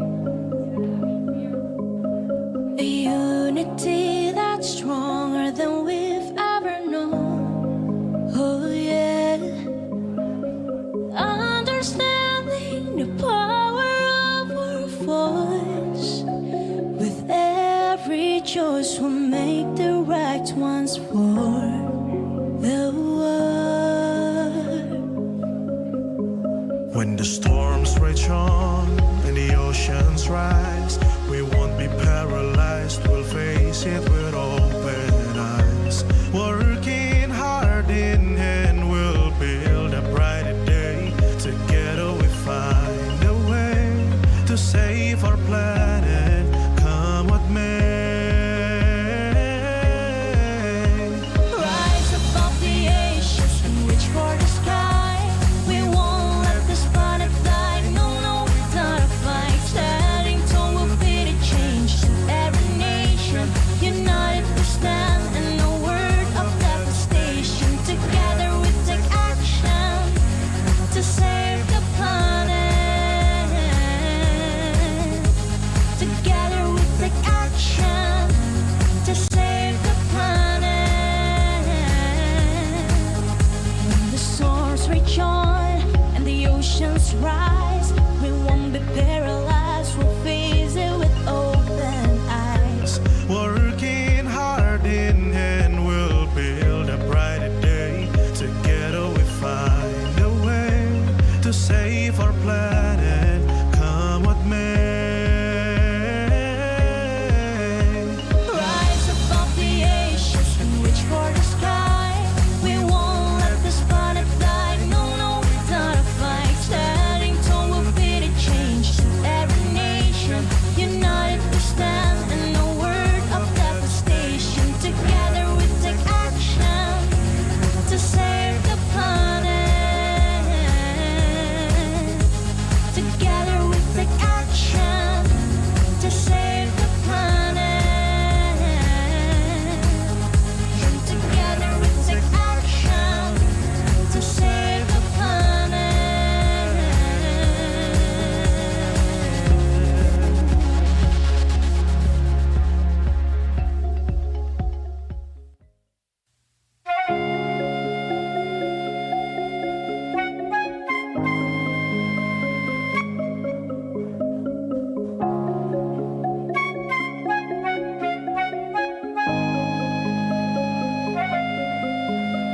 We stand together, and that's where we call our home. A unity that's stronger than we've ever known. Oh yeah. Understanding the power of our voice. With every choice we'll make the right ones for the world. When the storms rage on and the oceans rise, we won't be paralyzed, we'll face it with open eyes. Working hard in hand, we'll build a brighter day. Together we find a way to save our planet, come what may. Rise above the oceans and reach for the sky. We won't let this planet die. No, no, not a fight. Standing tall will be the change to every nation. United we stand, and no word of devastation. Together we take action to save the planet. Together we take action to save the planet. When the storms rage on and the oceans rise, we won't be paralyzed, we'll face it with open eyes. Working hard in hand, we'll build a brighter day. Together we find a way to save our planet, come what may. Rise above the oceans and reach for the sky. We won't let this planet die. No, no, not a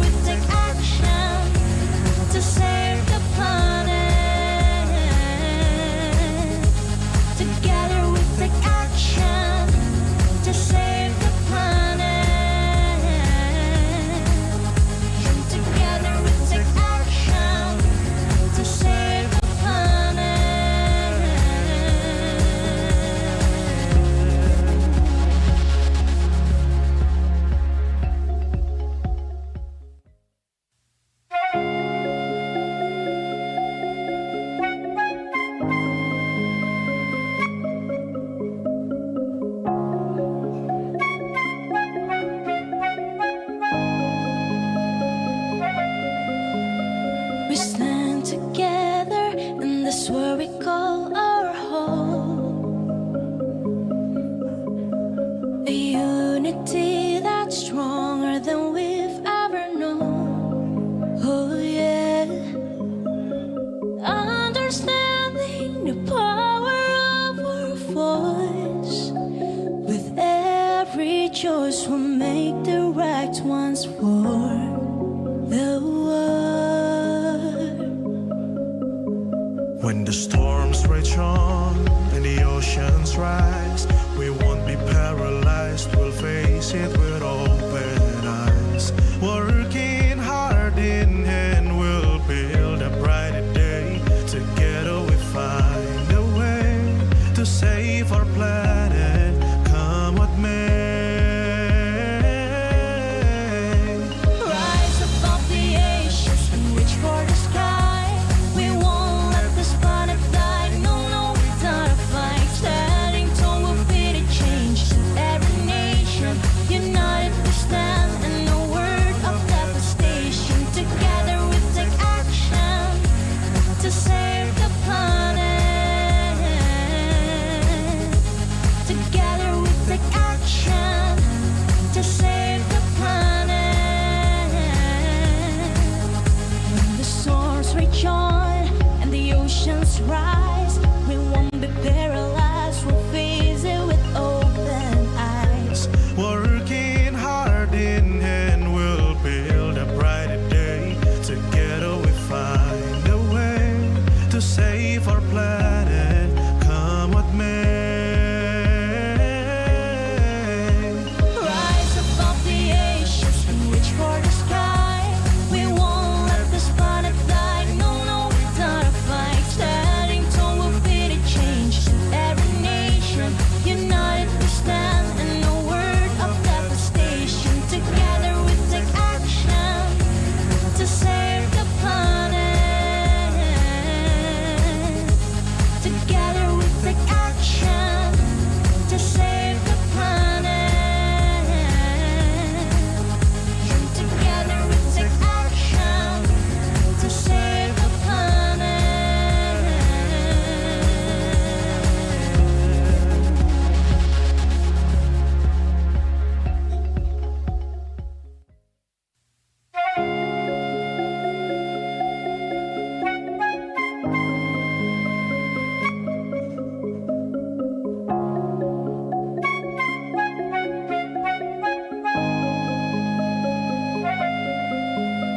We stand together, and that's where we call our home.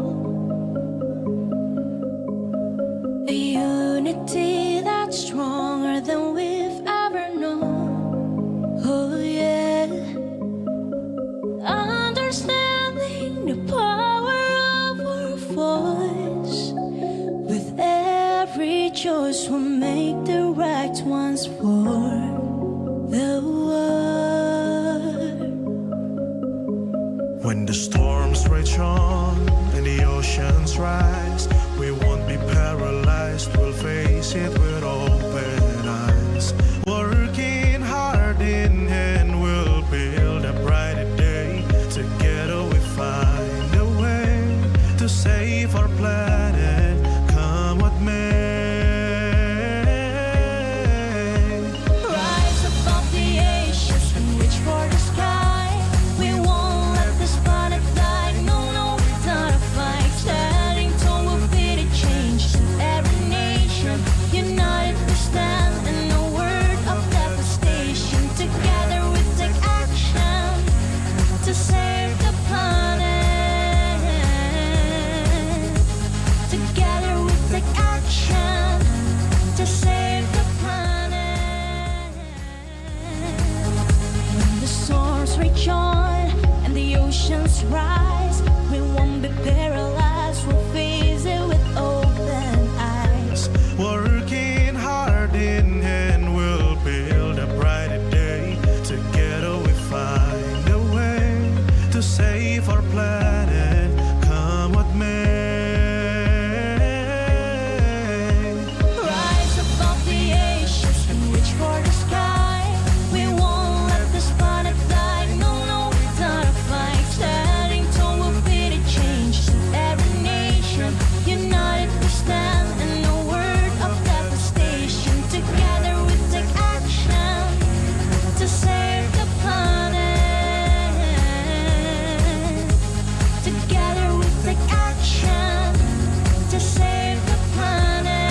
unity that's stronger than we've ever known. Oh yeah, understanding the power of our voice.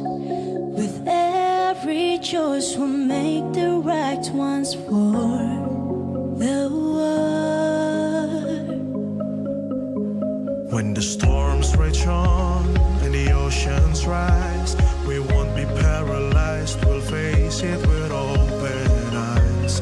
Working hard in hand, we'll build a brighter day. Together we find a way to save our planet, come what may. Rise above the ashes and reach for the sky. We won't let the spotlight fly. No, no, not a flight. Standing tall will be the change. Every nation united we stand, and no word of devastation. Together we take action to save the planet. Together we take action to save the planet. When the storms rage on and the oceans rise, we won't be paralyzed, we'll face it with open eyes. Working hard in hand, we'll build a brighter day. Together we find a way to save our planet, come what may. Rise above the ashes and reach for the sky. We won't let the spotlight fly. No, no, not a flight. Standing tall will be the change. Every nation united we stand, and no word of devastation. Together we take action to save the planet. Together we take action to save the planet. Together we take action to save the planet.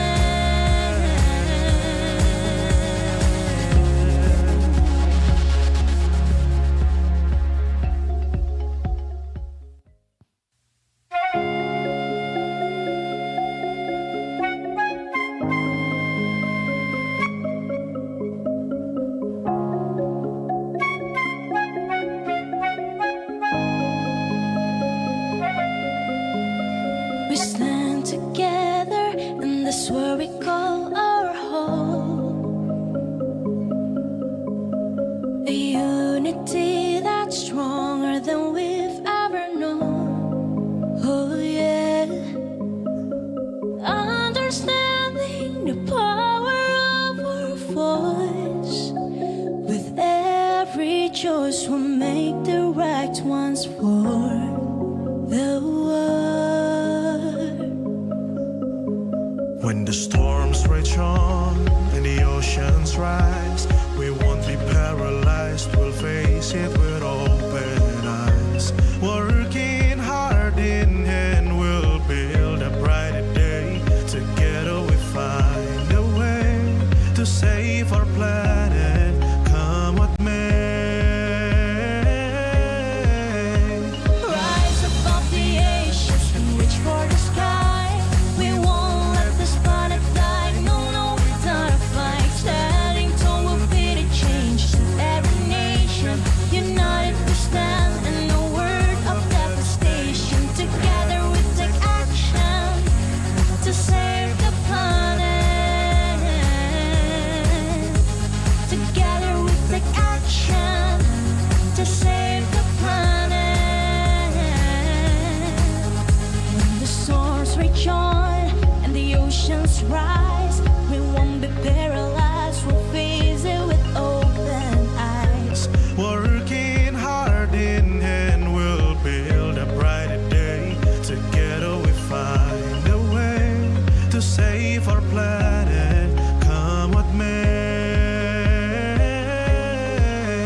will make the right ones for the world. When the storms rage on and the oceans rise, we won't be paralyzed, we'll face it with open eyes. Working hard in hand, we'll build a brighter day. Together we find a way to save our planet, come what may. Rise above the ashes and reach for the sky.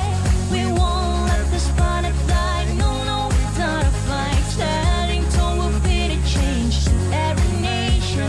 United we stand, and no word of devastation. Together we take action to save the planet. Together we take action to save the planet. When the storms rage on and the oceans rise, we won't be paralyzed, we'll face it with open eyes. Working hard in hand, we'll build a brighter day. Together we find a way to save our planet, come what may. Rise above the ashes and reach for the sky. We won't let this planet die. No, no, not a fight. Standing tall will be the change to every nation. United we stand, and no word of devastation. Together we take action to save the planet. Together we take action to save the planet. Together we take action to save the planet.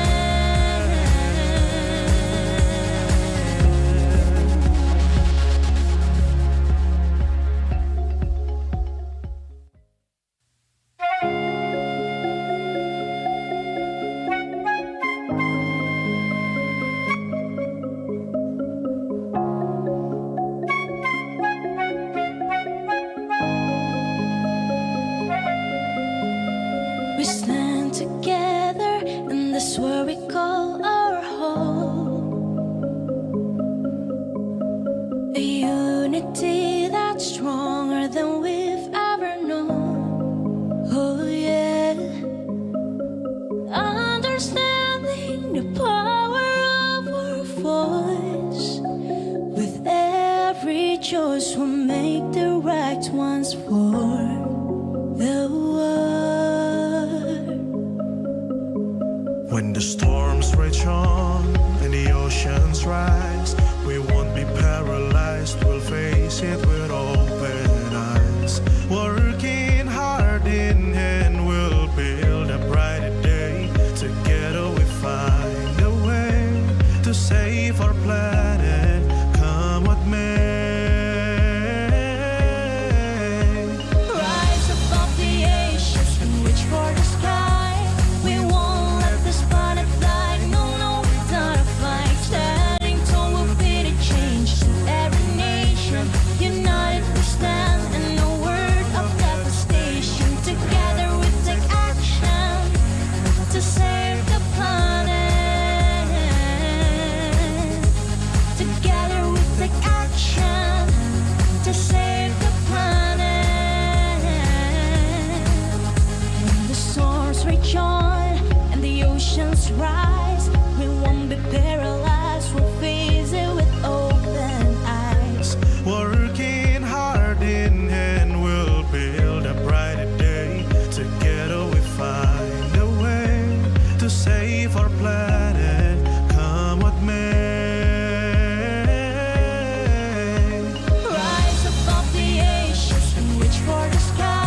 We stand together in this world we call our home. A unity that's stronger than we've ever known. Oh yeah. Understanding the power of our voice.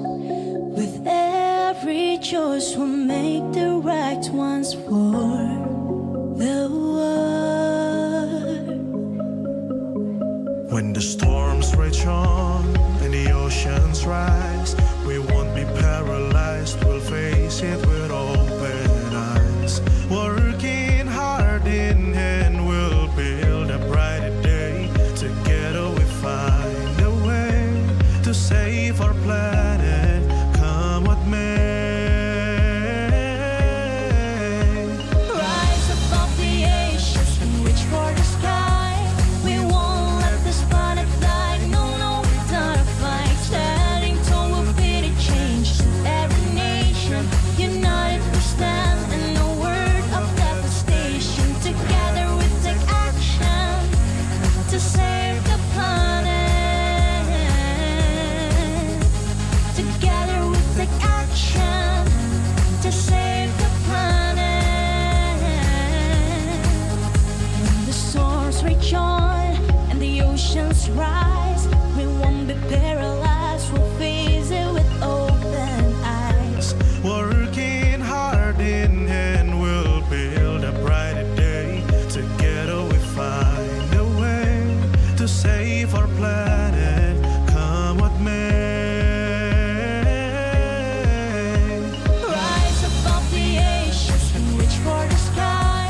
We won't let this planet die. No, no, not a fight. Standing tall will be the change to every nation. United we stand and no word of devastation. Together we take action to save the planet. Together we take action to save the planet. Together we take action to save the planet.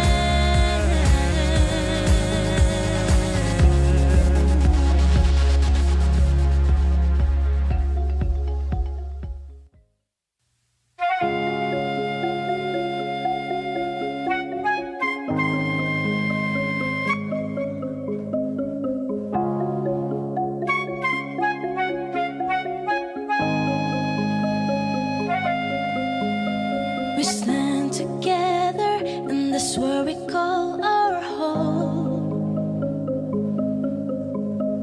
A unity that's stronger than we've ever known. Oh yeah. Understanding the power of our voice.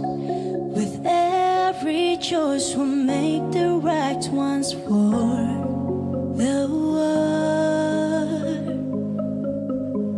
When the storms rage on and the oceans rise, we won't be paralyzed, we'll face it with open eyes. Working hard in hand, we'll build a brighter day. Together we find a way to save our planet, come what may. Rise above the ashes and reach for the sky. We won't let this planet die. No, no, not a fight. Standing tall will be the change to every nation. United we stand and no word of devastation. Together we take action to save the planet. Together we take action to save the planet. When the storms rage on and the oceans rise, we won't be paralyzed, we'll face it with open eyes. Working hard in hand, we'll build a brighter day. Together we find a way to save our planet, come what may. Rise above the ashes and reach for the sky. We won't let this planet die. No, no, not a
When the storms rage on and the oceans rise, we won't be paralyzed, we'll face it with open eyes.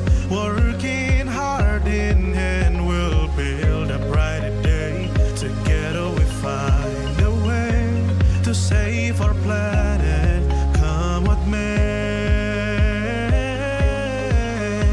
Rise above the oceans and reach for the sky. We won't let this planet die. No, no, not a fight. Standing tall will be the change. Every nation united we stand, and no word of devastation. Together we take action to save the planet. Together we take action to save the planet. When the storms rage on and the oceans rise, we won't be paralyzed, we'll face it with open eyes. Working hard in hand, we'll build a brighter day. Together we find a way to save our planet, come what may. Rise above the oceans and reach for the sky. We won't let this planet die. No, no, not a fight. Standing tall will be the change. Every nation united we stand, and no word of devastation. Together we take action to save the planet. Together we take action to save the planet. Together we take action to save the planet.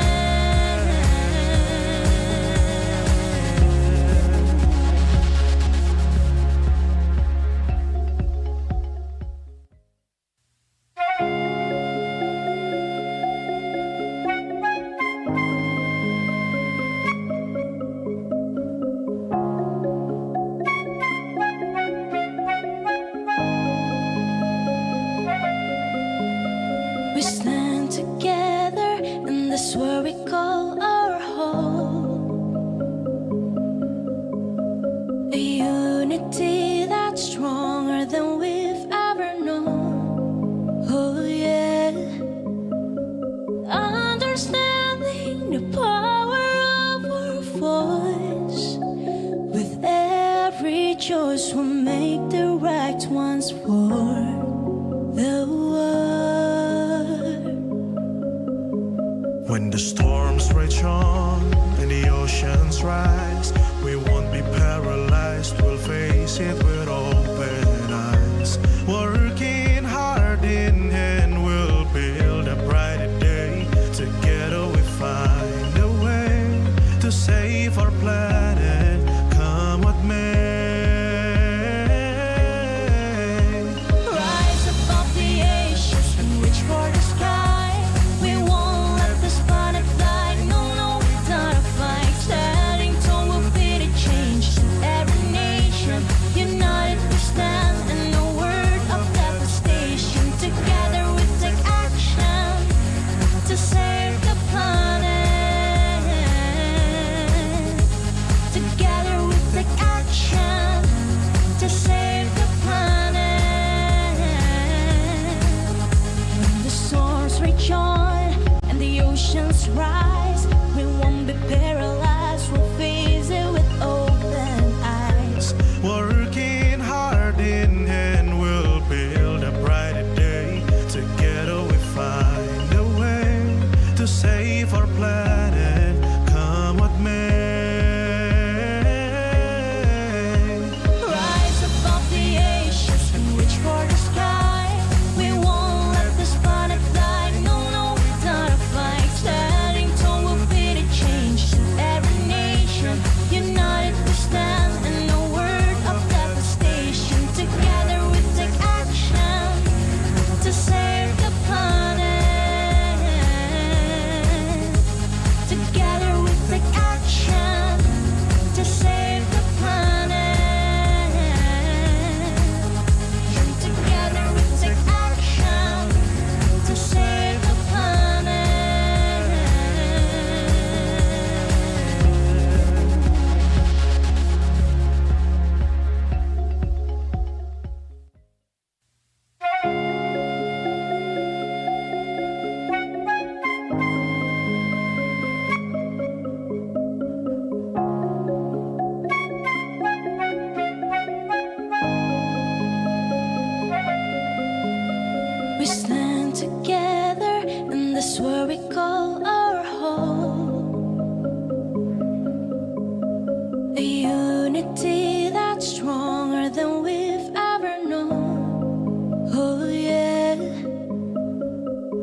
A unity that's stronger than we've ever known. Oh yeah.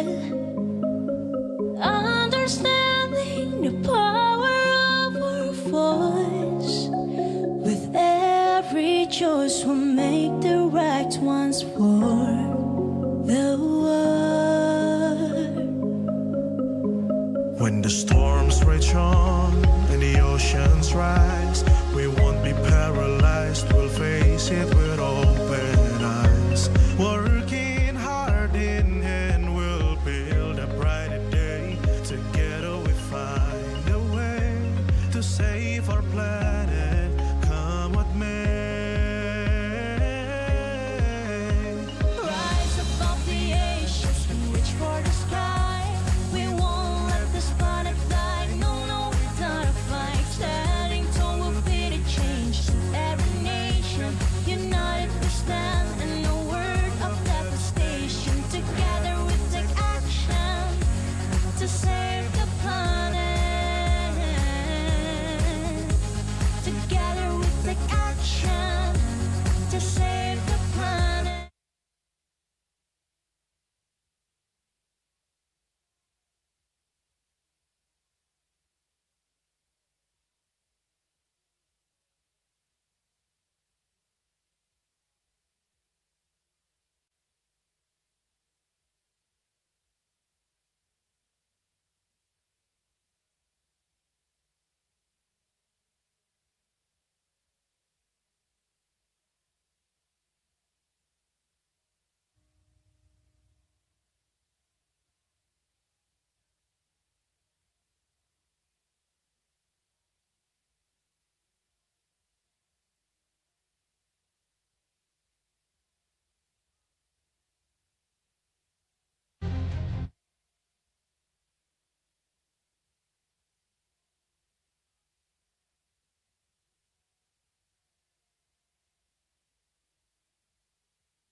The Media Saving Lives initiative was agreed at the ABU General Assembly in Tokyo when several regional broadcasting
Cek 1 2 3.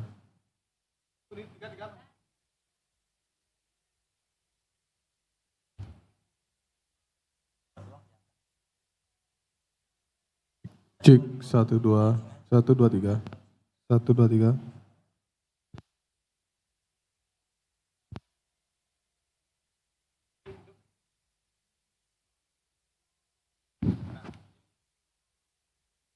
Cek 1 2.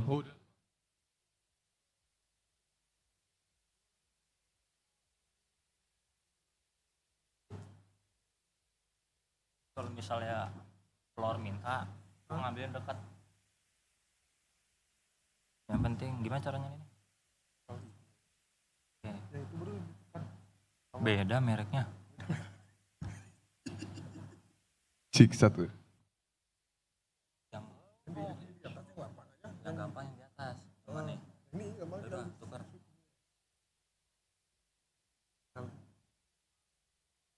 Itu tekan apa? Lu tekan sekali nggak mau?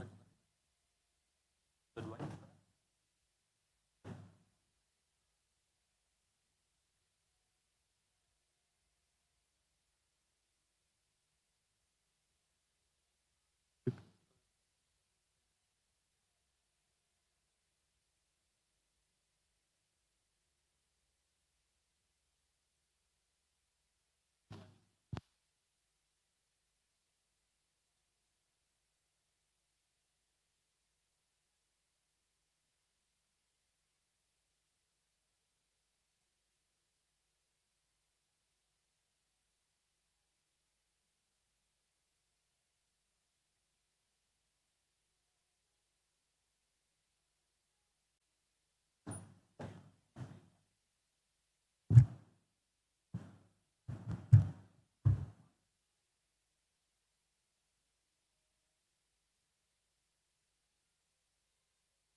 Please thank our dancers for that wonderful performance. Thank you so much.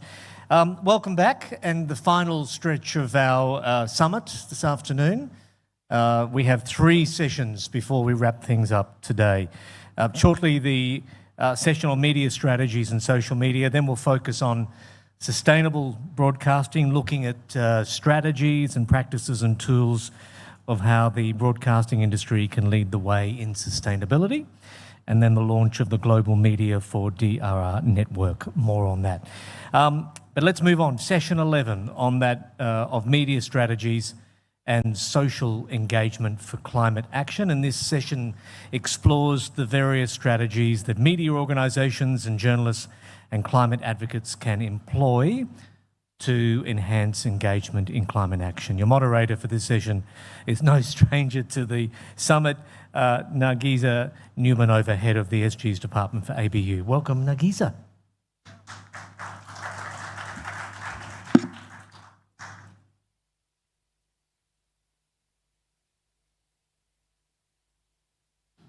Hello, hello everyone. Yes, let's start our session 11. I hope you enjoyed your lunch and this beautiful dancing. I would like to invite our distinguished speakers from the session 11. This is Sanne Breimer, a journalist, trainer, mentor, and coach from Netherlands. Biana Magbitang, yeah, she doesn't need the introduction, I think. You already all know her. She's from Philippines.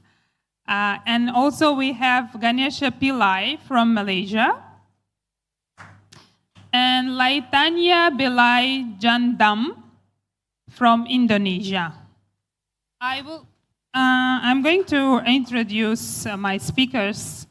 Sanne Breimer, she's an independent journalism advisor and trainer for international media organizations and NGOs, including the Asia Pacific Broadcasting Union. Biana is an award-winning multimedia journalist from the Philippines with an extensive experience in reporting on climate change, energy policies, and foreign relations in Southeast Asia. Ganesha Pillai, he's a senior researcher from Asia School of Business in Malaysia.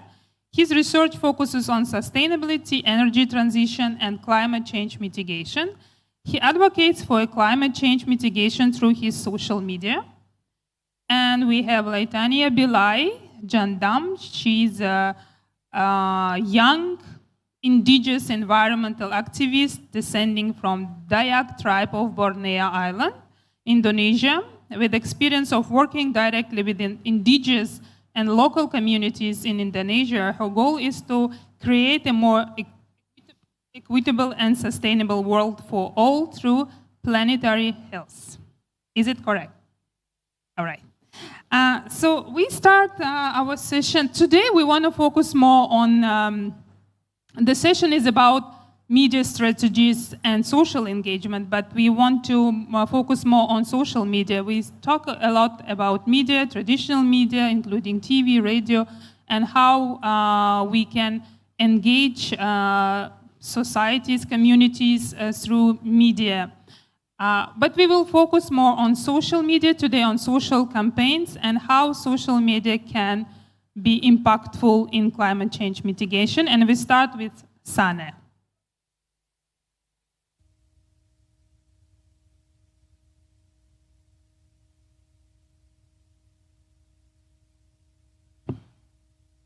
Thanks, Vienna.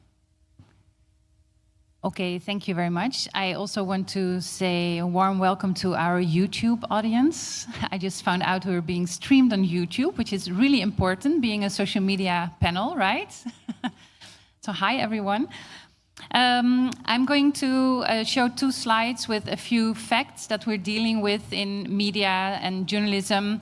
A lot of things we heard already. Okay, thank you.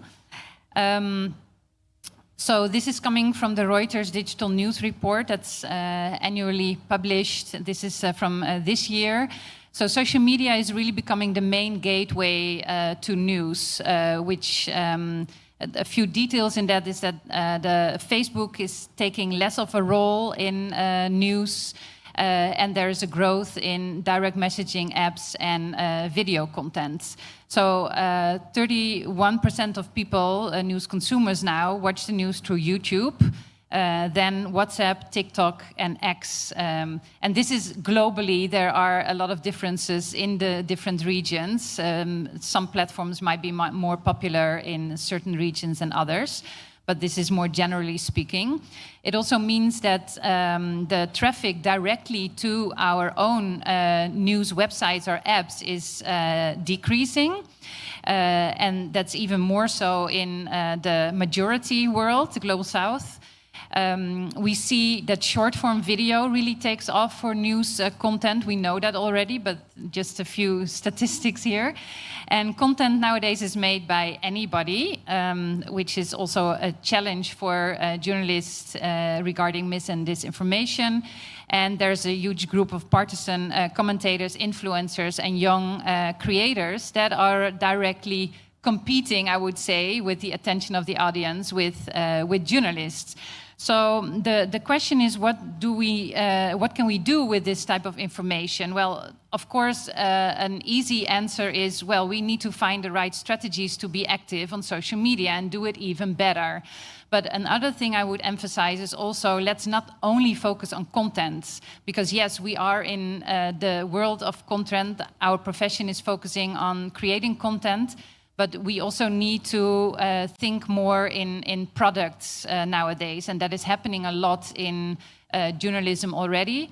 And a small example is, for example, a subscription model where people not just subscribe and get content from your media organization, but maybe also become part of a community, get access to certain events, and maybe there are even concrete products coming out of that. So that's a way of thinking that is also very necessary in media and journalism nowadays. Then the next fact that we are dealing with is selective news avoidance and a growing feeling of being overloaded by content with our audience, right? So we heard earlier in this conference already that more stories is not going to solve the problem, and that's also true for climate change. So again, we need to really see like what is the need of the news consumer and the user of content. And the need is that they want to be educated, inspired, provide a perspective, connect with other people, and of course entertain is always a part of that. So it's also on us, the media and journalism, to look at how can we inspire people to take certain action, give them a sense of hope. And what is really crucial is that we look at the audience that is mostly interested in climate change topic is actually the women and the younger people. And if we then look in the mirror and see the representation of our newsroom, it might be still primarily men. It's even like that in my country, the Netherlands. So representation is a really important topic here, and not just women and young people, but also the people on the front lines of climate change, to engage them in your newsroom with your content. And in a broader perspective, I'm from Netherlands, from a European country. I think the topic of decolonization is very important. It's been said already. We really need to actively unlearn certain strategies that we've been working with in journalism so far. Journalism education globally, also the training globally, is often still very Western focused, and that needs to be rethought thoroughly. And that is something that I think there is a huge challenge and work to do also for Western newsrooms.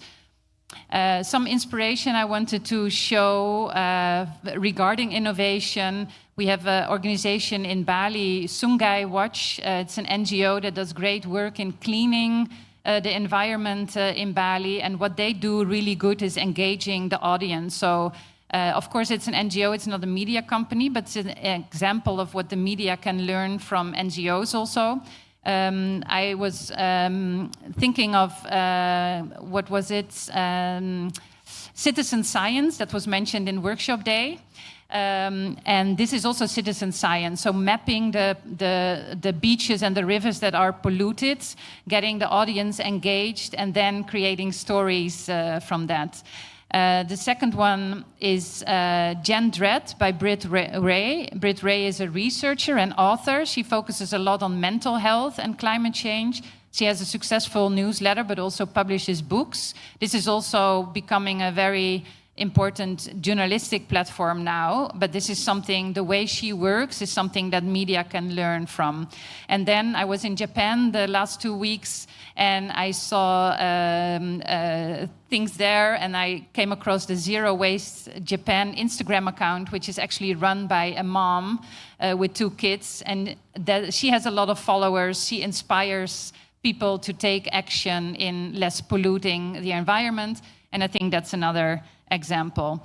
And then we've been talking about solutions journalism in this conference. It's been mentioned a few times also. Regarding the collaboration with NGOs, solutions journalism gives a good opportunity for that. I do want to say I'm an accredited solutions journalism trainer, and solutions journalism is not just positive stories. So it is really about the method of reporting on responses to problems. And that can also be a failed response. It is really about what we learn from what has been done already.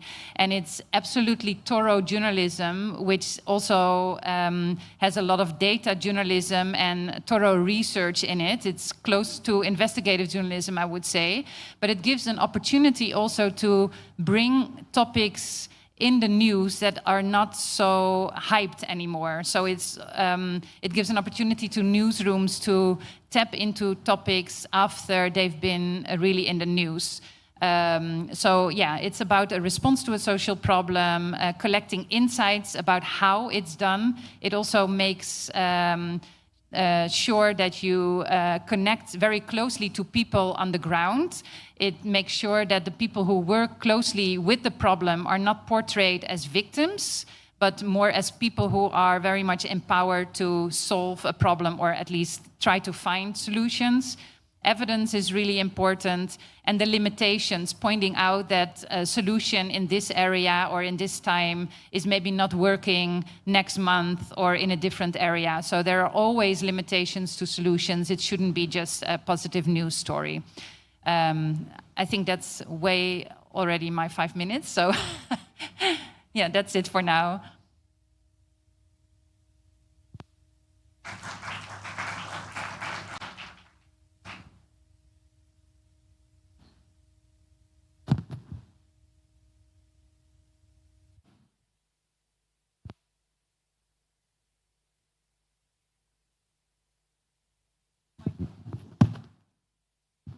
Hello. Yeah. Thank you, Sana. Yeah. Actually, when you were talking about like presenting these two, giving these 2 samples about Sungai, they're doing work in Bali, and also a Japanese mom doing on Instagram. This is actually what I would like to touch here in these sessions. What not only the campaigns or the projects can do, but also individuals that really cares about these matters like climate change and what they can do as a person.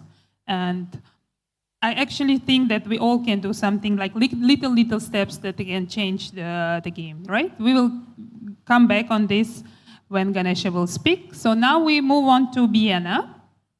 Biana, yes, the floor is yours. Okay, so I hope you're not getting tired of my insights, but I'm Biana, and I'm speaking as the head of Climate Tracker. So we're an organization empowering storytellers to create more compelling climate narratives and climate stories. And in 2021, we saw the emergence of a lot of influencers and content creators. And we also saw that there are a lot of fake news coming around. So that's when we created our Content Creators Hub. So basically, we knew that we needed to train these influencers the journalistic way. We wanted them to be able to know how to research, to do journalistic, how to write their stories in a journalistic way, basically putting in, setting aside opinion, but pushing a lot of like science and fact-based information. So what we did was we basically called 12 people from the Philippines. Sorry. So we wanted to educate storytellers and content creators that your content should be science-based and fact-based, and we want them to, because we know that they have really that powerful voice to shape their opinion. So in 2022, we basically started in the Philippines because it was easier. Manila is pretty cheap, and I'm based in Manila, so we had 12 content creators.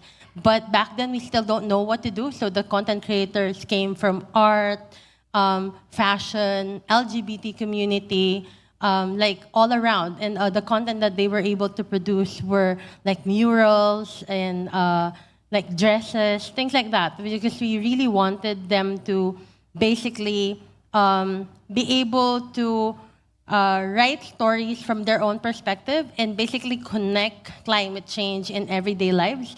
And what we did and we tried to do with the hub is to basically equip all these communicators with the skills to produce engaging and powerful narratives as journalists. Because as journalists, we already know what to do. But them as content creators, they have the media, the mileage, they have the followers. So we wanted to kind of like, how about we marry that? So we did it through online sessions and we had the boot camp, and because we realized that, being face-to-face is still really important because we're human and we wanted connection.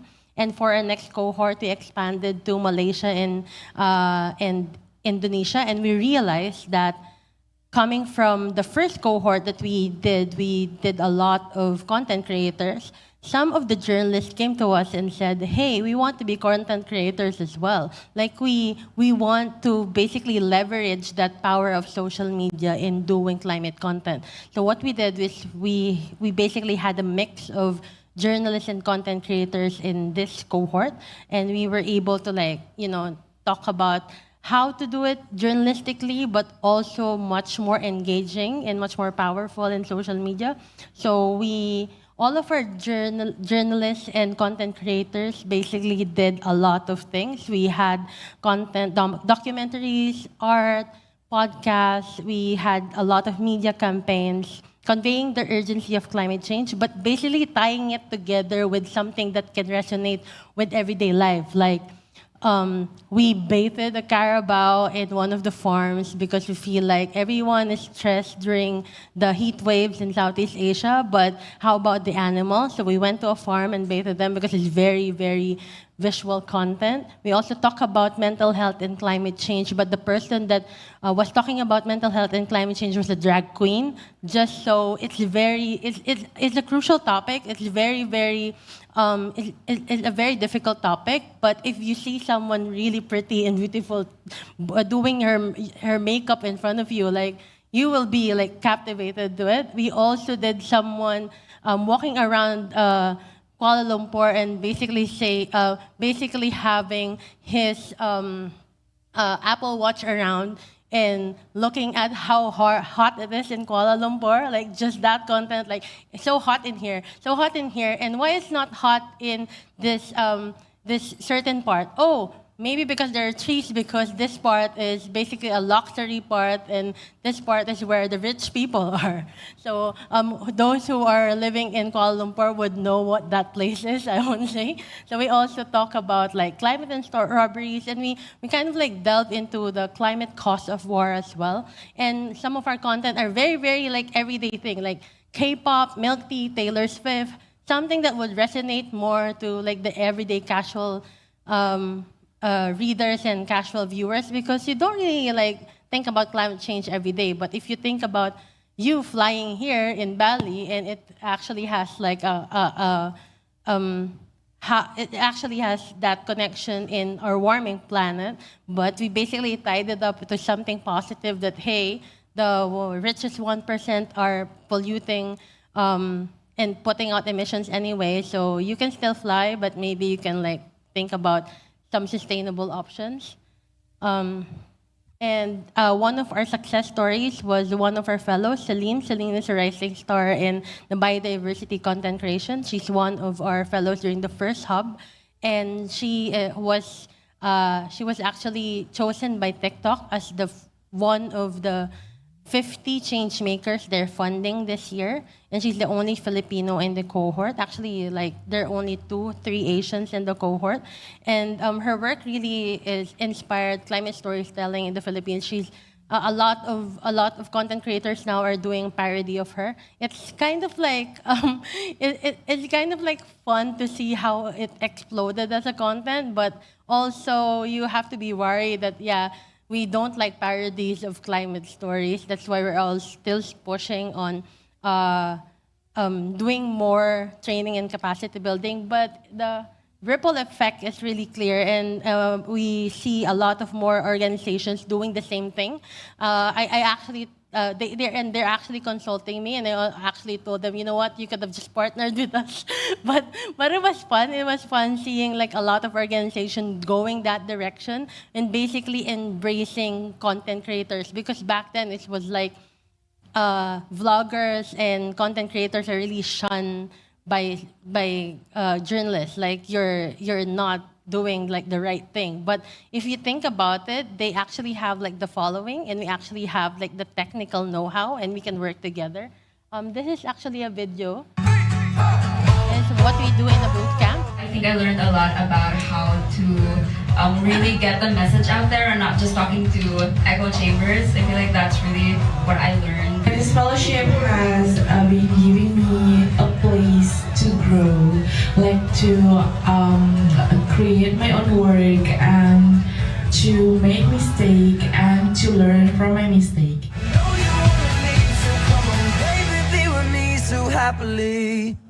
And I think to end, what I wanted to say is, it's a very crazy world out there. It's very, we're dealing a lot with trauma with the poly crisis, and it's really important to create community and create collaboration. And we are proud of the work that we've done with the Content Creators Hub, and we're expanding to Vietnam and Thailand this cohort. And if you know someone who would be interested and will actually learn and would be benefit in that training, just let me know. And I'm happy to basically answer all of your questions about if you want to replicate something like this in your own organization. Thank you. Thank you so much, Vienna. I really like the story about the boot camp. It's really socially engaging, and when you get people together and you share ideas and you see what you can do. So we move on to Bilai from Borneo, Indonesia, our young indigenous activist and climate and health practitioner. Sorry. So Bilai, the floor is yours. Thank you so much. Maybe while we wait for the slides to come up, I just wanted to say that when it comes to advocacy, I'm proud to say that I come from a long line of climate activists. So I myself started activism work when I was 7 years old, doing river cleanups near my house and organizing school field trips to a nearby forest research center, which is where my mom worked. And a lot of the advocacy that I learned was from my mom, who spent like the last 25 years in the sustainability, community engagement, and conservation side. And before my mom came my grandfathers, who from both my mom and my dad's side were forest conservationists as well. And of course, before that, a long line of indigenous leaders and ancestors who have for decades fought for the protection of our land and our forests. So I've had the opportunity to learn about the different ways that they've done advocacy during their time. And I can definitely say that in the last few years, activism has changed so much, and that's largely due to social media. And I won't go through this in too much detail because I think we have a shared understanding of why social media plays such an important role in activism. But I just want to point out that it is truly revolutionizing the way that we communicate with each other and the way that we connect with people, from Indonesia, easily connecting with people in Canada or the US, or people that might not have had that easy access to connect with each other have now an accessible platform through social media. And what I wanted to share today are maybe some strategies and the way that I use my own social media to do these three things at the bottom, which is to educate people, to agitate them to do something, and ultimately to organize and mobilize them to do action on the ground. The first strategy that I often use is more making things personal, basically, and having that personalized approach to engagement and also advocacy and campaigning. And I think this relates a lot with what Biena said about connecting things to our day-to-day lives, but more in the sense that we are also humanizing the people behind the activism community and people behind the young changemaker community. What I see is needed when it comes to advocacy and engagement in social media is people need people, right? We need to see the faces behind the message. We want to know who's saying these campaign and advocacy key messaging. And so that's something that I've tried to implement with the content that I make on my Instagram. So short form video content as a way to better engage, but also a personalized approach. One example is I recently did a day in my life as a climate and health practitioner, which provides a bit of an insight on what it's like to be an activism. And it's not always, maybe on the street, it's not always on your laptop, but it could be things that are simple, but a big part of the movement as well. And this is not only on a personal approach, but organizationally, I think a lot of NGOs are also starting to see the value in having this personalized approach. So an example was in COP28 recently, I partnered with an NGO called Health in Harmony, who also works in forest conservation and planetary health. And we did day-to-day content in the form of reels to kind of bring our audience along with us as we go through COP and attend the issues as a way to put a face into the advocacy that we are spreading at COP, but also a more accessible way for people to follow the progression of the conference itself rather than just maybe following updates on X or on news articles. The second strategy that I find very important when I do these social media advocacy is how can we use the platform that we have to also amplify marginalized voices, voices that are often underrepresented online, and maybe voices of communities who don't easily have access to social media, but have on-the-ground work that is important for us to amplify and important for us to support. And a recent example is a platform that my family and I launched, which is called Long Ears Through the Lens. And this platform is to spotlight the last generation of the long-eared Dayak women, which is practiced by the indigenous Dayak tribe in east side of Borneo. And one of the key figures that we highlight through this platform is Inay Yek. And she's an incredible female leader in her community and also a very strong advocate for cultural preservation. Alongside this platform, we did a few in-person events in the Netherlands, but I think the way that we use social media as we go through that journey was a very rare opportunity for people to engage with Inay Yek, who otherwise would not have been as easily reachable. So we created content to kind of introduce her and show, different sides of her that people might not know. And it's also an opportunity for her to have that space to share her knowledge and her wisdom and her expertise with basically everybody in the world and everybody watching the platform. And then lastly, I think equally important is the strategy to use social media to bridge online activism with offline impact. With the work that I do with Healthcare Without Harm, we partner with health professionals regionally in Southeast Asia, but also globally, to kind of create this narrative that the climate crisis is also a health crisis, and leveraging the trusted voices that health professionals have to be that communicator and advocates in the climate space. And there were two recent campaigns that we launched. The one on the left is something that was released at COP28, where we created an open letter from the global health community addressed to the COP28 presidency about basically arguing the health side of just fossil fuel phase out or just transition in the fossil fuel phase out, which because of social media was able to be signed by global medical organizations that represented over 46 million healthcare professionals worldwide. And then on the right was also a recent campaign that we did in the Philippines called A Ride for Their Lives campaign, which is health professionals biking for clean air. And we mobilized over 200 bikers who delivered like a document of proposed policy changes to achieve clean air in the Philippines, which was taken in about a 45-kilometer ride in the Manila area and delivered to 2 government agencies who are key stakeholders in creating these clean air policies. And really, what I see social media play in these 2 campaigns is it helped garner mass support, and it also was an opportunity for us to do the live reporting and also share lessons learned from the campaigns.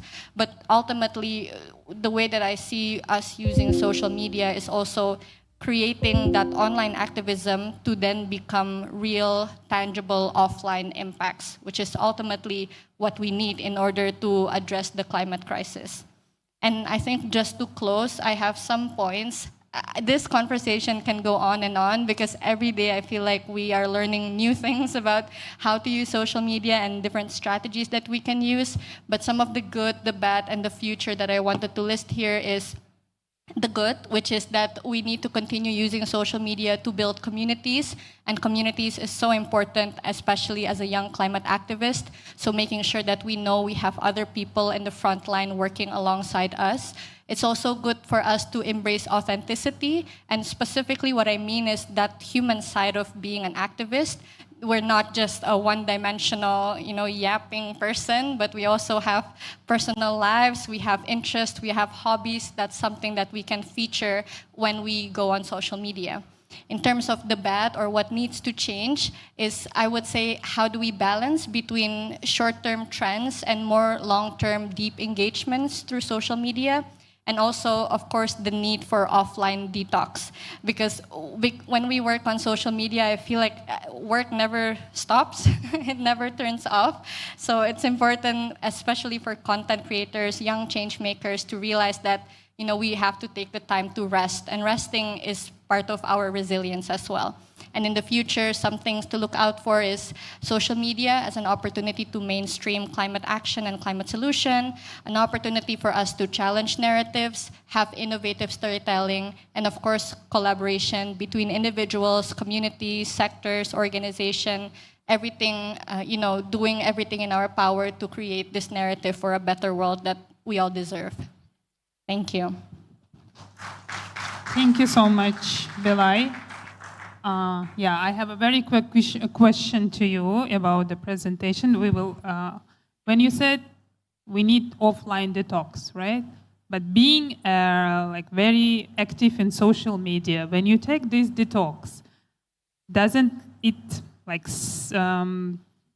put you away from, because it's rapidly changing, yeah? You have to be always visible to be successful on social media. I think there's that element of FOMO, right? Like fear of missing out, because so many things can change even in just one single night. But that's why I highlighted the importance of community, because I think the reason why some of that FOMO appears is we fear that when we go offline, the work will stop. But when we have community and we anchor ourselves in community, that's a reassurance for us that we're allowed to rest, and it's important to rest for the long-term game, and that when we rest, the movement doesn't stop, right? There's people on the front lines, people from the community who continue the fight for us, and you can always catch up when you're ready to go back online. So maybe a weekend detox every 2 weeks or something like that, I think would be also healthy for our mental health as well, especially in working in the climate space as a young activist. Thank you. And I think we're in the right place for detoxification in Bali, right? Okay, so we move to Ganesha. I personally discovered Ganesha from one of the articles in Greenpeace, where he was among other activists doing some meaningful things through social media. He uses his social media to advocate for climate change. So please, Ganesha, the floor is yours. Thank you. So thank you for inviting me, first of all, ABU and also RRI. So I switched the whole context in terms of from being an unknown expert today I'm basically a sustainability voice representing the rest of the industry from Malaysia, and how I use LinkedIn to create that voice. So a brief introduction, I'm a researcher, new researcher. Previously, I was in the industry working with solar in terms of rooftop installation. Then I moved on to governance. I was with the, government agency looking at developing renewable energy, not only solar, hydro, biomass, biogas, and also energy efficiency. From governance, I realized that there's a whole political scenario which is running, which most of us are not aware of because you're not in the system. And when I moved into academia, it gave me a chance to actually express myself, because in the government, you're not allowed to say things which is truthful, but it's not the government-friendly things to say. So basically, I was frustrated by the lack of accurate information which was being shared, and I wanted to make it easier for people to understand the content of policy. So the picture is not so clear, but if you look at it, this is basically planetary boundaries or tipping points that we face in terms of what is happening to the nature. We have surpassed 6 out of 9 tipping points. So we're in a very bad space. The only way that we can recover from this is when we keep to our 1.5 degrees, which was actually pledged back in Paris. And if you look on your, on my right, is basically the top 10 risks which was put out by WEF or World Economic Forum. And if you look at the colors, I know you can't see the details of it. Green is natural issues or natural risks. And if you look at it, 10 years from now, 6 out of 10 is basically natural risk. And right now, if you look at it, it's all social related risk. So if you still deny that climate change is not real, we have to get the facts correct. So I know people talk about COVID, we talked about natural disasters, but if you make a mistake with climate, there's no turning back. And this is what I do in terms of how I do it. So I make sure people understand what's the importance of climate change. Basically, you have to reduce your GHG emission. And if you understand which industry is emitting the most, and you can work with that industry, you basically solve your issue for your particular country. And it differs from each location in terms of how it works. So for Malaysia, one of the issues is our energy is our highest emitting sector. So if you look at it, the base of what we should be looking at is energy conservation or understanding the consumption pattern to make sure we reduce wastage. Then you look at energy efficiency either in terms of best practices or coming up with new technology if you have the funds to do so. The government in Malaysia actually gives out rebates in order for you to buy better technology. And then switching your energy source to renewable energy. What most companies are doing right now, they switch directly to renewable energy and claim that they are green, which is not the right way of doing so. And since I was in academia, I got a lot more time as a researcher. I came up with a few opinion pieces. So one of it was Malaysia's National Energy Transition Roadmap is largely business as usual because the whole transition is from fossil fuel to fossil fuel. I know it sounds like a joke, but it's from coal to gas. So it's largely keeping the oil and gas in business, and it doesn't make sense. So another op-ed that we came up with is, can Malaysia actually afford the expensive bet on natural gas? And if you consider the amount of stranded assets, and I can go on and on, but this is what I do basically. And so the objective was pretty simple. I just want to make sure the content makes sense for people, for them to understand what they have to do from the base. So raising awareness and agency, motivating behavioral change, and understanding policy support, amplifying their voices and make sure they are heard in conferences. So one of the things that we have in Malaysia, we do have a youth panel, and we also have engagement with indigenous people in order for us to get their feedback. But in terms of whether they take the feedback in or not, that's where I feel media and researchers could play a better role. Academia and media should be playing a better role in terms of holding our governments accountable. And why social media? I know basically all of you all know the reasons why, but I just like to highlight 3 successes. So if you look at it, Fridays for the Future by Greta, and Hounsdale Power Reserve is basically a tiff between Elon Musk, and they came up with the largest battery in Australia. And Malaysia basically cancelled the Tioman Island Airport is to save the coral reefs. And so these are some of the success that I actually came out of being an so-called influencer on LinkedIn. So yeah, so the content that I created earlier was all for LinkedIn. And then whatever which I collaborated with journalists, one of the things that I do is capacity building as well.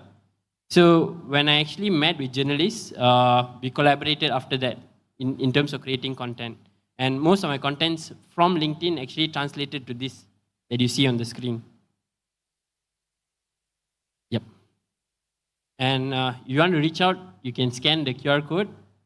And I'd just like to say thank you very much. And what hope means to me is heal our planet, Earth, and simple things in terms of climate change is a global issue and we should all collaborate on it, working on local solutions, but think about the global scenarios that we are working with, and let's collaborate. Thank you. Thank you. So I think we have 5 minutes left because we started a bit later than expected. So I have one maybe common question to everyone about social media. What do you think? Maybe it's more question to Biena because she started as a traditional media and now she's more on social media. And how has the rise of social media changed the landscape of climate communication? I guess if anyone is in Malaysia during the ABU Digital Summit, I actually talk about my shift from being the executive producer of our primetime newscast to becoming the head of our digital department only because I was the youngest person in the room. And because you're kind of like thrown in that because you're a millennial and you're a digital native. But to answer that question, I guess the change that has happened that in social media, in the climate action, it has really, really pushed forward more on the building the community and raising awareness. I guess if we take a look back, how climate action was like 10 years ago, it's more like really sciencey and really high level stuff. But because of a lot of social media campaigns, it became more palatable to a younger audience. And you can already see like more and more younger people going out of their way and campaigning for climate because they basically got their own agency in their hands to be able to like give their own opinions and broadcast without necessarily they're being heard without necessarily being connected to like the mainstream media. That's why when I talk about our Content Creators Hub, the initial rationale of doing that was actually we really saw the emergence and power of social media in pushing forward for climate action. That's why, but with the rise of fake news and a lot of people not digesting the content in a way that it's actually easy to, like, it not putting out the content in a way it's easier to digest. We really need to, as journalists, basically embrace that. I know, and I've told people here that we have to embrace the cringe because we have been the people, we have been accustomed to like wearing this, putting ourselves in the anchor's chair, like having the lights everywhere, like we cannot broadcast with a lot of things. But if we go to our houses, I think your kids can already go live with just their cameras.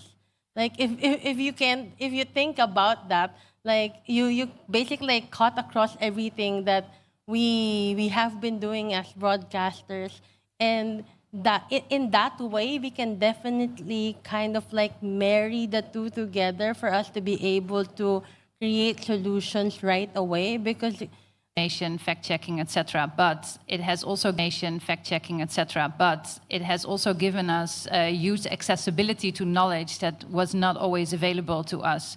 So, for example, indigenous communities are now also active on social media, sharing knowledge, right? We learn a lot from that. I myself learned a lot from staying in Bali during the pandemic. Balinese culture has a really different approach to nature. Nature is much more part of life than I am used to in the Netherlands, which also gives a very different perspective. A volcano is not just a mountain, but a volcano is an ancestor with wisdom. And it would be great if journalists would also incorporate that in their stories. And I think that's what social media also gives to us. It enriches us in that sense a lot with all the challenges that there are too. Thank you. So I think we're good, right? I guess it also makes our lives easier when it comes to like reaching people who are like far from home. Like back then, if you want to actually cover like a far-flung area, like you have to like really have a lot of money and you have to like really plan. But right now, when well, basically everyone has their smartphone. You actually get the urgency of what's happening in a certain area because someone can just, live stream or take a video of what's happening. And it basically kind of like helps people get to know the urgency of what's happening as opposed to back then you have to wait for 7 p.m. to see the primetime news. All right, but yes. Because I did lose my thread a little bit, I have to say. So one thing is also Thank you so much. I thank all my distinguished speakers today. And yeah, we will give a floor to next one. Thank you, Nargisa. Will you please thank Nargisa and our guests for what's been a really interesting session on social media and its impact. And I think what I've taken away from this session is that social media really is playing its role in disseminating that information and working closely with media. It not only educates and inspires and connects, which is what I guess users are looking for from what we heard today, but it also reaches out to a much broader audience through those influencers. And I was really inspired to hear that story about bringing influencers into the media tent, so to speak, and showing them the way, the journalistic way, and then allowing them to then disseminate their stories, our stories of challenges to the people that they are close to as well. So thank you again. Really enjoyed that information, and also to be reminded, I guess, that we need to rest, switch off from social media from time to time. All right, let's move on to session 12. This is greening the media industry, sustainable broadcasting through green technology and practices. And in an era where climate change and environmental issues dominate global conversations, it's crucial, and it is crucial for every industry to scrutinise its environmental impact and take steps to minimise any harm. Your moderator for this session, we welcome her back, is Risti Ristato, presenter for News National Network. So welcome back, Risti. Thank you.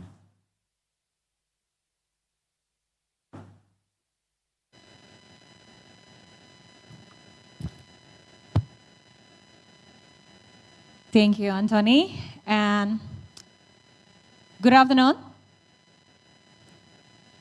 I know after lunch and after that session, this is the critical time for all of us. Okay, and as you know, my name is Risti, and I have a session, and this is a very amazing session because we talk about the greening the media industry, sustainable broadcasting through green technology and practices.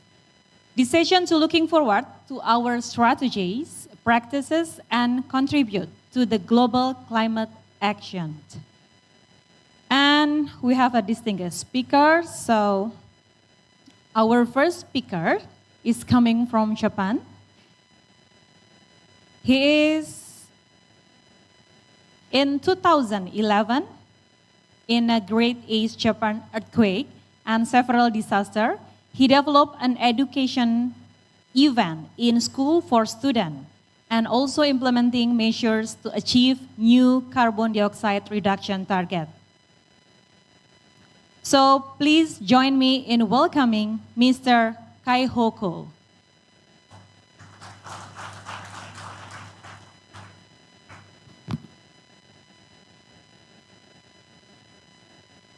And our second speaker, and he is one of the inspiring young people because he received the Forbes 30 under 30 in Asia honor for social impact. And he is also the CEO of Green Web and founder the Greeny Web, a Singapore climate tech startup decarbonize the media, broadcast, and streaming industry. Let's give a warm welcome to Ian Shu.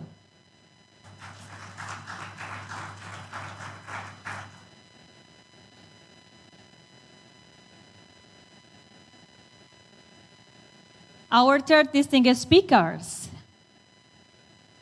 from Sustainability Lead ABU, European Broadcasting, focus on sustainability for public service media and green production, also green artificial intelligence. Please welcome Dr. Hamini Mehta.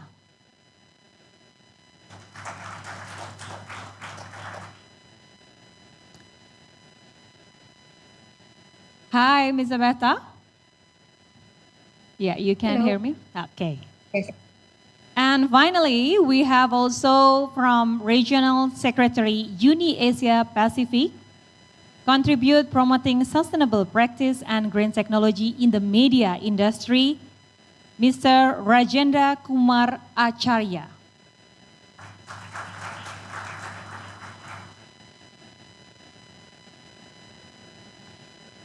Yes. You can sit right me, if you don't mind. And let's get started. I will now hand over the floor to our first speaker, Mr. Ko. Test. Okay. Can you share my slide? Okay. Hello, everyone. I'm Ko Kaiho. I'm the Environment and Energy Secretariat at the NHK Japan. It's a great honor for me to join this conference, especially with the distinguished panelists. And NHK's Environmental Management Secretariat is a relatively new division. It has been in operation for 3 years. It is a small team with only 2 full-time members, but we work with various departments, from engineering to studio design. And like-minded colleagues join forces with us to gradually expand our effort in NHK. Let me give you a short introduction to NHK. NHK is Japan's only public broadcaster and is funded by receiving fees. We have 54 broadcasting stations, over 3,000 transmission facilities in Japan, and 29 overseas bureaus. First, let me touch on a timely topic. Here is a photo of NHK's Olympics-Paralympics local studio in Paris. What kind of material do you think this set is made of? It's made of lightweight, recyclable, corrugated cardboard. The set is lighter than conventional set, which reduces CO2 emissions during transportation and makes setting up easier. The studio set was designed with green production in mind. This way, we promote that our vision is also in line with the goal of eco-friendly operation of Paris organizers. Today, I'd like to introduce NHK's environmental management, its goals and strategies as an organization, and then various on-site initiatives. I'm sure many of you are more advanced initiatives, but I'd like to share where we are now and take back home what I learned from you today. In February this year, NHK revised its CO2 reduction targets. The new targets aim to realize carbon neutral by 2050 and to reduce CO2 emissions by 50% by 2030. Our targets are within Scope 1 and 2, falling short of Scope 3 indirectly emissions reduction target. But NHK has updated its reduction goal to meet the global target. Next, let's look at NHK's energy use breakdown. Like most media outlets, we use a large amount of electricity, more than 90% of the total. As NHK is a very large emitter of Scope 2 CO2 emissions, we are promoting 3 measures to reduce and generate and select energy. In our efforts to reduce energy consumption, we are promoting the use of LED lighting and replacing the current transmission equipment with 50% more energy efficient ones in collaboration with the manufacturer. With regard to efforts to generate energy, our radio broadcasting facility in Saitama, north of Tokyo, has a 2 megawatt solar power generation facility. In addition, most of our local broadcast stations across Japan also have solar panels on their rooftops. Lastly, our measure to select energy. NHK began to introduce renewable energy plan in 2021.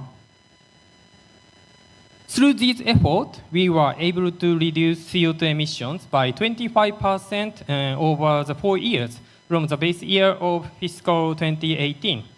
However, it should be noted this was possible because we have started with cost-effective measures such as the use of LEDs. Reductions from this point forward will be not as easy. The 50% reduction by 2030 is a very challenging goal for NHK, but we are determined to realize this goal in a positive way. Now, I'd like to introduce some examples of efforts being made at the field level. In the studio set and design, we are promoting 3R initiatives. The left photo shows NHK's flagship music program, which is aired every New Year's Eve. The first of the 3 R's is reduce. The production of the real set is gradually replaced by the use of LED walls for visual effects. Secondly, reuse. The basic design of the part set is shared with other programs.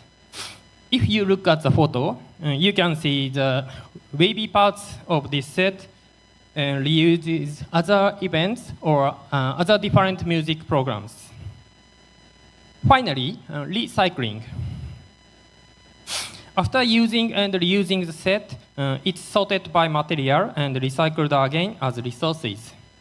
Not all NHK programs are joining the initiatives, but we are patiently talking with the production team and trying to reduce Scope 3 emissions by adapting the concept of the circular economy.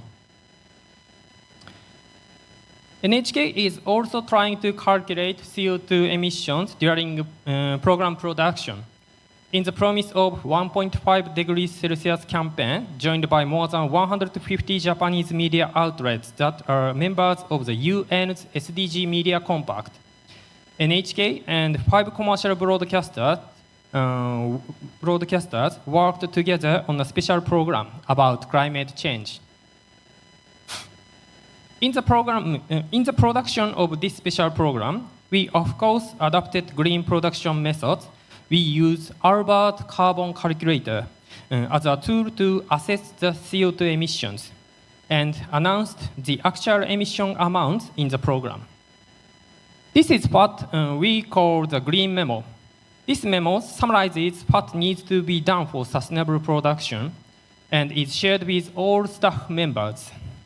And through these activities, we have received positive responses from the production staff, and I strongly feel that a positive team approach and raising awareness among staff is quite important. In 2025, NHK will celebrate 100 years of broadcasting. Looking ahead to the next 100 years, we will continue to work for sustainable society by producing quality content that addresses this important issue. And also, as a business, we'd like to continue pushing ourselves to realize a carbon neutral and circular economy. Thank you. That was very enlightening. Thank you so much, Mr. Kaihoko.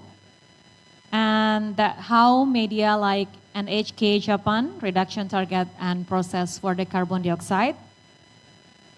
Next, we have another speakers from Singapore. The young speaker, we're gonna talk about the green media. So please take it away.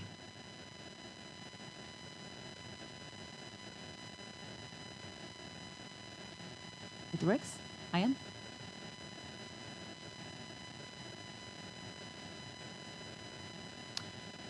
Okay.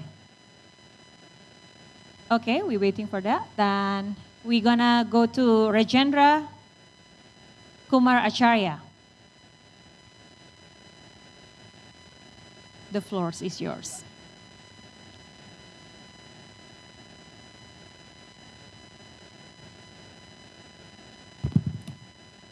Thank you very much. I think my slide was so swift to come earlier than our colleague from Singapore. Okay.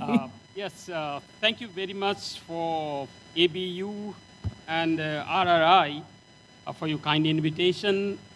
We have an excellent working relationship with the Asia Pacific Broadcasting Union that has been backed by a memorandum of understanding as an excellent cooperation agreement with the Global Union and our Department for Media Sector, which we renewed last year in April.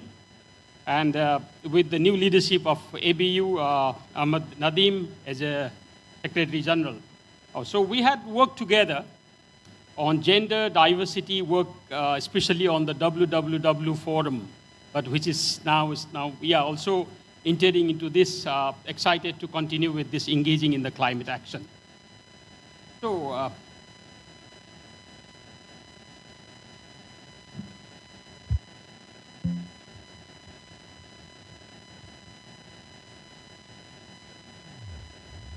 okay, good. Too technical. So, just before I go to the main topic, I just want to introduce, because some of you must be thinking like, what is this Global Union and why it is connected with this climate action or the media? I am not a media person. I think I am the only which is not related to the climate expert or the media expert in this house. I'm a union person.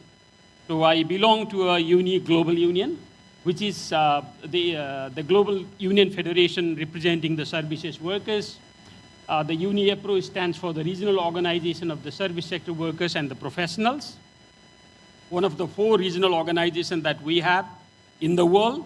The Asia Pacific office is based in Singapore. That's where we are operating.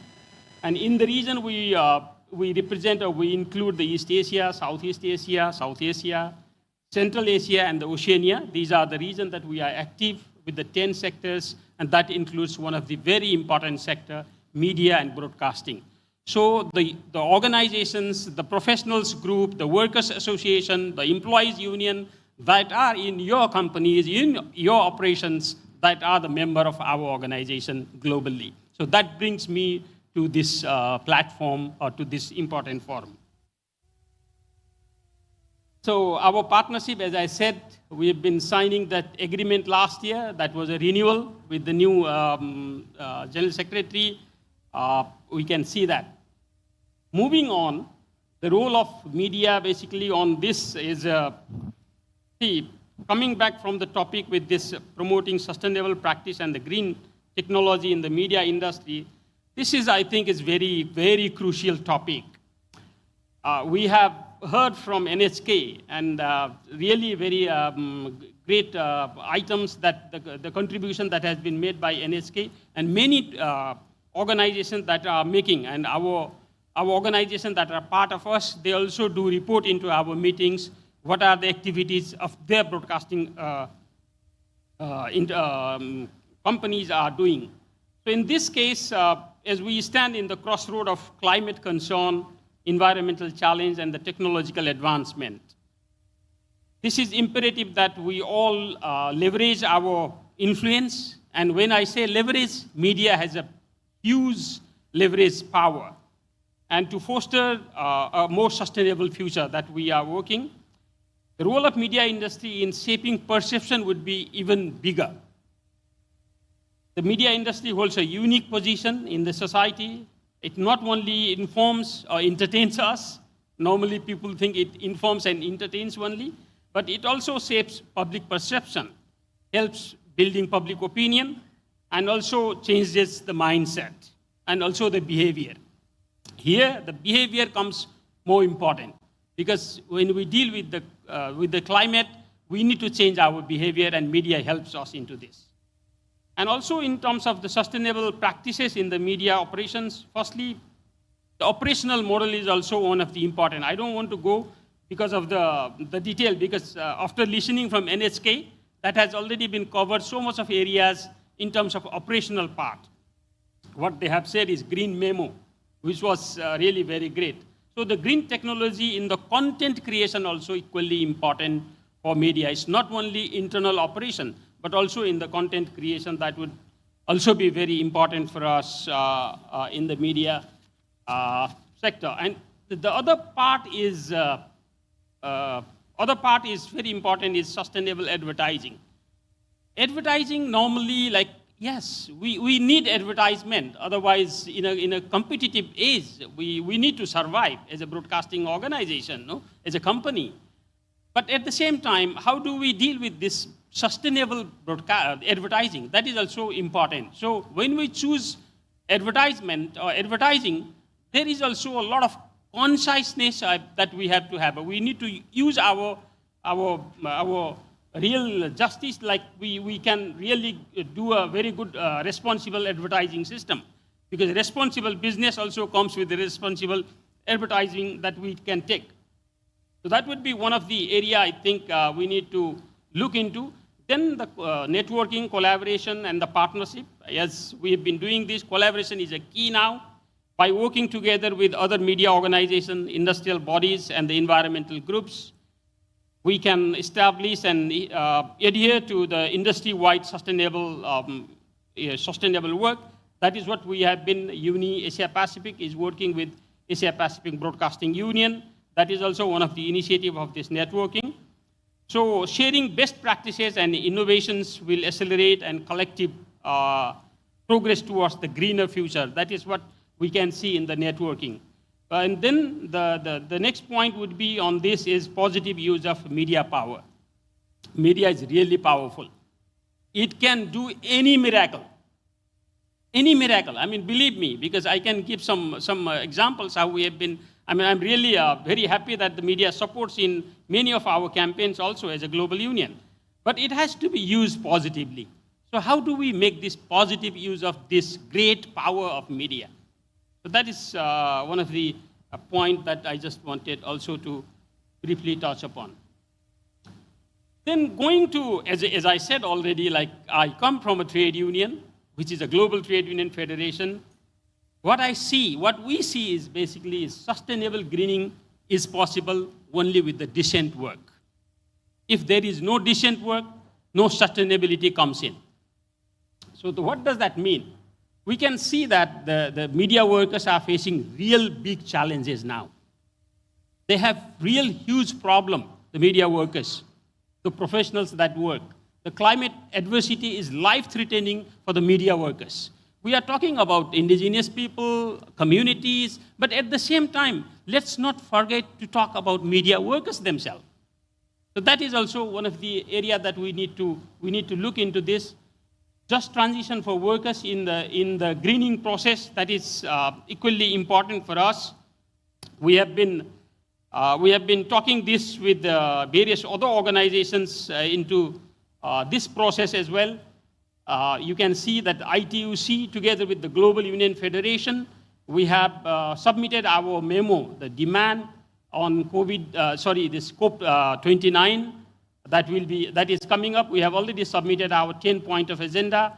Similarly, we've been working with UNI Europa that works with EBU, the European Broadcasting Union, because UNI Europa is our sister organization for Asia Pacific in Europe.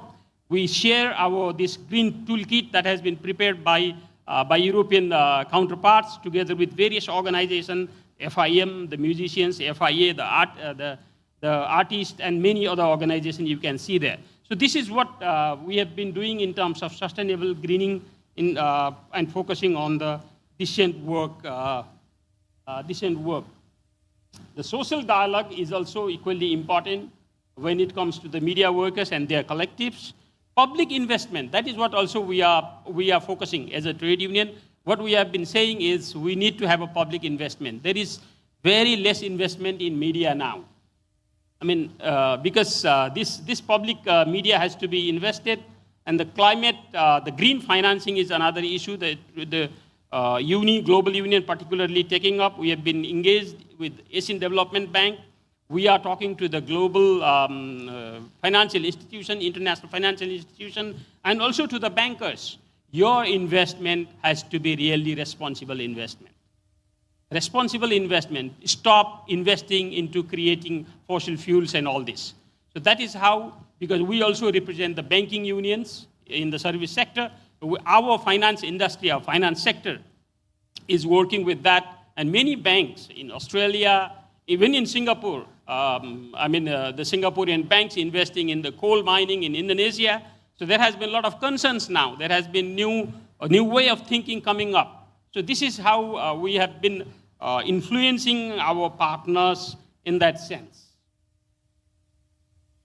I'm coming to the close, I guess. So this green job, the greening is possible with the decent job. So my last point would be just to see that the options of decent work, in the options of decent work, no workplace is green. So we can't expect the workplace will be green if there is no decent work. And no industry is green. Neither the country is green or the continent is green. Forget about Asia Pacific, any continent. So neither our dream of green planet will be possible. So let's respect the decent work and make our players to be treated decently and work together so we can really build a very good environment for us to develop in creating a green society or the green planet, and use media, as I already said. Media has a really big power, and this power has to be really used very positively. That makes really very great influence. With this, thank you very much. Thank you, Mr. Rajendra. And we talk about how media power to sustainable greening of decent work. So we can continue with something green industry, with the web as well. So please, welcome.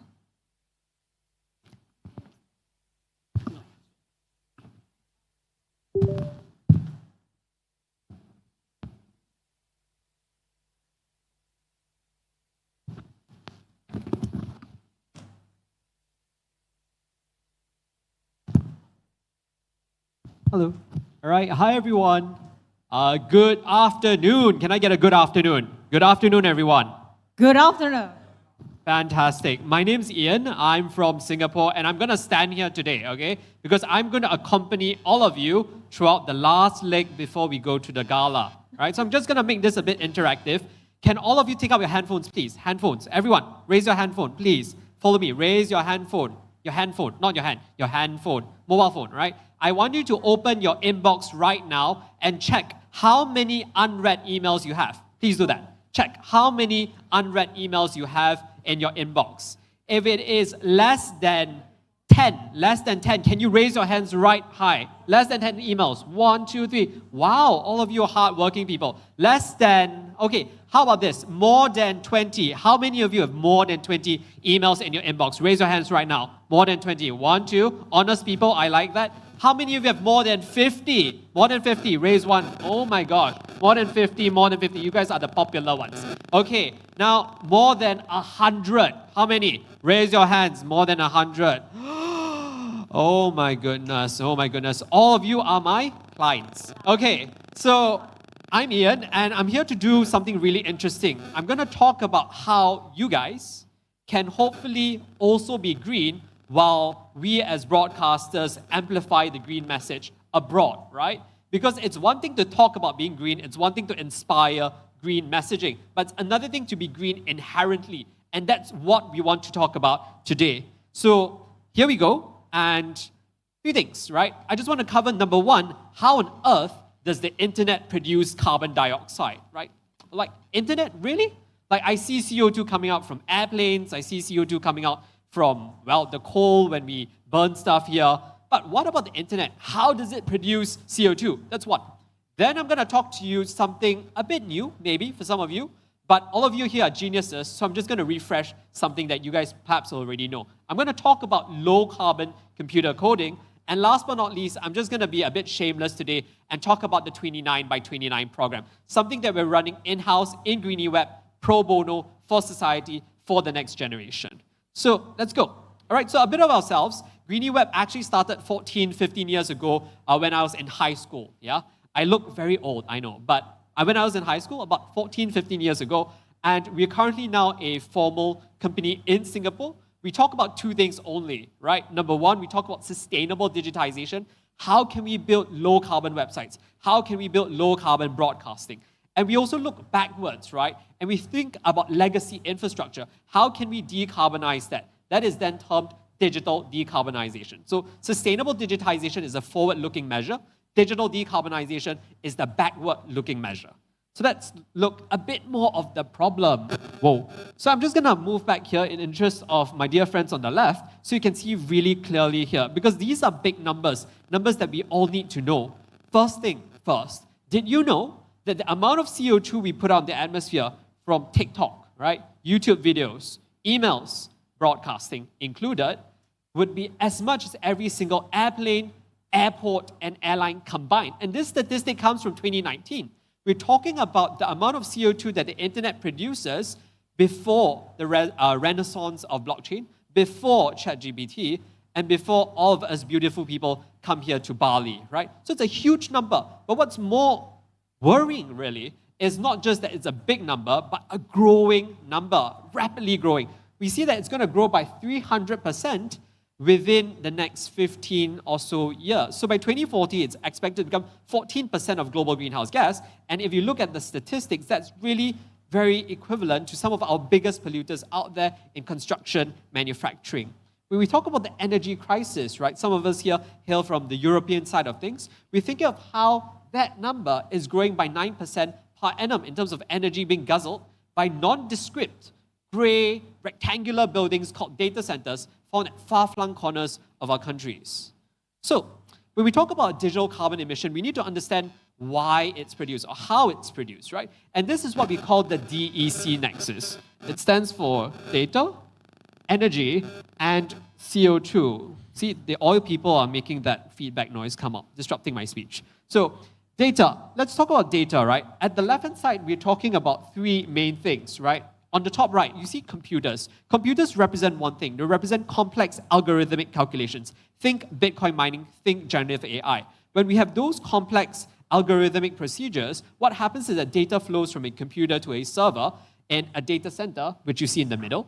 And what happens is that all of the processing is done there. The second thing really is handphones. And that's really very connected to what we're here for today, telecommunication. Say 20, 30 years ago, when I was still a kid, what we used to do is we pick up a landline and we call someone, right? We have a phone book, we dial the number and we call someone. Right? Nowadays, what we do is we do a WhatsApp call, we do FaceTime, right? We do video chat. And all of these things change, right? We no longer use a landline, we use satellite technology, we use data. And so the second symbol right there, the handphone, represents telecommunication. The last one right here is tablets, and we're talking about storage. So if you go to a university nowadays, you see students going around and using tablets to take notes, right? So where is the note actually kept? It's not really kept in your tablets nowadays, it's kept on the cloud, right? That means that the data once again flows to a server in a data center. To show you how bad or really how large the problem is, Singapore has only banned about two things ever, right? The first thing is chewing gum. The second thing is the building of new data centers back in 2018. So they recently lifted up that ban, but for a couple of years, no matter how much money you were willing to invest in Singapore, you just weren't able to build a data center. Why is that the case? Because data centers guzzle so much energy that the grid wasn't able to keep up. To put numbers into perspective, it was consuming close to 10% of the entire country's energy. The number was 7%, but if it had gone unchecked, it would have exceeded the 10% mark. All these for what? Cat memes and TikTok videos, right? And when we talk about that, you look past the value chain to the ending part, and we see the CO2, right? Because a lot of the power sources for data centers, for reasons of economic efficiency, for reasons of reliability, still come from the fossil fuel sector, right? There's a lot of talk of greening the data centers via the purchase of sustainable supply, but we still see that that is far-flung from what's actually happening at present. So, what does that mean, right? That means that when you watch this video, so this is a very popular song. If you haven't heard it before, please go and check it out thereafter. It's called Despacito, and it's the #1 song on YouTube right now. But what I want to draw your attention is the bottom part there, where there was a study done that said at the 5 billion view mark, it had consumed as much energy as 40,000 American homes do in one entire year, right? So that's the impact of, say, broadcast, right? Because now we're doing like YouTube Live, and while this is for a good cause, maybe this might be for a different cause, yeah? Entertainment. So one of the things we want to do is really be very cognizant when we do things like broadcast, AV streaming, right? What is the carbon impact of that? How much energy are we consuming? How much CO2 is there? So this table is not by us, it's compiled, and it's a bit controversial. So take this with a pinch of salt, right? But it gives you an idea of the carbon impact of things that we do in real life, for all of us, and of course for streaming, right? So if we look at the top part, right, we've got a tree. A tree on average, right, can take in about 10 kilograms or equivalent of CO2 in a given year. Of course, it depends how big the tree is, where the tree is planted. We're going to plant trees tomorrow, by the way, so a plug for RRI. You guys are doing a great job. We're going to get 10 kilograms per person removed by next year. And what that means is that if you've got a tree, that's 10 kilograms of CO2, right? Let's fast forward down to below, right? Let's talk about Google, google.com. So research has shown that any Google search, right? So if you search like RRI or you search like ABU Summit, right? That's 0.09 grams of CO2 per search, right? In a given year, it's estimated to have about 183 trillion searches, right? So what that basically means is that you need to plant 18 million trees to kind of offset that carbon impact from just Google searches. We haven't even started talking about Google Ads, Gmail, G Drive, and the like, right? So you can start seeing the impact, right? And now let's talk about something that we're more familiar with, ChatGPT. So an earlier version was called GPT-3, right? If you guys used ChatGPT from the beginning, you would have used a later, more advanced version, GPT 3.5 and above, right? So ChatGPT, or rather GPT-3, looked at about 175 billion parameters, right? So it's 175 billion data points, and what that needed was about 85 tons of CO2. So it produces 85 tons of CO2 per training. We're not talking about the usage of ChatGPT, but the training of an AI model, right? And that's the equivalent of 8,500 trees. And our champion for at least 2019 was Bitcoin mining, right? Where the emissions, if we were to measure, would be somewhere around the mark of 22 million tons, which basically meant you need to plant 2.2 billion trees to offset the impact of Bitcoin mining for 1 year, right? By now, you would need to plant more trees than the entire world's worth of population. So why am I telling you these things, right? Because at Greenie Web, one of the things that we're doing is really low carbon computer code. We are focusing very much on how we can really look at technology at its most fundamental level, the ones and the zeros, and how we can change that into a better and greener world. So this is an example of us decarbonizing a web page, right? So what we essentially do is we look at the source code of various technologies. We look at the source code of, say, broadcasting players, of IoT, of blockchain, and we see what's the most energy efficient and low carbon way we can do to really decarbonize that particular line of code, right? First, we measure the amount of carbon that comes from a line of code. Then we look at what are the most interesting and best ways to decarbonize that line of code.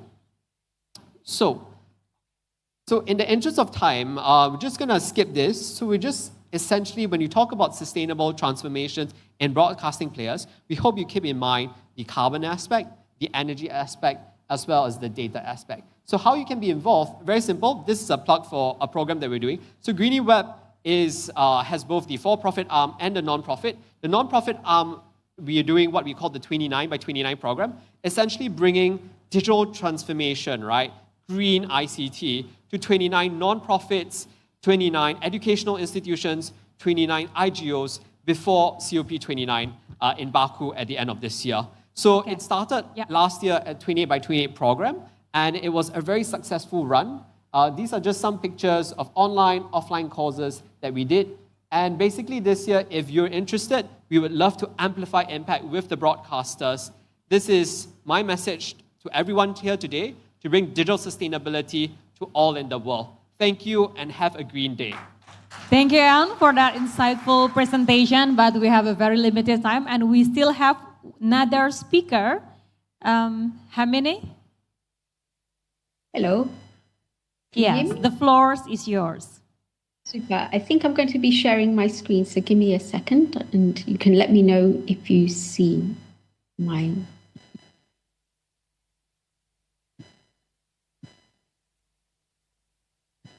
Perfect.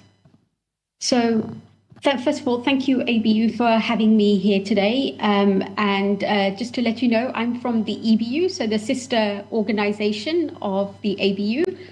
We are based in Europe. We have European broadcasters that are part of our members, but we also have some outside of Europe. And so some of you sitting there are also EBU associate members. So we cover a wide area of public service media.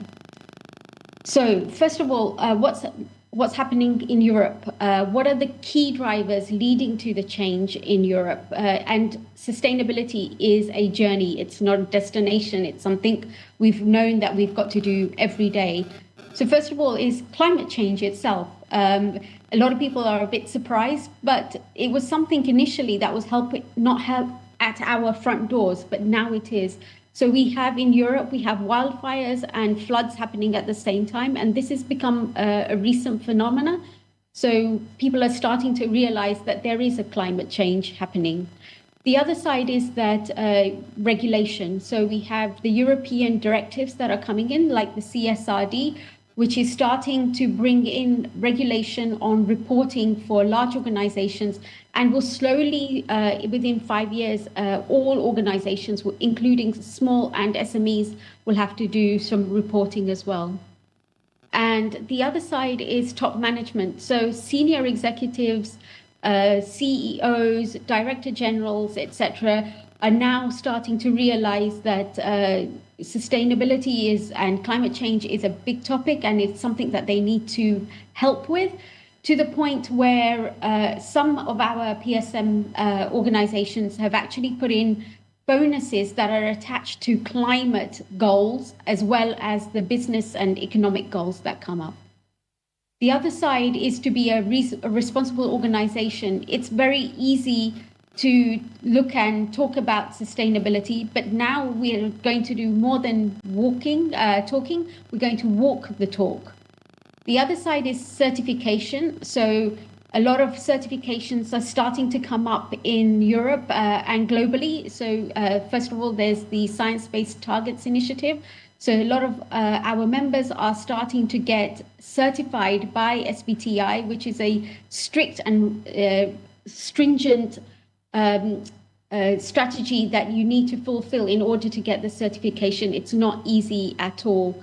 There are certain green certifications that are coming up, and also like the ISO ones, for example, and the ones that NHK spoke about, green production certification. So there's a lot of things happening around there that organizations want to be part of to show that they are a responsible organization. And as public service media, you're always on the forefront and in front of the audience. So it's a tricky place to be. So in order to show how stringent and robust your strategies are, certification, and especially certification from strong certifiers, is really important to us.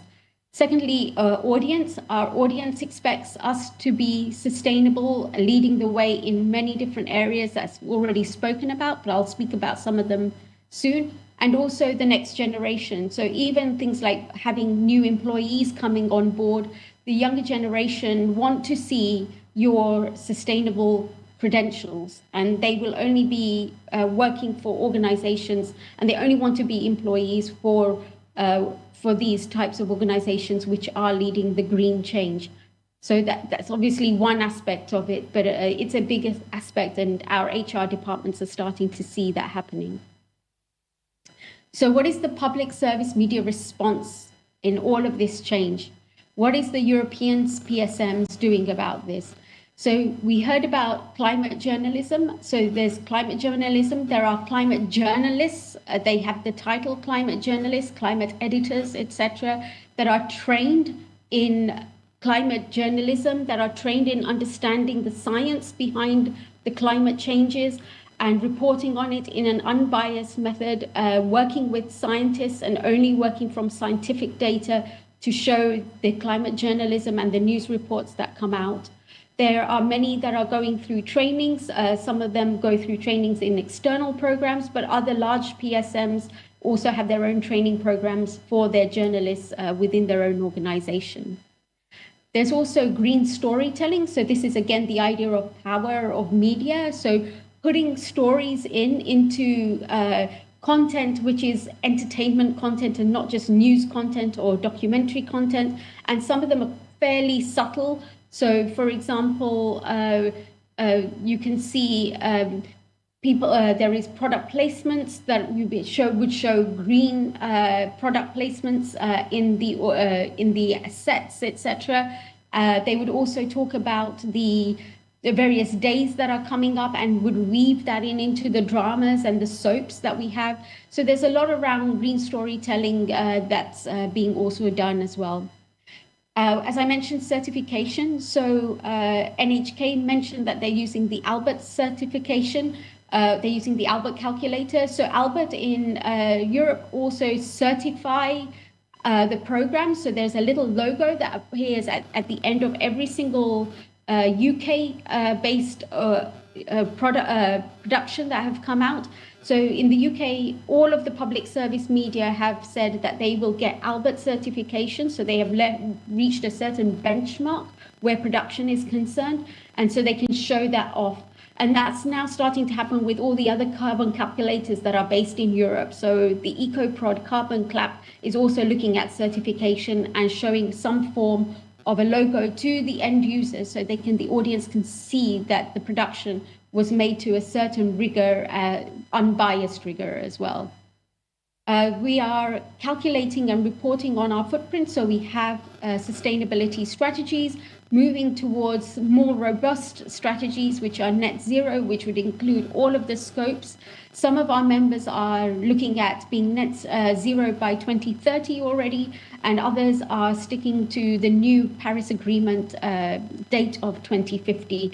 But all of them are moving towards that way. Some of them started looking at 2050 as the end goal, but have actually moved that forward after a year or two to say, we're now going to hit 2040 and then slowly trying to bring it back even closer where they can. They're also, as I mentioned, certifying their sustainability strategies, such as the SBTI. You would have to have more than 90% of your sustainability strategy really robust, and it's only the last 10% or so that can be offset if that's something that you want to do. But a lot of our members are not looking at offsetting. They want to be as close to net zero as possible. And there's a lot of research going around as well. So especially the things that Ian just spoke about in technology. There's a lot of work that's being done. Technology in public service media is huge. We use it in so many ways. It's so fragmented from the way we broadcast linearly through satellites, but also the IP world, where this is fragmented, using CDNs, using our own CDNs. It's a minefield at the moment. So that's something that a lot of members are researching, either through their own means, like the BBC, for example, they have their own white papers, but we're also doing lots of research via ITU, via also other organizations like Greening of Streaming, for example. We're trying to do, working with the European Union, etc., to really sit down and figure out where and get where these numbers come from and make sure they're as robust as possible. And obviously working with the big tech and the idea that Ian also spoke about, where a lot of them have started to say, yes, we're using renewables and renewable energy. But the reality is, as the numbers keep growing and our carbon footprint in technology keeps growing to, as you was just shown, that it's beyond, we are dirtier than the aviation industry before COVID. So we really need to work on this. On one hand, the technology is moving much faster than we can try and get reins on it. So that's something that we are looking at and working on to see how can we reduce our carbon footprint through technology. And as I said, working with reputable organizations in order to do that. So we have green technology. What do we have? We have a number of key events, such as the EBU Sustainability Summit that covers all areas of broadcasters and that media industry every year to try and disseminate information and work with others in order to move and reduce our carbon footprint. We are working with the industry, such as the IBC accelerators and greening of streaming, many more. We are working with organizations such as ITU on energy awareness in broadcasting. We also have a number of groups in the EBU which are free and open for most people to attend. And if not, some of them are for members only, but all of our output is actually freely available to everybody. So how do PSMs procure, for example, the cloud in a more sustainable manner? And that's something that we're working on and continuously working on since the past 2 to 3 years. We also have a sustainable section in our Tech Eye magazine. So in every edition for 3 years now, we've been promoting and disseminating information on what can be done in technology to make it greener, especially as it's a little bit opaque. And we're starting to see sustainability appear as a topic in many technology groups.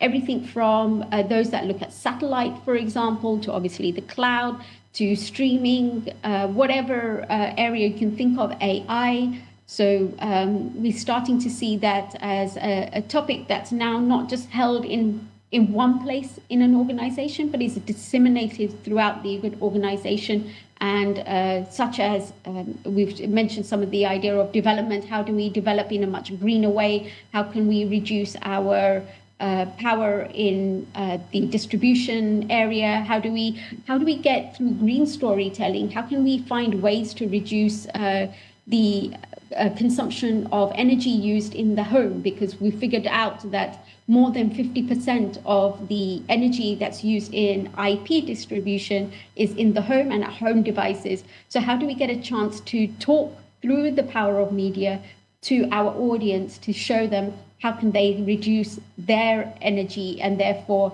helping the planet as a whole? So I'm going to leave it there. And if you'd like to get in touch, my details are available.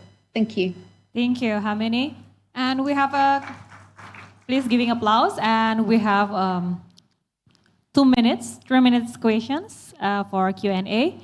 And the first question I'm going to ask to Mr. Ko. Yeah. What is the biggest challenge for NHK to further promote greening in your organization? I think the biggest challenge is mindset change.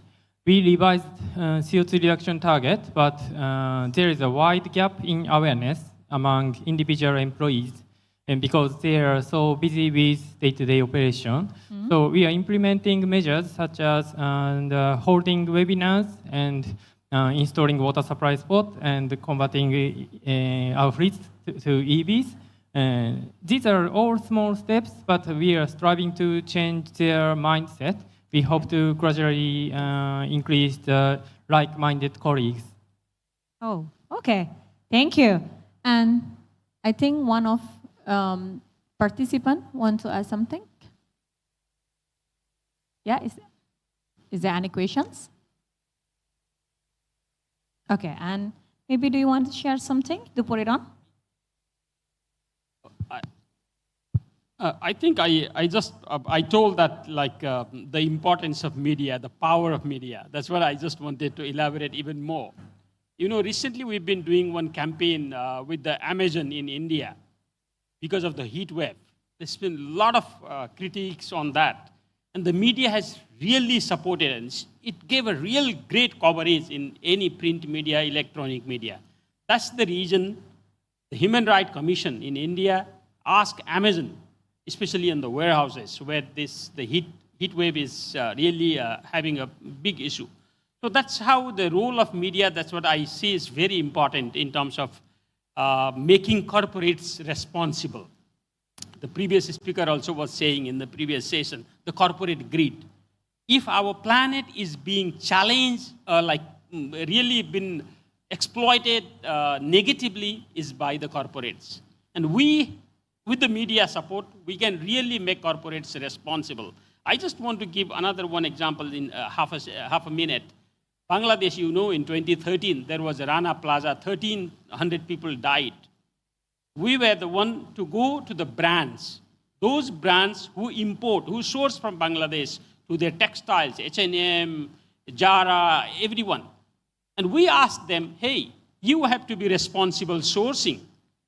And these companies who are providing your textiles and all this, we had an agreement with them, 200 brands signed with us to make that they will have a fire and building safety. But that accord, Bangladesh Accord, in 2018, we converted into a bigger international accord. Now that also includes the climate. And now this accord has now, from Bangladesh Accord, we have recently started in Pakistan also. 100 brands that are sourcing from Pakistan are now signing the agreement with us, saying that we will make sure that our providers, our suppliers are responsible suppliers. They do not create any climate hazards. So this is how we can make corporates more responsible. I just wanted to add on that. Thank you for that reminder. So each one of us has a role to play, whether through adopting greener practices in our professional capacity. So thank you so much, Mr. Ko and Ayan and also Rajendra and Hamini for the sessions. And we're going to continue for the next sessions, more sustainable. Let's continue to work together towards a greener, more sustainable future for the broadcasting industry. Have a great time and enjoy the next session. Thank you. Thank you, Risti. Thank you to our guests as well. We're going to break for 15 minutes and then we come back and deliver our final session for this afternoon and for the summit. So we'll see you back here in 15 minutes. Thank you.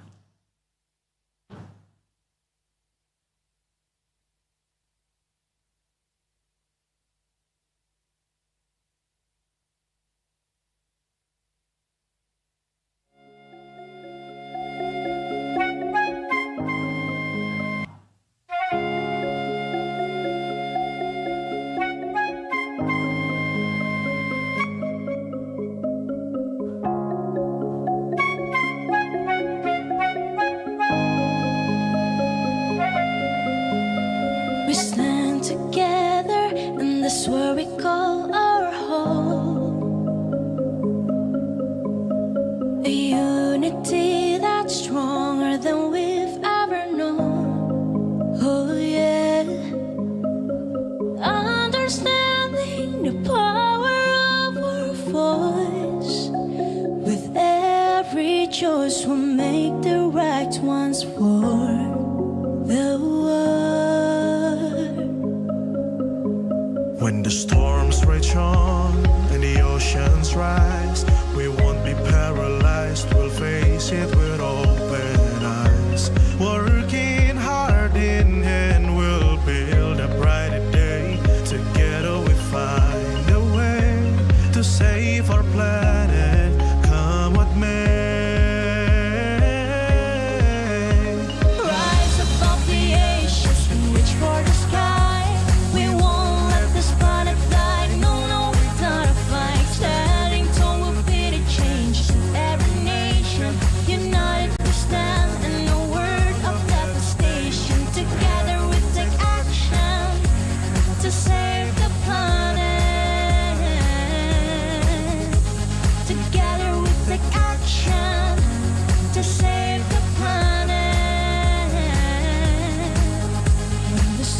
reach on and the oceans rise, we won't be paralyzed, we'll face it with open eyes. Working hard in hand, we'll build a brighter day. Together we find a way to save our planet, come what may. Rise above the ashes and reach for the sky. We won't let this planet die. No, no, not a fight. Standing tall will be the change. Every nation united we stand, and no word of devastation. Together we take action to save the planet. Together we take action to save the planet. Together we take action to save the planet.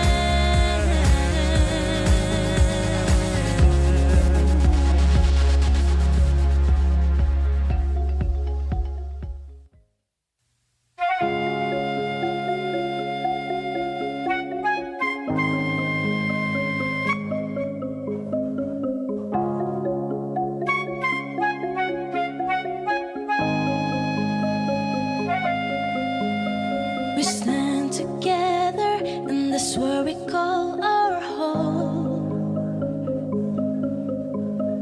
A unity that's stronger than we've ever known. Oh yeah, understanding the power of our voice.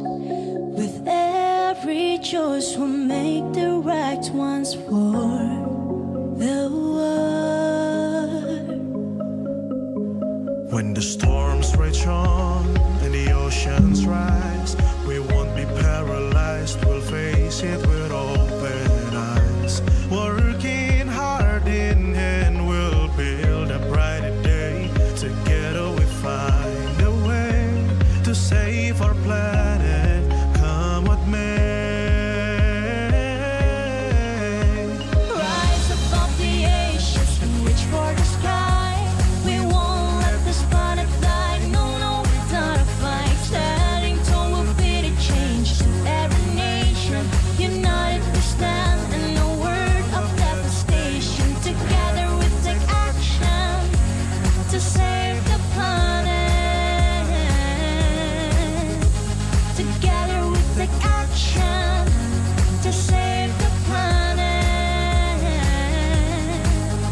When the storms reach on and the oceans rise, we won't be paralyzed, we'll face it with open eyes. Working hard in hand, we'll build a brighter day. Together we find a way to save our planet, come what may.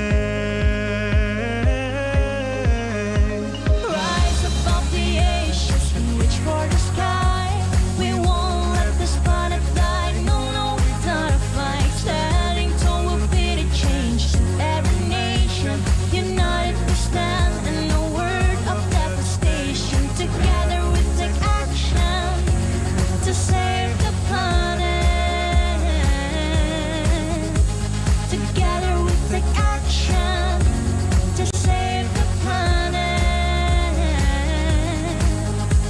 Together we take action to save the planet.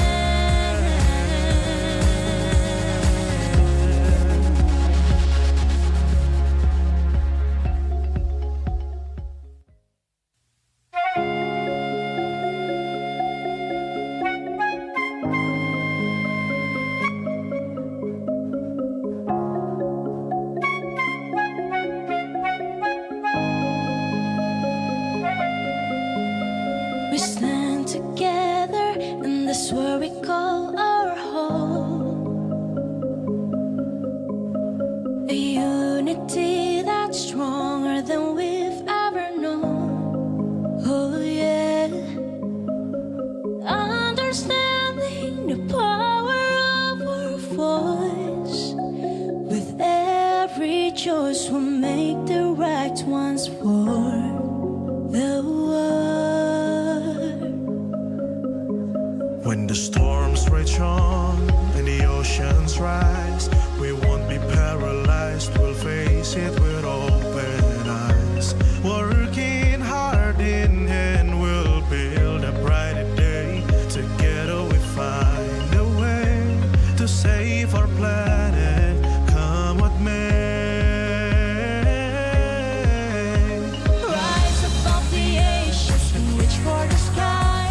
We won't let this planet die. No, no, not a flight. Standing tall will be the change to every nation. United we stand and no word of devastation. Together we take action to save the planet. Together we take action to save the planet.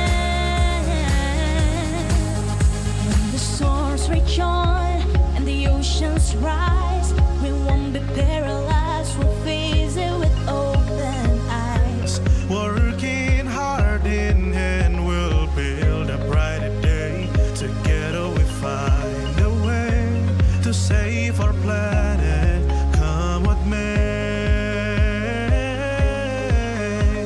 Rise above the ashes and reach for the sky. We won't let this planet die. No, no, not a flight. Standing tall will be the change to every nation. United we stand and no word of devastation. Together we take action to save the planet. Together we take action to save the planet. Together we take action to save the planet.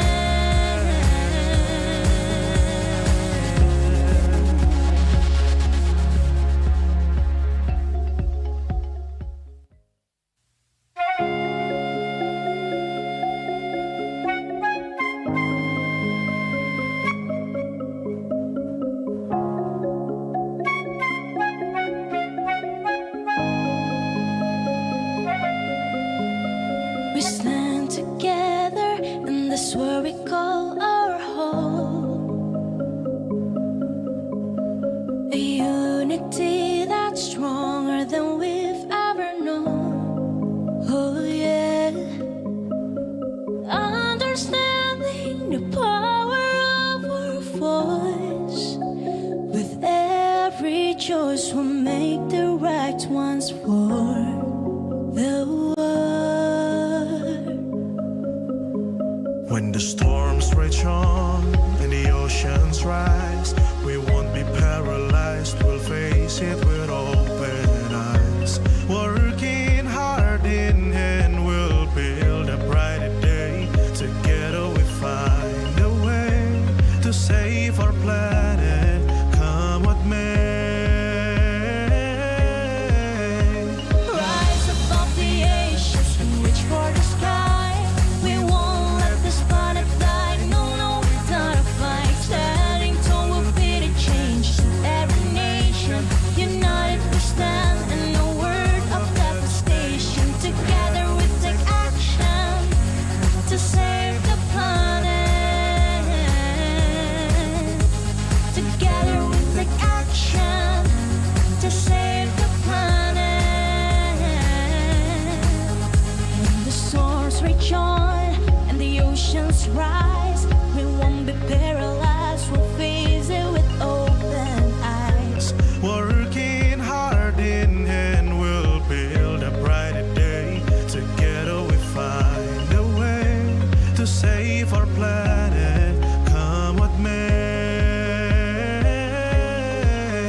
unity that's stronger than we've ever known. Oh yeah, understanding the power of our voice.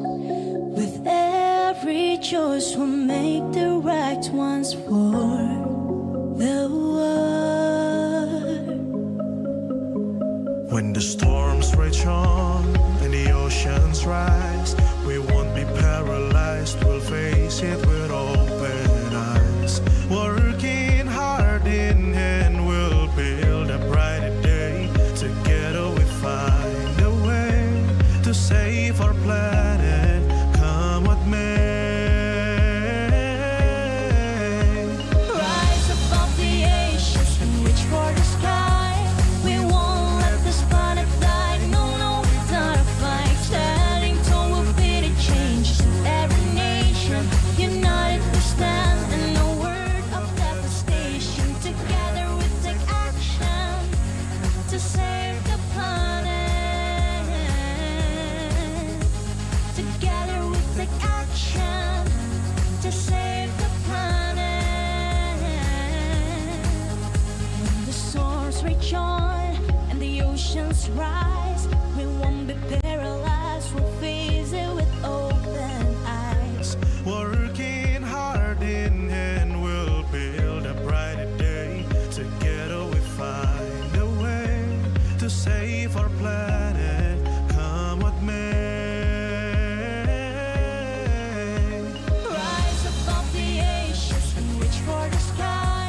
We won't let this planet die. No, no, not a fight. Standing tall will be the change. Every nation united we stand, and no word of devastation. Together we take action to save the planet. Together we take action to save the planet. Together we take action to save the planet.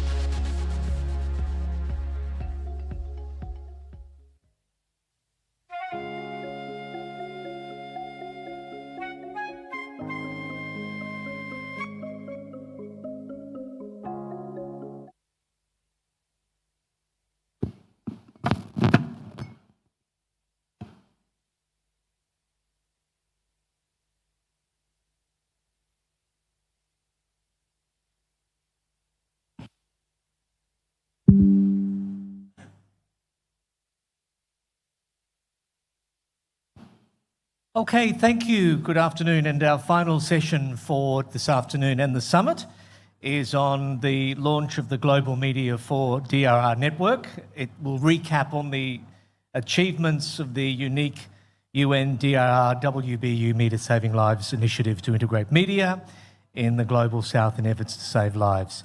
And our final session today is moderated by Jeanette Ellsworth, who's the Chief Communications with UNDR, with DRR. Please welcome Jeanette. Thank you.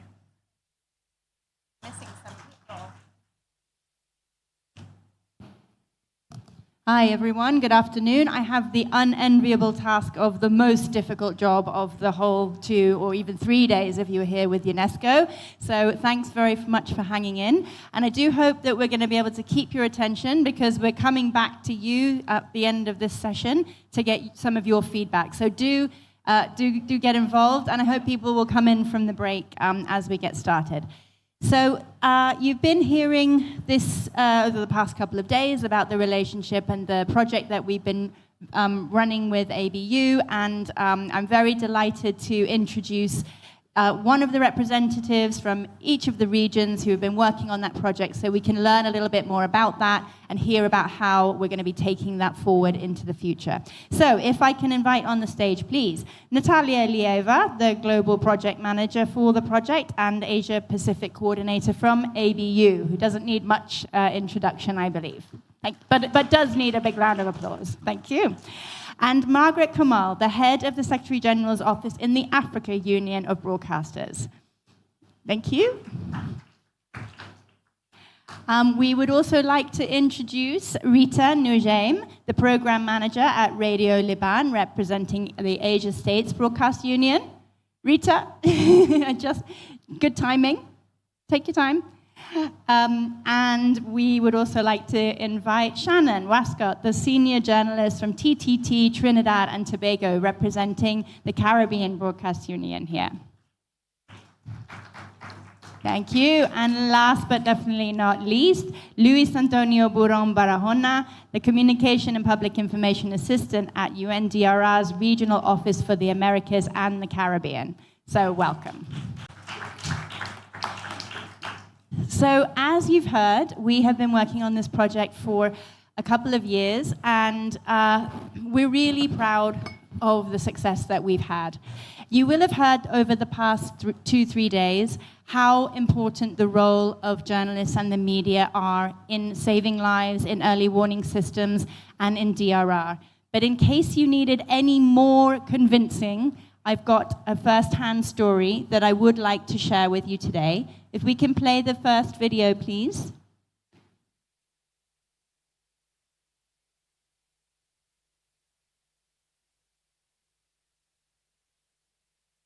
There's some sound. We can watch it without. I won't sing. Nobody needs that on a Wednesday afternoon.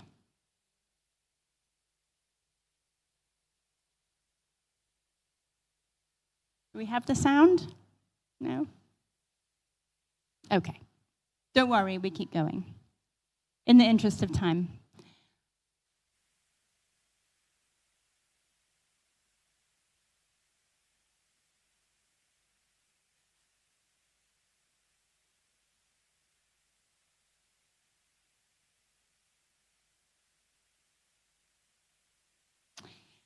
Okay, so I hope you got the sense there. We didn't hear the voiceover, but essentially, when the volcano happened in Tonga in 2022, the Tonga Broadcast Commission were actively engaged in the warning system. The traditional, the internet communications were all down, and they went immediately live on air. They were able to get the emergency alert to the outlying islands.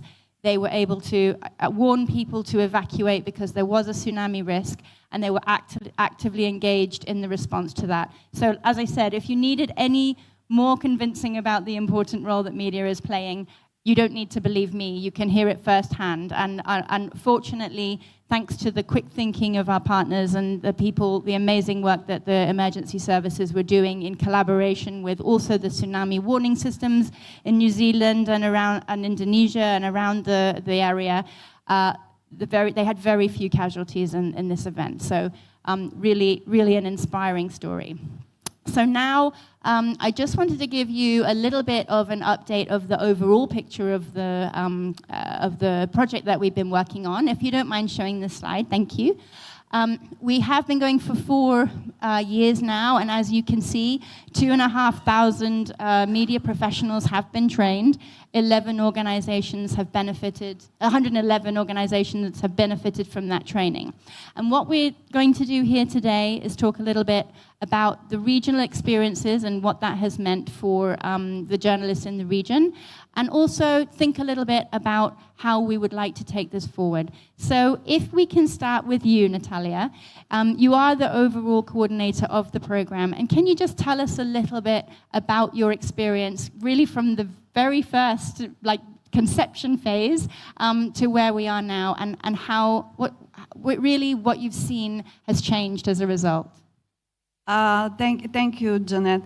I would like to share how long this journey was, because we initiated together with the other unions the media stakeholder group to Sendai, and has been lobbying since 2015 that media has to be trained, because media doesn't know. It has to be a partner, not a microphone that just reads statements.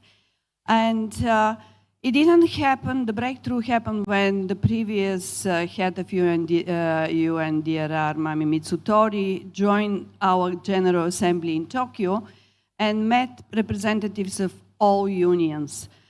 And everything happened from this moment, which is amazing for us because we have been campaigning for this so long. And then we were ready to roll out on ground, a lot of training, and COVID happened. So the first 2 phases, we literally did it online. And for me, the amazing response from members of our unions participating showed that this was really timely work, because on top of everything with COVID, on top of working remotely, people managed in a month to open space to release staff to join these online courses. And it was getting easier with the opening after COVID, but still not so easy, because we really have to get to the top manager and convince them that the only way forward is institutionalizing of the disaster risk reduction. In many places we have individuals, they're enthusiastic, champions, they do a lot of work, but when they leave there is a gap. But when you have the organization having a plan, as we are trying to do now, everything is happening. And the main other thing we are trying to do with this project is to wake up media. Because we have known that media just cover, very active, and 3 days later falls asleep to the next story. But we want media to be proactive, to work in the time between disasters, to prepare people, because that is equally important job. Thank you very much. Coming to you, Margaret, can you tell us how the engagement in the Media Saving Lives program has had an impact in Africa? Thank you, Janet. Good afternoon to everyone. I'm Margaret Komol, joining from a sister union to ABU. I'm from the African Union of Broadcasting. I mean, the Media Saving Lives initiative has been, we commonly say it, unique program for Africa, because this really came to a time when we had so many associations of environmental journalists here and there, but when you get to know them, you actually feel the gap. These are people, they want to talk about something, but they don't necessarily have the knowledge how to get the message across. So this project was so timely. In 4 years, we had 33 broadcasting organizations that came along with more than 500 journalists. Phase 1 was very impressive, as Natalia highlighted. Online, we saw so many people who got engaged. And the good thing about DRR, once you get acquainted to the subject matter, you become passionate. So we've had a lot of journalists passionate about the subject who took the message to their newsrooms. Today, it's common to see environmental newsrooms, DRR stories across the news outlet, not only on the breaking news, but you see long formats now have been introduced. DRR has more space really in the newsroom. So it has been a true capacity building exercise for the members, seeing them coming from scratch for some of them, having that knowledge, and now we can proudly say we have a pool of journalists around who can talk about disaster risk reduction. Thank you. Fantastic, thank you very much. Shannon, you could be up for the prize for traveling the furthest to get here today. I'm not sure yet, but you're definitely contending, so thank you so much for your commitment. And speaking of commitment, can you tell us why CBU is happy to reiterate its commitment to this program moving forward? What are the advantages that you've seen? Yes, good afternoon, Jeanette, and good afternoon, everyone. It's a pleasure to be here. I have to say thank you to the organizers, to Radio Republic Indonesia, and to the Summit Committee for inviting us here. So as part of the Caribbean and coming from a small island, we represent a smaller percentage of what is called the Global South. And one of the benefits of being a part of a summit like this or part of programs like this is that we benefit from knowledge sharing, we benefit from capacity building, as my colleague just spoke about, and it enhances the story of journalism and getting the message out there to our communities. And you realize that you're not on your own. You're part of a global community. And this is important for us to know that we all have a common experience, whether it be disaster management or broadcasting. We have that common experience. So it's very important for the Caribbean Broadcasting Union to be a part of this. It's exciting, it's engaging, and it helps calm the fears and helps you to really connect with the communities. So yeah, that's one of the reasons. Wonderful. Thank you so much again. Coming to you, Rita.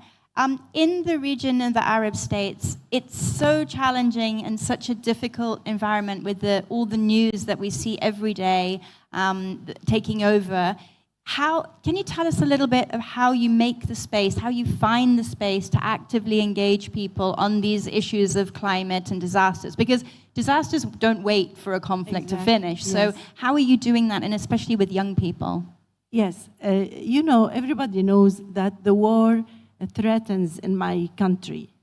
It's at the door. We're waiting. Maybe today, maybe tomorrow, we'll have maybe the airport closed. So everybody's waiting, and the situation is never stable in the country and in the region. And this makes the news concerning the war, also the news concerning the economical situation that is really bad in the country, and about the financial things, and so these subjects are prevailing all the time. That's normal, but we always find a way to talk about the environment, about the nature, because when the nature is okay, is fine, we are fine. When the nature is healthy, we are healthy. If not, we're gonna be sick all the time. So we always diffuse programs concerning the nature, concerning the beautiful villages. And more you know about your village, about where you were born, more you get attached. And I launched also a kind of storytelling with the universities about where did you born? Where have you born? I mean, where did you see the light for the first time? I mean, about the villages. And all the students were talking about with great nostalgia about their villages, how much they are attached to their villages, how much they care about their nature, about everything in the village, the beautiful green things, the fruits, the trees, the birds all around. So that makes them feel that they need to keep this more and more. And also we launched a kind of competition between schools and children and universities. So who knows more about, let's say, about the birds? And we make a kind of gathering between children, schools, universities, and the organization for bird conservation, let's say, or organization concerned by nature. And so a kind of competition, who knows more about the nature, who knows more about this or that bird. Also, we launched also a kind of, we initiate children and all the people to make cleaning, to clean the beach, to clean the sea. So they feel involved. Whenever the sea is good, it is clean, we can swim, we can have better life. So all these things, radio and all the media can do to help people know more and get attached about their nature. And that's what we're doing all the time. Great, wonderful. Luis, in the Americas, the Americas hasn't been engaged in the media saving lives directly. You have a different approach. So can you take us through how you're approaching things over there? And I believe Luis has a presentation, if we can start that. Thank you. Good afternoon. Yes, I have a very brief presentation on how we took this challenge of building a DRR media network in our region. Next slide, please.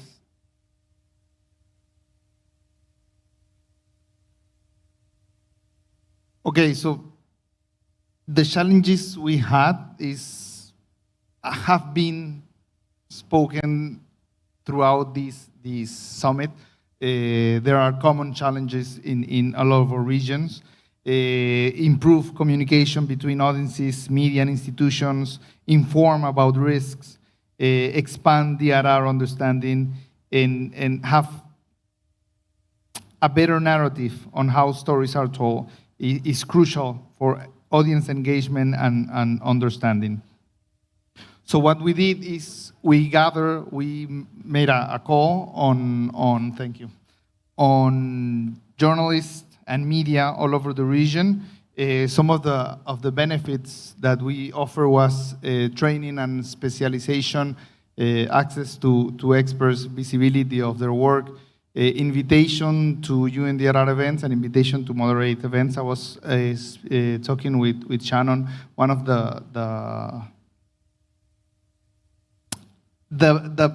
better trainings that we had was in Trinidad and Tobago, where we had we usually had a 2-day training, one for communicators and one for journalists. In Trinidad and Tobago, we put them both together, and there was a kind of mistrust between communicators towards journalists and journalists towards communicators, and facing each other, talking to each other, and sharing their common experiences had a great result because they understood each other a little better, and the result of that training was a group they created where they would exchange direct information to each other. So, how to reach media, how to call media properly. What we did in the Americas and the Caribbean was to form an advisory council. Instead of journalists, what we did was to call editors and directors of media across the region to help us create a roadmap on how to reach media in our region. To help us create a strategic direction and offer insights on how to develop new storytelling to this media that we wanted to be part of our media network, DRR Media Network. So that's something that we did with the Advisory Council. The challenges that they said that there were on communicating risk was access to sources and data, reliable metrics, public awareness, funding for research and projects, and polarization affecting technical discussions. And among the goals that we established for the DRR Media Network was evidence sources, training, local sources, and a transversal focus. And now we have almost 300 members of the DRR Media Network. We have done trainings in North America, Central America, South America, and the Caribbean. I feel it's just starting. There's a lot of work to do still, but I think we're on the right track. Great. It's a great segue into the next part. I just wanted to come back to Margaret on what you mentioned there around the challenges. Margaret, did you identify with the challenges that Luis highlighted there, or are you seeing other challenges in the region? Sure. I mean, it can be smooth sailing. It will never be. You should not expect it to be smooth sailing in as much as we're dealing with media. They have other things to do, their daily job, and most of the times with the AUB, we deal with national broadcasters, so having this message is not always easy for the broadcasters, the media practitioners. They will tell you, no, these are sensitive issues, we can handle this one, we can talk about this one, and that's why this training has been important, because with the media trainers, really, we engaged at the level of AUB. They got to teach most of these reporters that in as much as this subject is sensitive, you can talk about it, and this is how you can go along a way to handle the issue. So we also had connectivity issues, which is a real barrier in Africa. And we had connectivity issues, sensitive issues they deem they might not be having the authorization to talk about. So among many, these are really the most impacting boundaries they encounter during the trip. Yeah. And Shannon, coming back to you, we often talk about island developing states as one of the on the front line of climate change. There, you're already seeing the changes of the intensity of storms, the intensity of extreme weather events. Is it therefore easy to find space to report on DRR, prevention, and climate action, or is it still really challenging? There are some challenges that still exist. Being in the Caribbean and the population, 13 islands, independent nations that are smaller governance. So you tend to find that in terms of management, right, managing true resources, it's hard for a government to put resources towards risk prevention as opposed to something that they need daily, whether it be through the transportation system or the food and beverage system. So you tend to find that the challenges with smaller islands is that putting emphasis on risk prevention is an issue where, so now journalists have to become that voice to engage the policymakers, to let them know that the importance of being prepared is urgent. Not just needed, but urgent, because you don't want to wait for something to happen before you respond. So the journalists are in a unique position through the project under the CBU and under the ABU, media saving lives, and that's where the whole connection has to be. So the media is this connecting asset that could highlight these issues to the government and say, listen, emphasis needs to be put on this situation so we could prevent and we could save lives. Yeah? Great. Thank you so much. So the training, as I mentioned, has been going on for around 4 years. And of course, we're looking ahead. And one of the key challenges that we're finding as UNDRR is how do you institutionalize that knowledge? How do you take it from training a significant number of individuals, but training individuals to really embedding these issues and the solutions into newsrooms, into policy? How do you help the organizations themselves become resilient to disasters so that they can also operate? It's something we spoke about yesterday. And we also have this question that we're very interested to set up working groups where they don't already exist between the Met offices, the media organizations, and the national disaster management authorities so that there can be that three-way full transaction of information when it's most needed. So now a little bit of a test because I'm going to see who's been paying attention and who's still awake and still joining us. So thanks for hanging in there.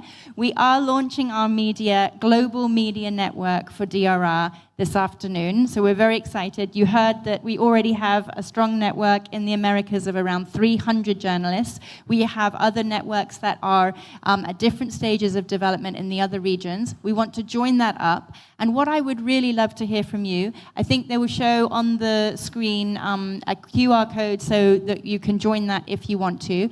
But what I would really love to hear from you all is what information would you like to get from that network? What would make your job easier when you take that plea back to your newsrooms and want to cover these stories? Please raise your hands if you've got anything to contribute, or likewise if you'd like to comment on anything you've heard here today around the challenges that you're facing or around ideas that you have for taking this work forward. We'd love to co-create it with you all.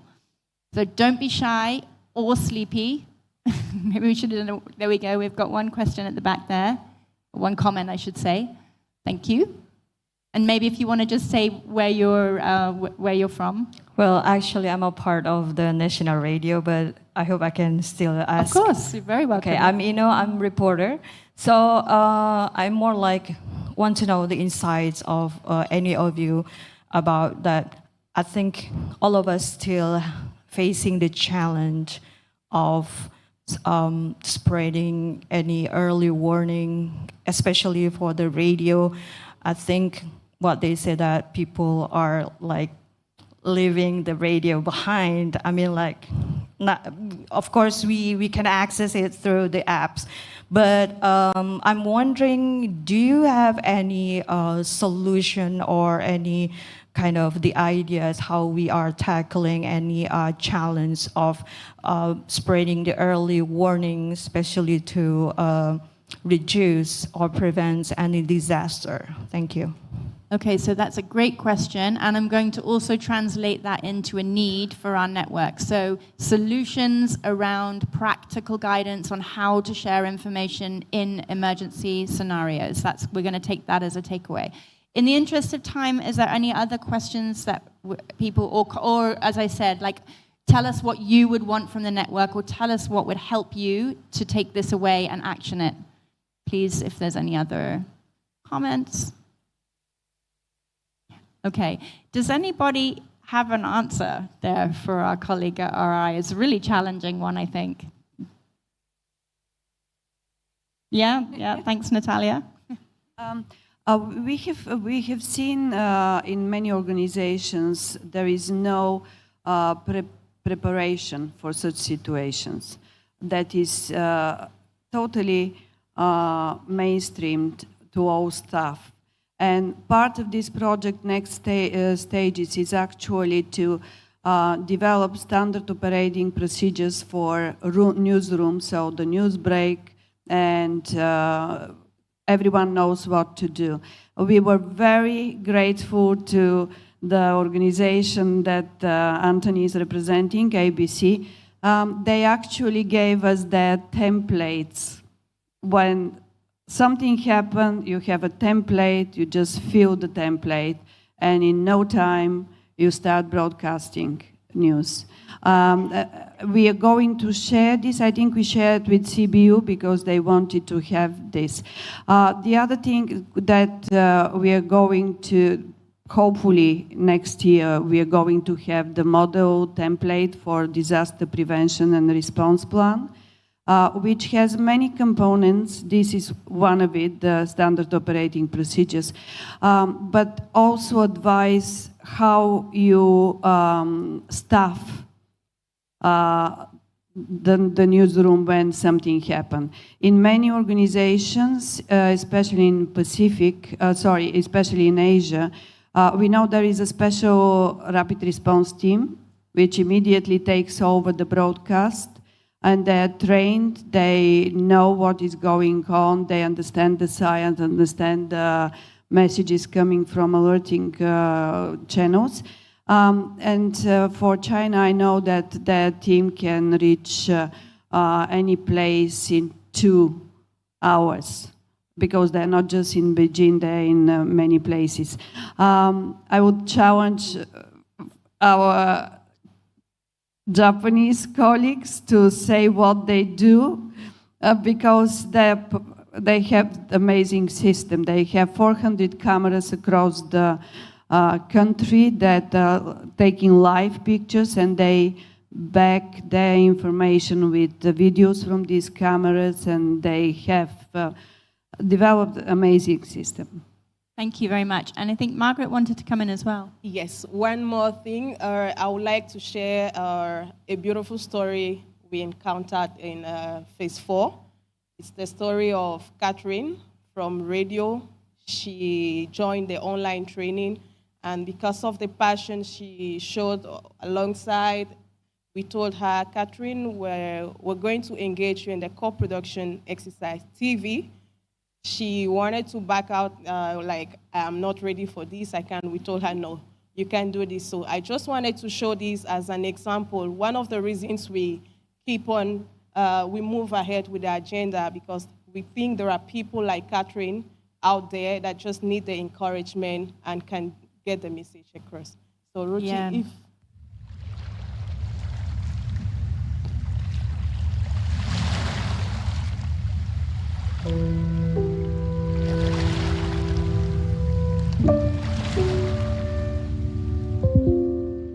Lake Malawi, or Lake of Stars as it is fond recalled, is located in Manguchi district in the southern part of the country.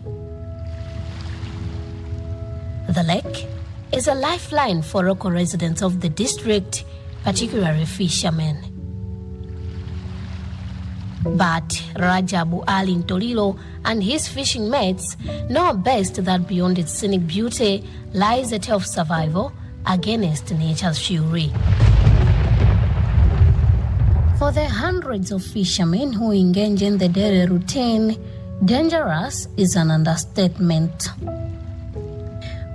Rough Milawins have tragically claimed lives, highlighting the urgent need for effective safety measures.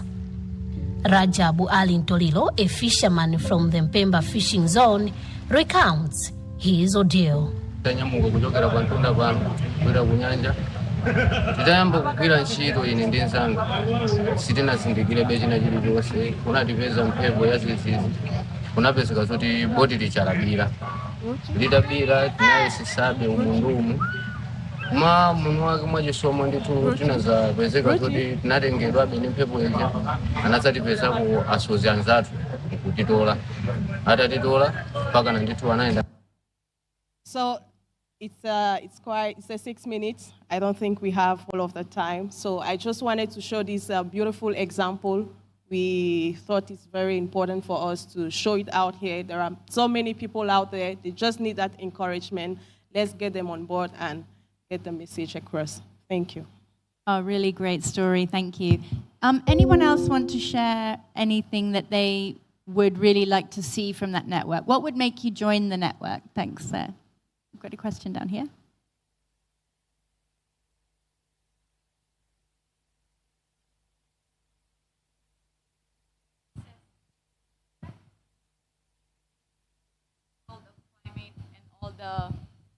And all the jargons and all the technical terms that we are wading through as journalists.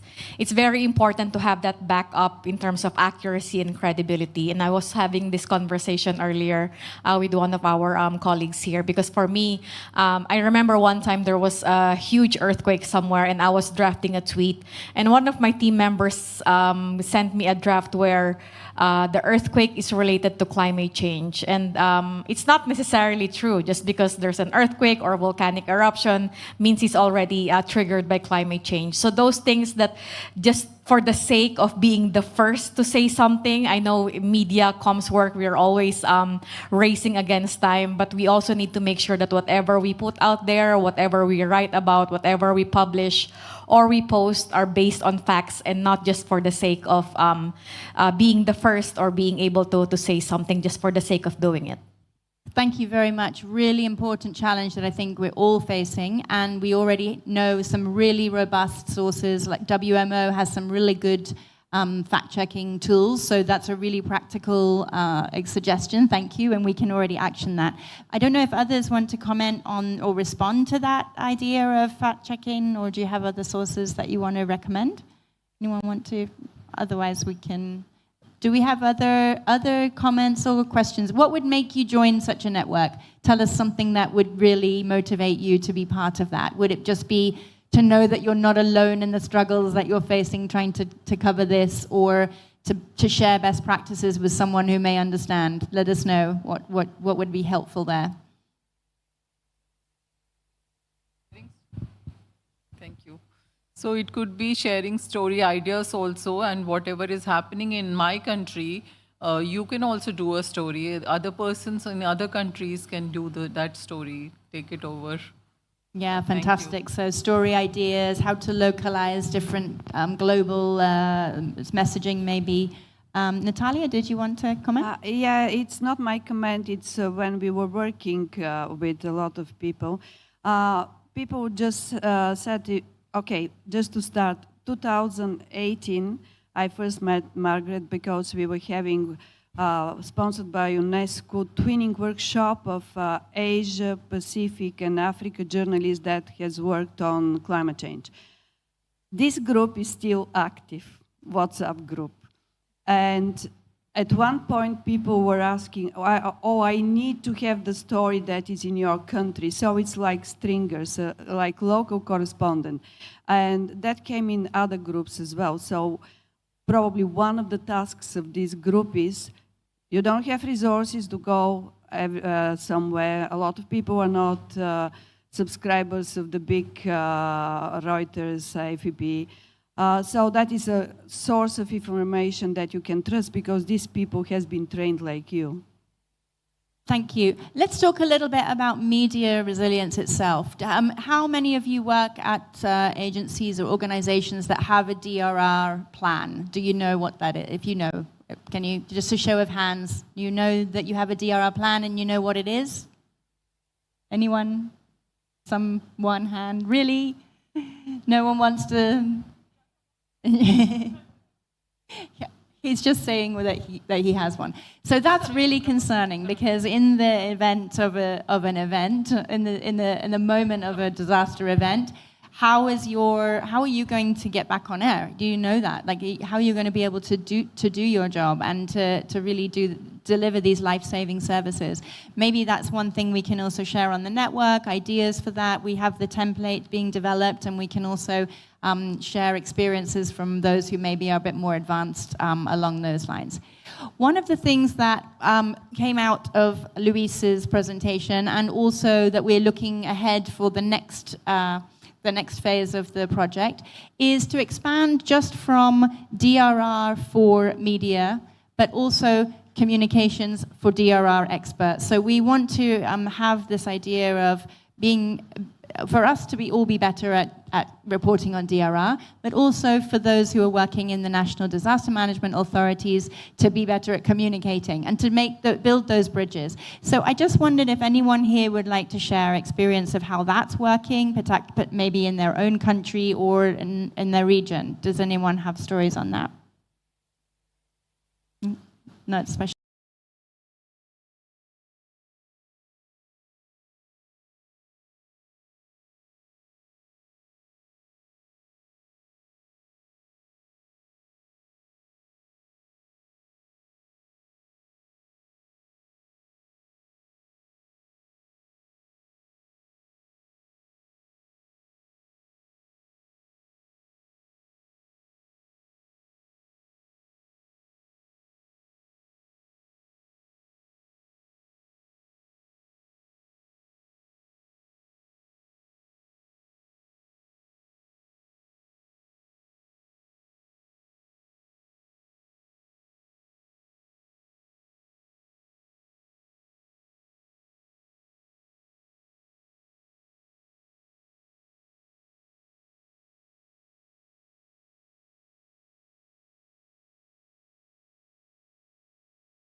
Thank you very much for all of you, for inviting me, for being here also. And I want to say also that media always, I can speak about radio especially, can help, can really serve the citizen in a way or in another.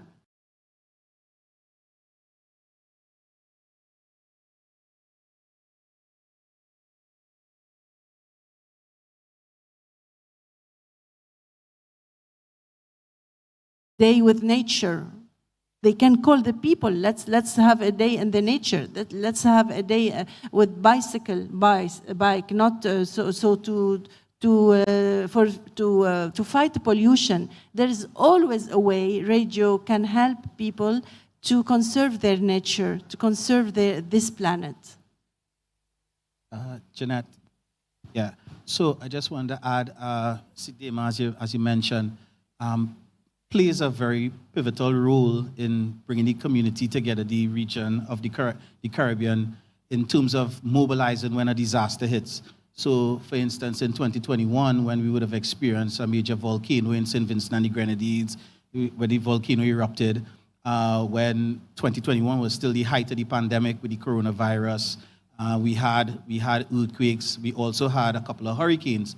Sidema would have been able to manage or to get the resources, find out the exact need that these countries have, because it's not just about people sending stuff, but it's about what are the immediate needs. So in terms of collaborating and coordinating, they played a major role in getting the message out in how we mobilize, how we share resources, how we support, and in the midst of the aftermath of a disaster, how we bring relief to the communities. Because media, back in the day, you would have thought of police officers and firefighters as first responders, but members of the media are first responders. And being responsible with that mandate, it's important that we connect with the right bodies to really get the message across on how we mobilize, how we share resources, and how we really serve our communities. It's a great analogy, media as first responders. So we've got one more video to play, which just sums up the Media Saving Lives project. I think if that's ready, we can just play that very briefly. Thank you.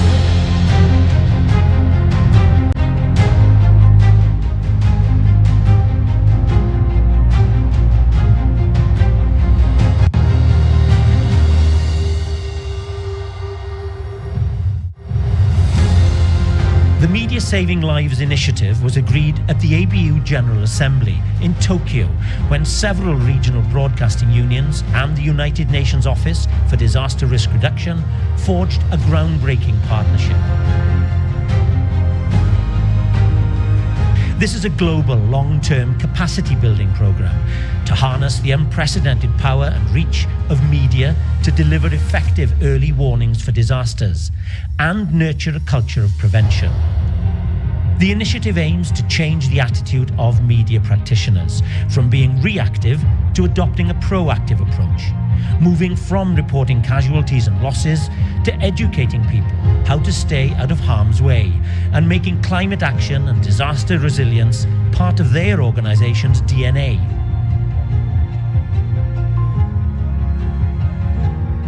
The 5-year plan targets over 100 radio and TV channels in Asia Pacific, Africa, and the Arab and Caribbean regions.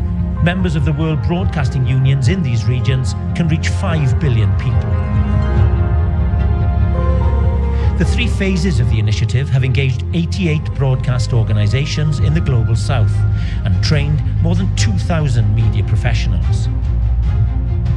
The interactive online training DRR courses introduced production skills for news and documentaries on climate issues and disaster awareness and prevention, gave insights into early warning systems and the common alerting protocol, and introduced impact-based weather forecasting as a way of providing a clear explanation of the ever-increasing phenomena of severe weather events.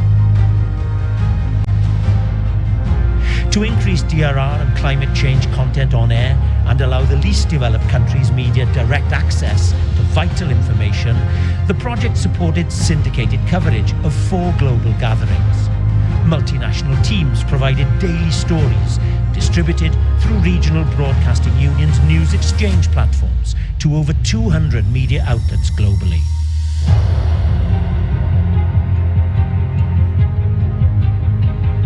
Phase 2 created 5 regional co-productions, short documentaries from 22 organizations in Africa and Asia Pacific addressed sea level rise and floods. Phase 3 saw 2 collaborations, a 6-part co-production on drought in Africa and a 12-part global co-production entitled Tourism Tomorrow that highlights sustainable, resilient holidays in the future.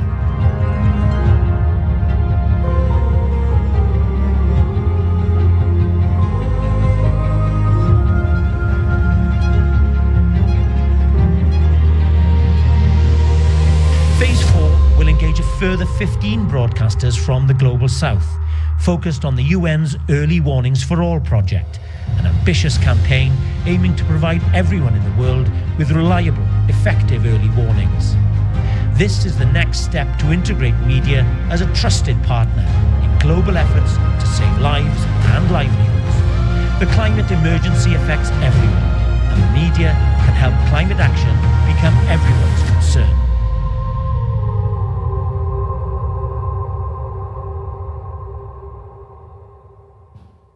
Great. So we're just about to wrap up, and I think that gives us a good picture of how powerful you all are, the media is, how together we can really have an exponential impact on this existential challenge. So I just want to summarize very briefly to go round, and if you don't mind, I'm putting you a little bit on the spot here because I didn't ask you to prepare that, but just to give us your hope or your aspiration moving forward from the media network, and then we will put the QR code back up and invite everyone to join and call it officially open. But just before I do that, just your final thoughts on this for the future, something optimistic to take us away from the last 2 days. Well, I think you said it there, the future. In all our efforts, we have to look at tomorrow, of our families, our young ones, and what we are leaving behind for them to inherit. So I think it's important to put our best foot forward, move together as one in this shared experience of humanity, and really make the world better than we found it. Yeah? Thank you. Moving forward, or at the level of AUB, we really want this think tank not to be a UNDRR, AUB, or media something. We need many more stakeholders on board. We're glad to see IFRC, WMO with the early warnings. We need there are many associations of environmental journalists. At the level of AUB, we're bringing them together to tell them, look, we're here for the same goal, let's work together. So this is what we're looking up to get more passionate people about the subject matter. I love to have all ABU members to be part of the network, and even more importantly, to speak more between themselves and share experiences.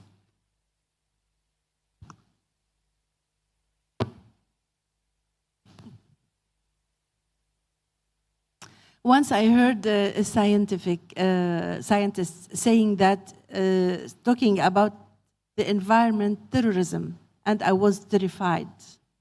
And another scientist told me that very soon, in 2050, the world will start the end.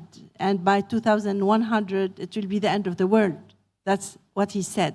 And I was also terrified. But I think that when we can join, if we can join forces, if we can fight together and having this awareness toward what might happen, how to make less harm to our planet, how to be more tender with our planet, with everything in this world, with any creature, maybe in this way, and also media and radio and media can help also to call people to be tender with this planet, so the planet will be tender with us, and maybe in this way we can avoid more and more disaster that are waiting for us, maybe sooner, maybe later. I think the global network and everything we have done for the past 3 days will be fundamental to have media not being a channel to communicate the Arara, but a big part of a joint effort in the Arara and a better tomorrow. Thank you. Thank you so much to all of our panels. Thank you to our hosts, and thanks to all of you for your ideas. Oh, I'm sorry, we had one more, maybe just...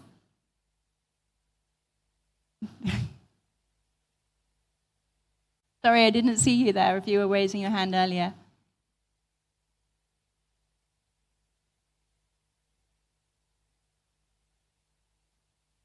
It's okay, I think it should be working. Okay, thank you. I'm Pani from RRI. I have followed this summit, this conference, since the beginning to the first day. And we have here in this summit very wonderful speakers, new ideas, and calls for saving our life. But as a journalist, what I see that almost, maybe I'm wrong about this, 70 to 75, maybe 80% of the content of our broadcast is most about the natural hazards, not about the solution, the way how to face this natural hazard. So there is a call for me that while we are building this networking, we have to think about maybe increasing from, say, 20 to 25% of the content for the solution, while we are talking about media saving lives. Thank you. Thank you very much. And that segues perfectly to how I wanted to summarize. I was going to take the moderator's privilege and have the final word. I know that's very cheeky of me. But my takeaway from this is optimism. There's so much pessimism and so much doom reporting, I think, as the gentleman was saying there. And what I really want to take away is optimism and hope, because climate adaptation works, DRR works, we have the solutions, we have the knowledge. It's amazing how far humanity has come with these technological advances. We know what to do. We need to do it faster. We need to do it better. We need to put more money into that. And the only way we're going to do that is if the media is reporting the solutions, challenging the governments to do better, encouraging your citizens and informing them on how we can do better. And in the end, that is what I would like to see from the network, a global network of optimism. So the last thing I will do is just to officially launch the Global Media Network and encourage you all to sign up. We'll have the QR code again. And just to give a huge round of applause and thanks to my panelists and to the organizers. It's been a wonderful summit. Thank you very much. Thank you so much, Jeanette. That's really appreciate that. And there's the QR code. So we'll just give you a minute there if you want to connect. Might just leave it up there for a couple of minutes. Okay, we're about to wrap things up, but before we do so, you would have received a copy of the final draft of the call for action statement.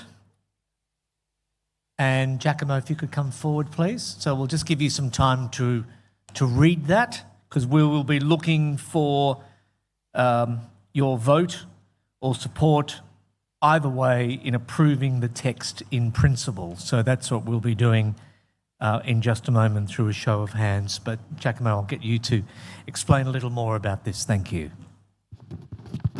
Yes.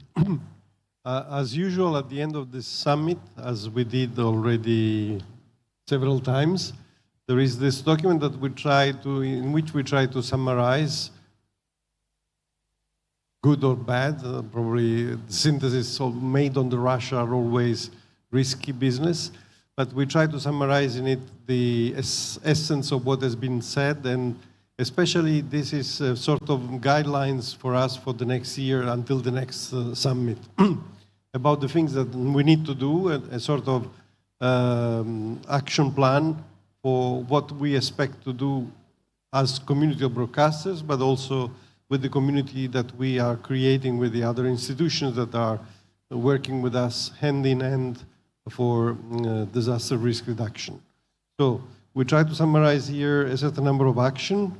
Some are especially for our community, others are for everybody. Of course, this is not the final version because there are, we already have seen and collected at the first glance some mistakes, some misspelling, etc., etc. We will do a better document after that. But first, we need to know if we made a good picture of your sentiment of what has been said in the room. This is important for us. And then you have time to send to the organizer more details, more precisions that we will be integrated in the final version before circulating to everybody. This has been sent also to the network of the people following us from remote. So also from them, I ask their cooperation, sending us the feedback as soon as possible. So, you are the master of ceremony? Yes. So, what we're looking for today is whether you approve the text in principle. So, can I get a show of hands? Is that the best way to do it? So, can I get a show of hands if you approve the text in principle, please?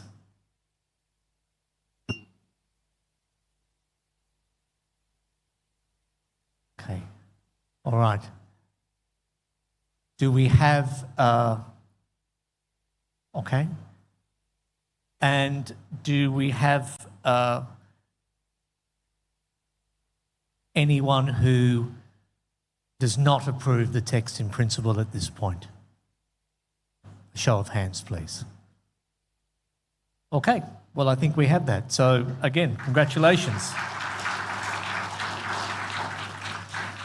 All right.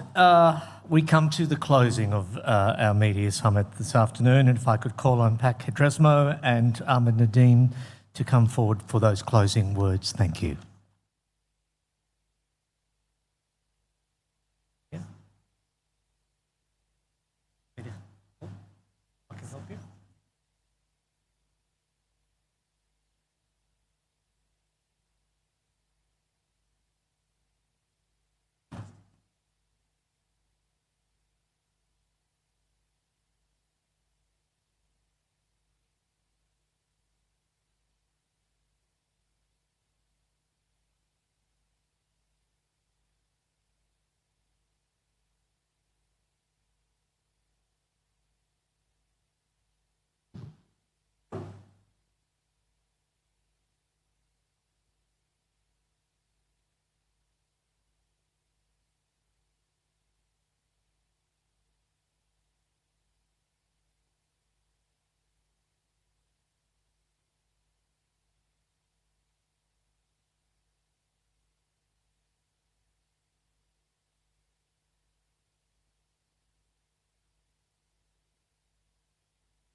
Yeah, Secretary General of ABU, Ahmed Nadeem, and President Director of RRI, Pak Hendresmo, Bapak Hendresmo.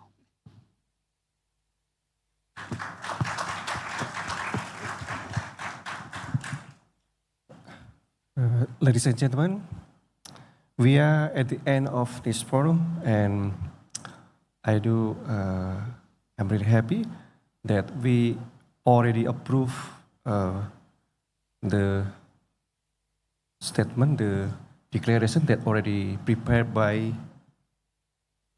Natalie and colleagues regarding call for action on early warning for all and climate resilience. Hopefully that we get more advanced, we can get more progress regarding our commitment, our intention, our effort. As today, since past few days, we made in the 8th of ABU Media Summit on climate action. So we have a couple of times doing this event, and we can advance our mission, our target.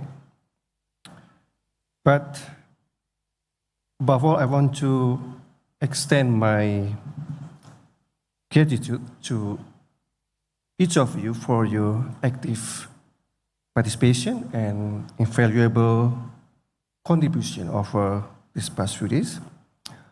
And the summit once again underlined that the critical role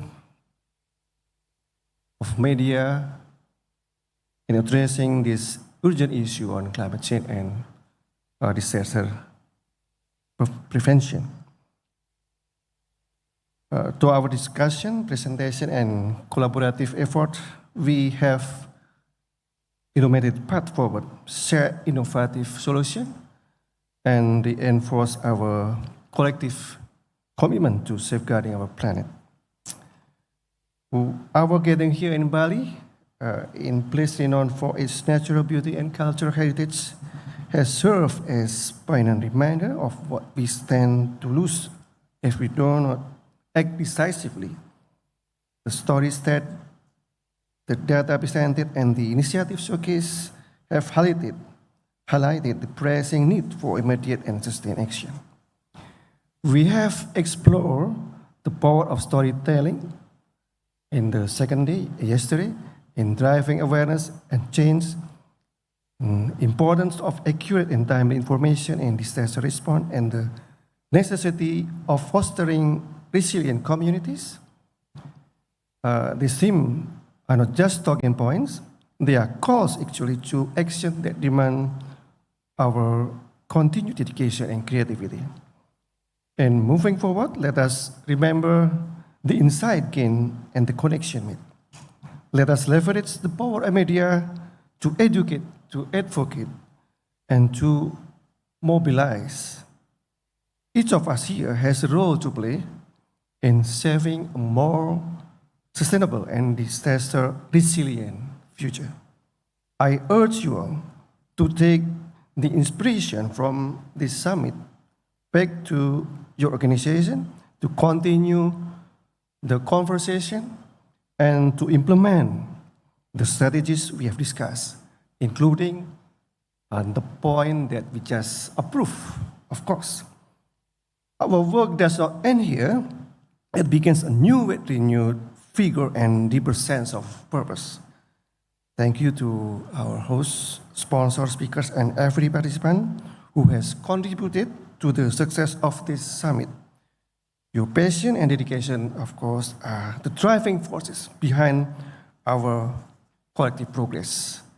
Together, let us strive to create a world where the media is not just a witness to climate change and disaster, but a powerful catalyst for change and beacon of hope for future generations.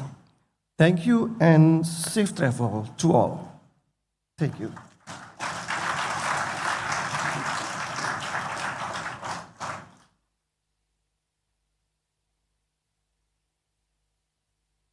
Assalamu alaikum. Good afternoon. It's not really to be the last speaker here on the stage and take a lot of your time, but first of all, I would like to echo the kind words and enthusiasm from Dr. Hendersmo and repeat the same words, but Moreover, to assume that the role of media and what we are trying to do collectively is towards the same goal. Understanding that we are working together for something that is common, and try to maybe set aside our differences and work together. I think it's very, very important to work together and collaborate in this area, because there are a lot of stakeholders that needs to be involved and brought together in order for this to be successful.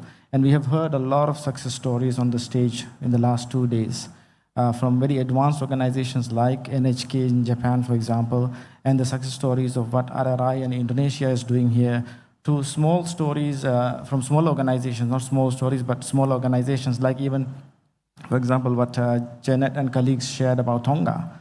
I mean, these are important stories, and there are lessons to be learned on how we can effectively coordinate and learn and use the same stories effectively within our environments and within our organizations and within our countries.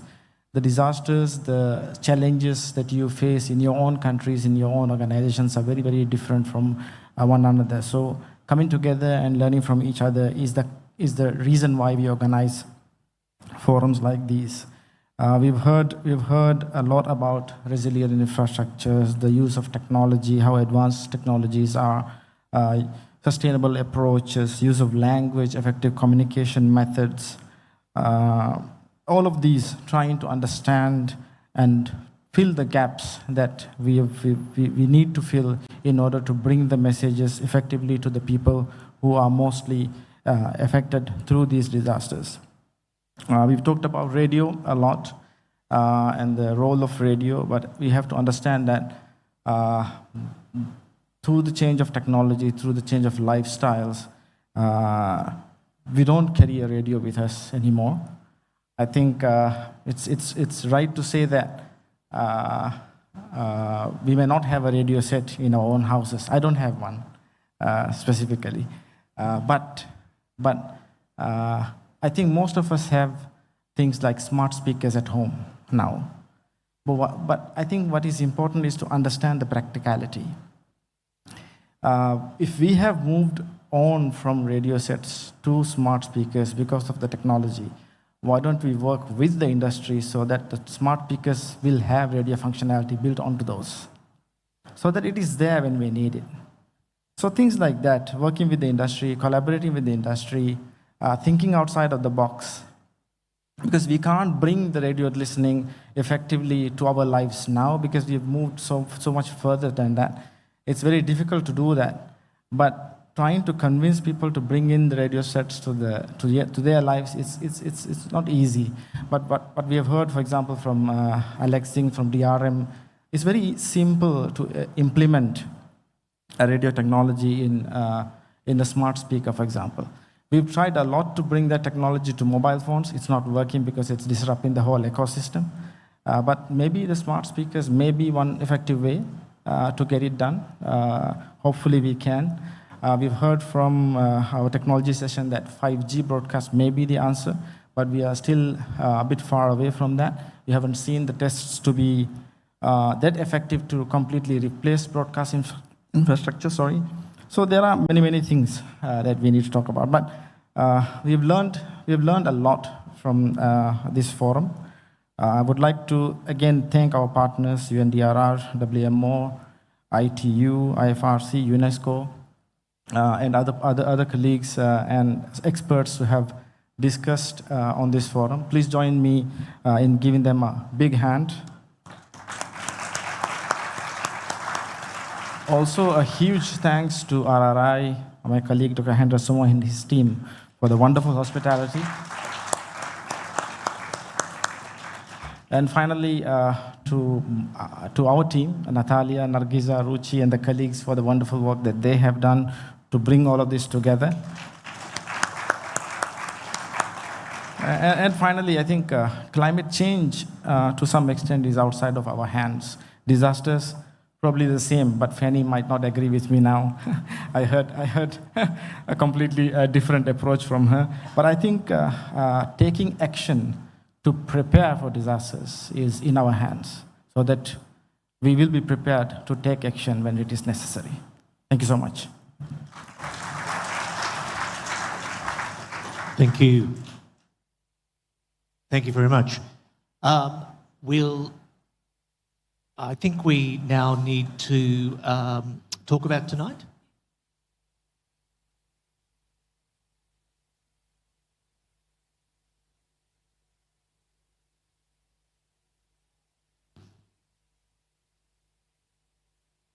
Okay. If I could ask Dr. Hendresmo to come down to the stage again, please.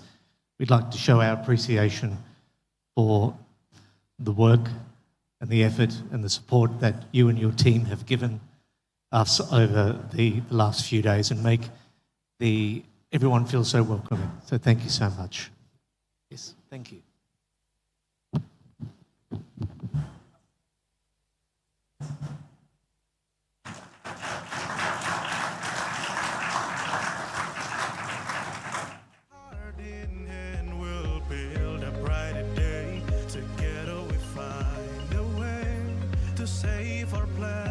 If we could ask Miss Tum to come forward, please.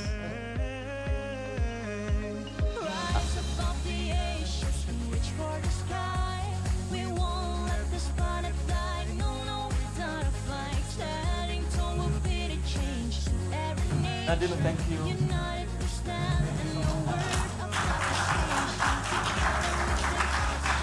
And Adani, please, to come forward.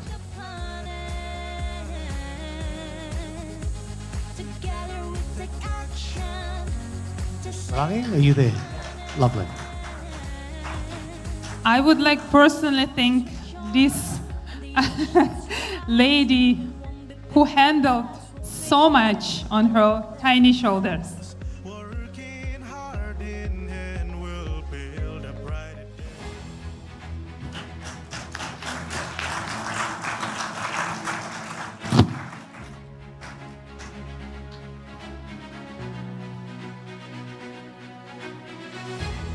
Thank you very much. Thank you. All right, just before we head off, just some housekeeping about tonight and the Media Awards. So tonight we will have the Together for Planet Peace and People Media Awards Gala. So we ask you kindly to stay here around. Please don't go anywhere. So we start moving from here to the venue around 6:30. And the venue is the Sakala Beach Club, which is next door, across the road. So we have to be seated by at 7 p.m. sharp. We will start with the dinner and then proceed to the gala. It's going to be excited. We have very, very beautiful program for you prepared by RRI. Thank you so much.